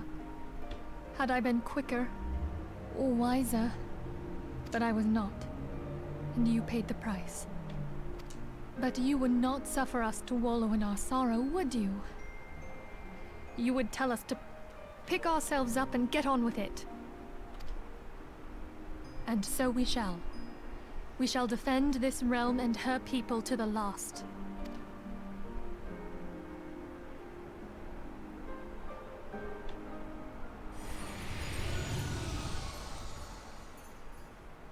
Life for death, a fair exchange.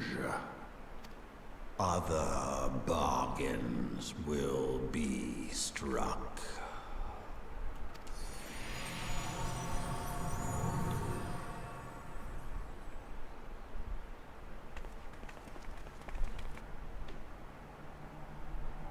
I don't think I don't think I like the dragon dude very much. It's kind of a jerk.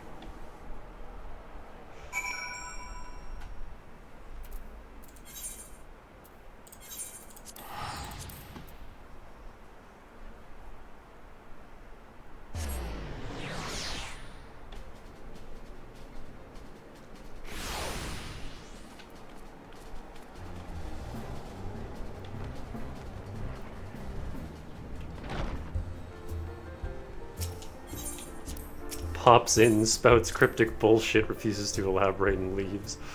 He's just that one meme personified.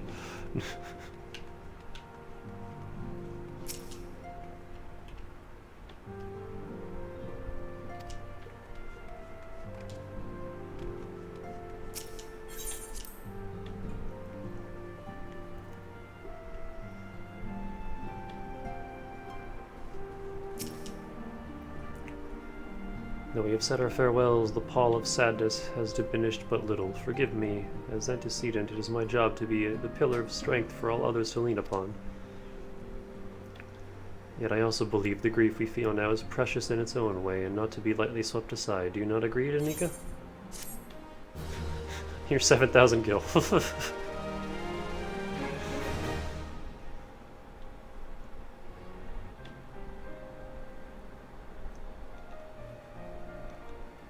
Tis as if a dagger has been thrust into my breast. But 'tis a pain we must learn to bear if we are to forge ahead with our duty. The battles we have fought have taken the lives of so many. Louis Swam and Brita, our fellows at the Waking Sands. Their spirit and dedication to our cause, however, will never be lost as long as we rise to fight once more. I hardly need remind you of this, of course. 'Tis for my own benefit that I repeat these words, a reaffirmation of mine own chosen path.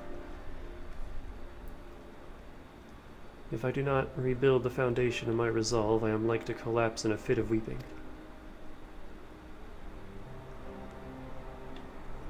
My apologies again, Danica. There is no other to whom I could display such weakness. You are my pillar of strength, and I fear I shall have need of your steadfast presence in the days to come.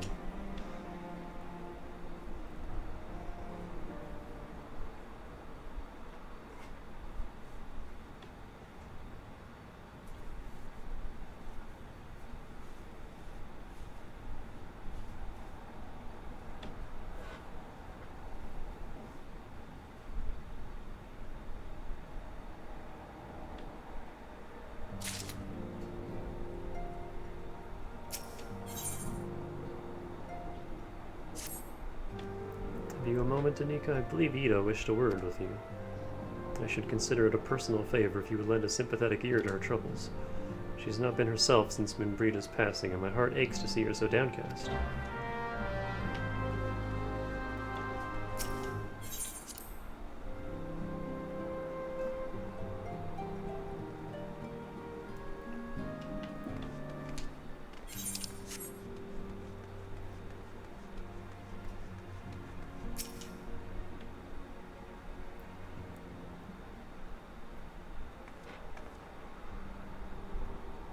Yay, it's Danica. Great! Oh, it's no use. I'm trying to stay positive, but it's just hard, you know? I'm not used to being sad. It's weird. The thing is, I know Moon would tell me off if she saw me moping around like this, which is why I decided to cheer myself up by getting her a special flower. I placed an order for a moon daisy with Rowena a little while ago, and it's ready to be picked up. The trouble is, I find Rowena a bit difficult at the best of times, and, well, this isn't one of them. I know it's silly, but I just can't face it at the moment, so I was wondering, do you think you could maybe collect it for me? I have the coin to pay for the flower right here. Thank you so much. I'll be waiting for you and the daisy at Wrathfrost.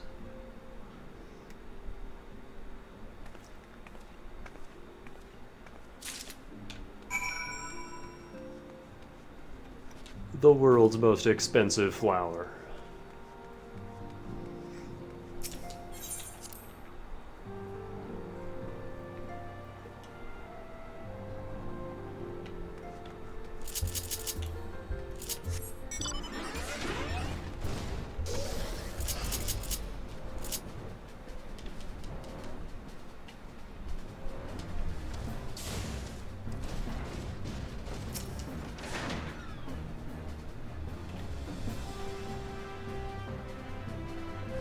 What can I do for you today, adventurer? Eldritch trinket to trade?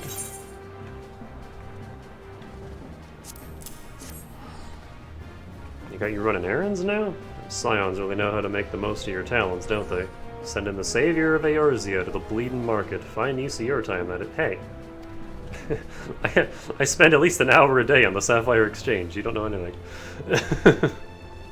Seriously though, you best learn how to say no, or they'll have you mucking out the Chocobo stables next. If it's from Rowena, you know it's expensive. Anyway, what was it? You were here to pick up the moon daisy, was it? Here then, take it. And tell that Yida lass I have a wide selection of headwear in stock if she ever decides to replace that dowdy old mask of hers. Gods knows she needs to.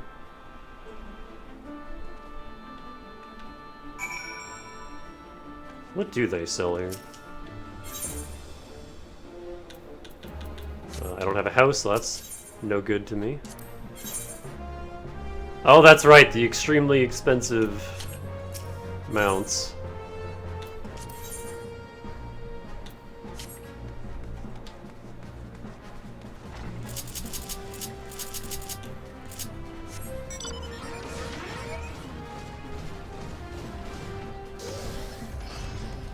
Get in my robot.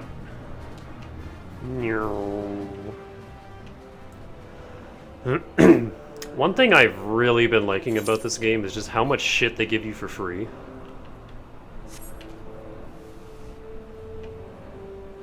Like, I already have so many cool outfits, and minions, and a big robot.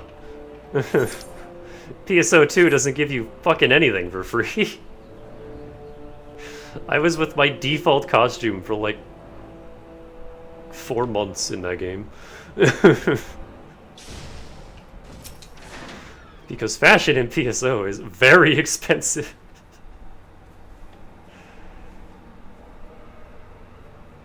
This mech also plays the FF6 music? Oh man, well that gives me a very strong incentive to turn Mount music back on because I love that song.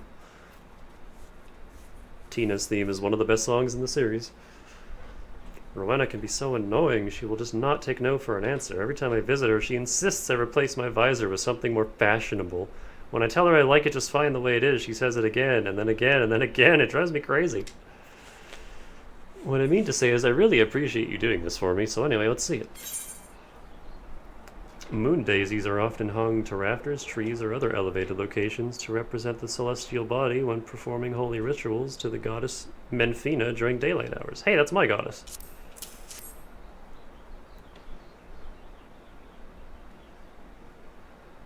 Moon Brita loved these things, you know. I hope that somewhere, somehow, she knows I'm still thinking of her.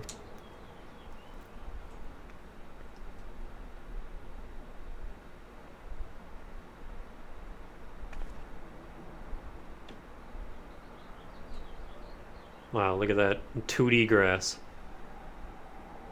I'll never forget you, Moon. None of us will.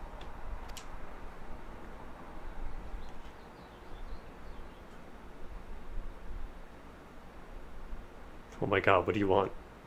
The song riseth to a crescendo.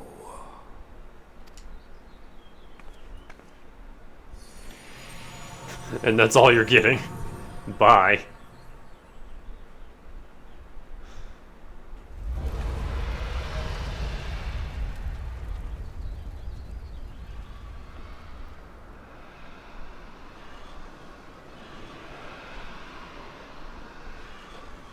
That's probably bad.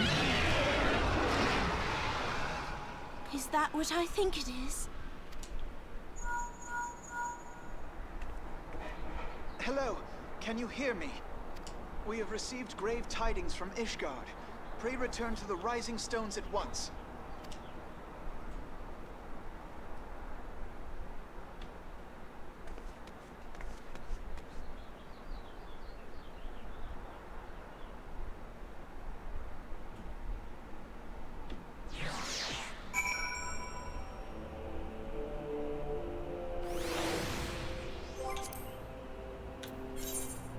I don't remember... There it is, play music on mountain.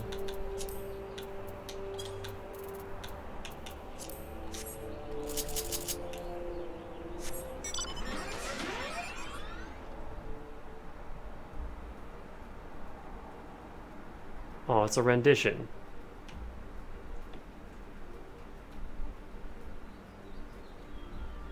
And it's super quiet.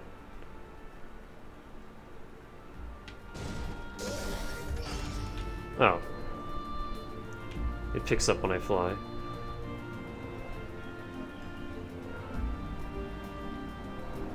It's too fast. I don't like it.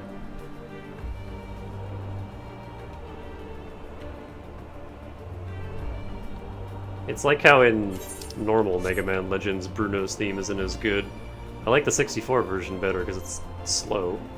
It just sounds better.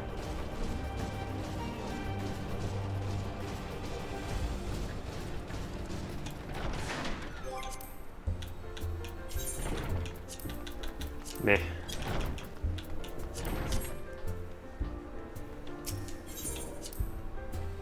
I appreciate the effort, at least. I wasn't expecting all the mounts to have their own music accompaniment. That's pretty cool.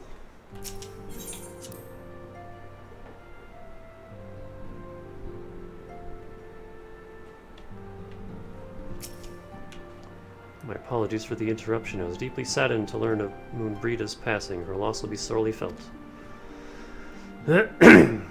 Alas, recent developments in Ishgard leave us little time to mourn. The envoy from Kurthus will soon arrive, but we must hasten to hear her report.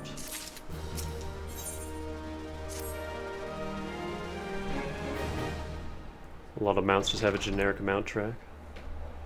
Why is this not voiced? Hold on, I need to drink.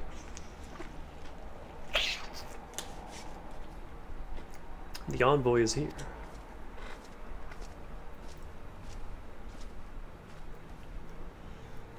I thank you for receiving me at such short notice. Time is of the essence. I would forego the usual pleasantries, if I may. Certainly. You come with news of the Dravanians? Aye, the dragons have begun their attack in earnest. The first wave reached the Central Highlands a short while ago, and battle was joined soon thereafter. Sir Emmerich himself sailed forth with a contingent of temple knights and several companies of the noble house's finest. Though the beasts were ultimately forced into retreat, our victory, if such it may be called, came at the cost of many of our own, too many. They will not withstand a second wave should the Dravanians renew their assault. You paint a grim picture, my lady. Is it reinforcements you seek, then? We do. Though it pricks our pride, it is plain we cannot protect Ishgard with our ranks thus thinned by the Horde. Sir Emmerich would meet with you to discuss the possibility of enlisting your aid. Very well, I shall depart for Kurthus at once. I must warn you, however, that the involvement of the Crystal Braves is by no means assured. Our commitment to quelling the unrest of Ul'dah must take precedence. It is with such contingencies in mind that I must make another request. The Scions of the Seventh Dawn are known for sharing close ties with all three of the grand companies of Eorzea. Would you consent to plead our case to their leaders? Though I will gladly appeal to the grand companies on your behalf, I dare not promise a favorable reply. You need say no more. Considering our past dealings with the Eorzea Alliance, I can well imagine how our plea will be received. But the fate of Ishgard hangs in the balance. We must explore every avenue still open to us, no matter how unpromising. I see. Very well. I shall send envoys to each of the allied nations and have them present your request directly to the heads of the grand companies.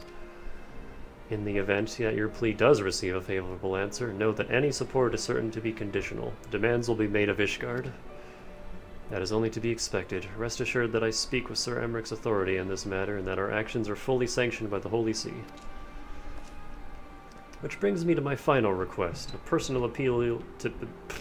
Try that again. A personal appeal to you, Warrior of Light.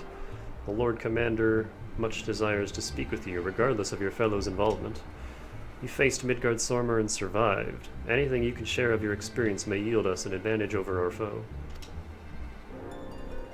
Oh, this is gonna get awkward, huh? Thank you. You wear the mantle of hero well. It would seem the road leads us both to Camp Dragonhead. Seek me out when you arrive, Danica.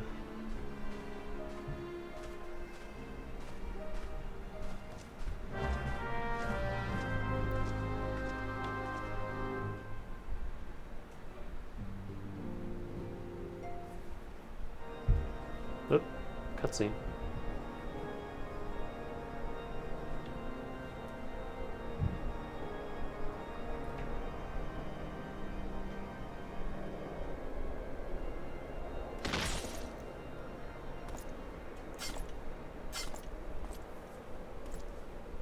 There's some striking blue gauntlets you have there.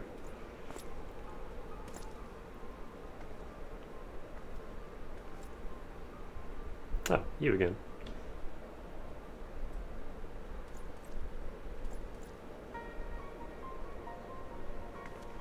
She recovered quickly.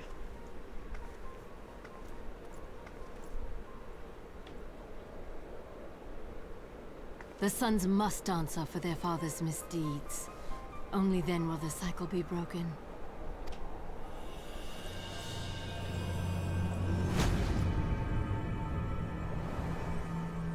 Orb.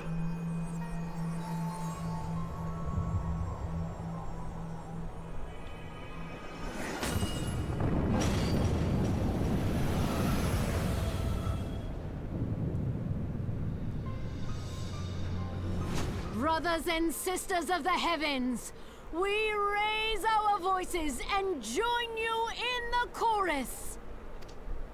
The sinner's feeble magics are undone.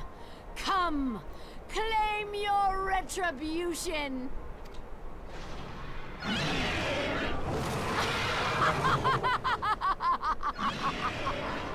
Trogdor!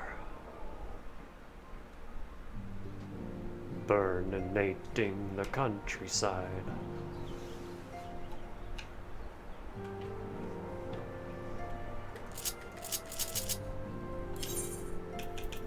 Before that, I don't have time.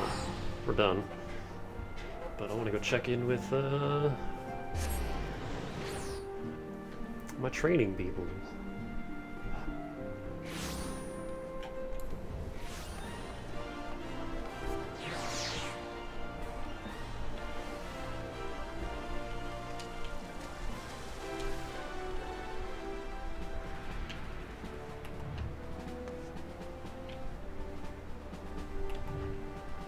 Got a lot of knives on her. Oh, excuse me.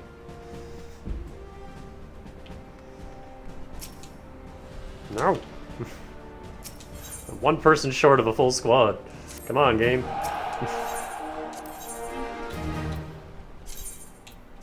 There we go. Keep leveling. Oh, that doesn't look comfortable. Why do I have 2 archers? I can't class change until I get the next company rank.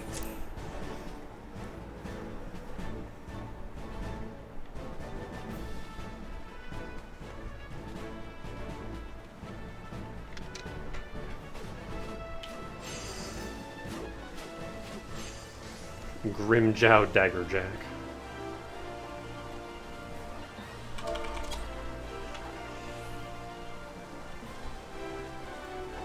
Alright, so that's all I got time for tonight.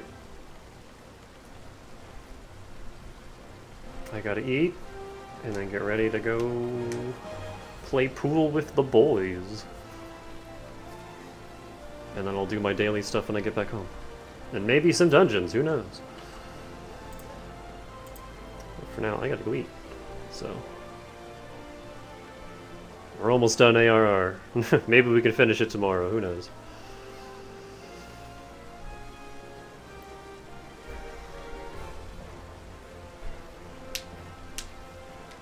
But yeah, for now, we'll see y'all later. Have a good rest of the night. Excuse me. And stay fresh.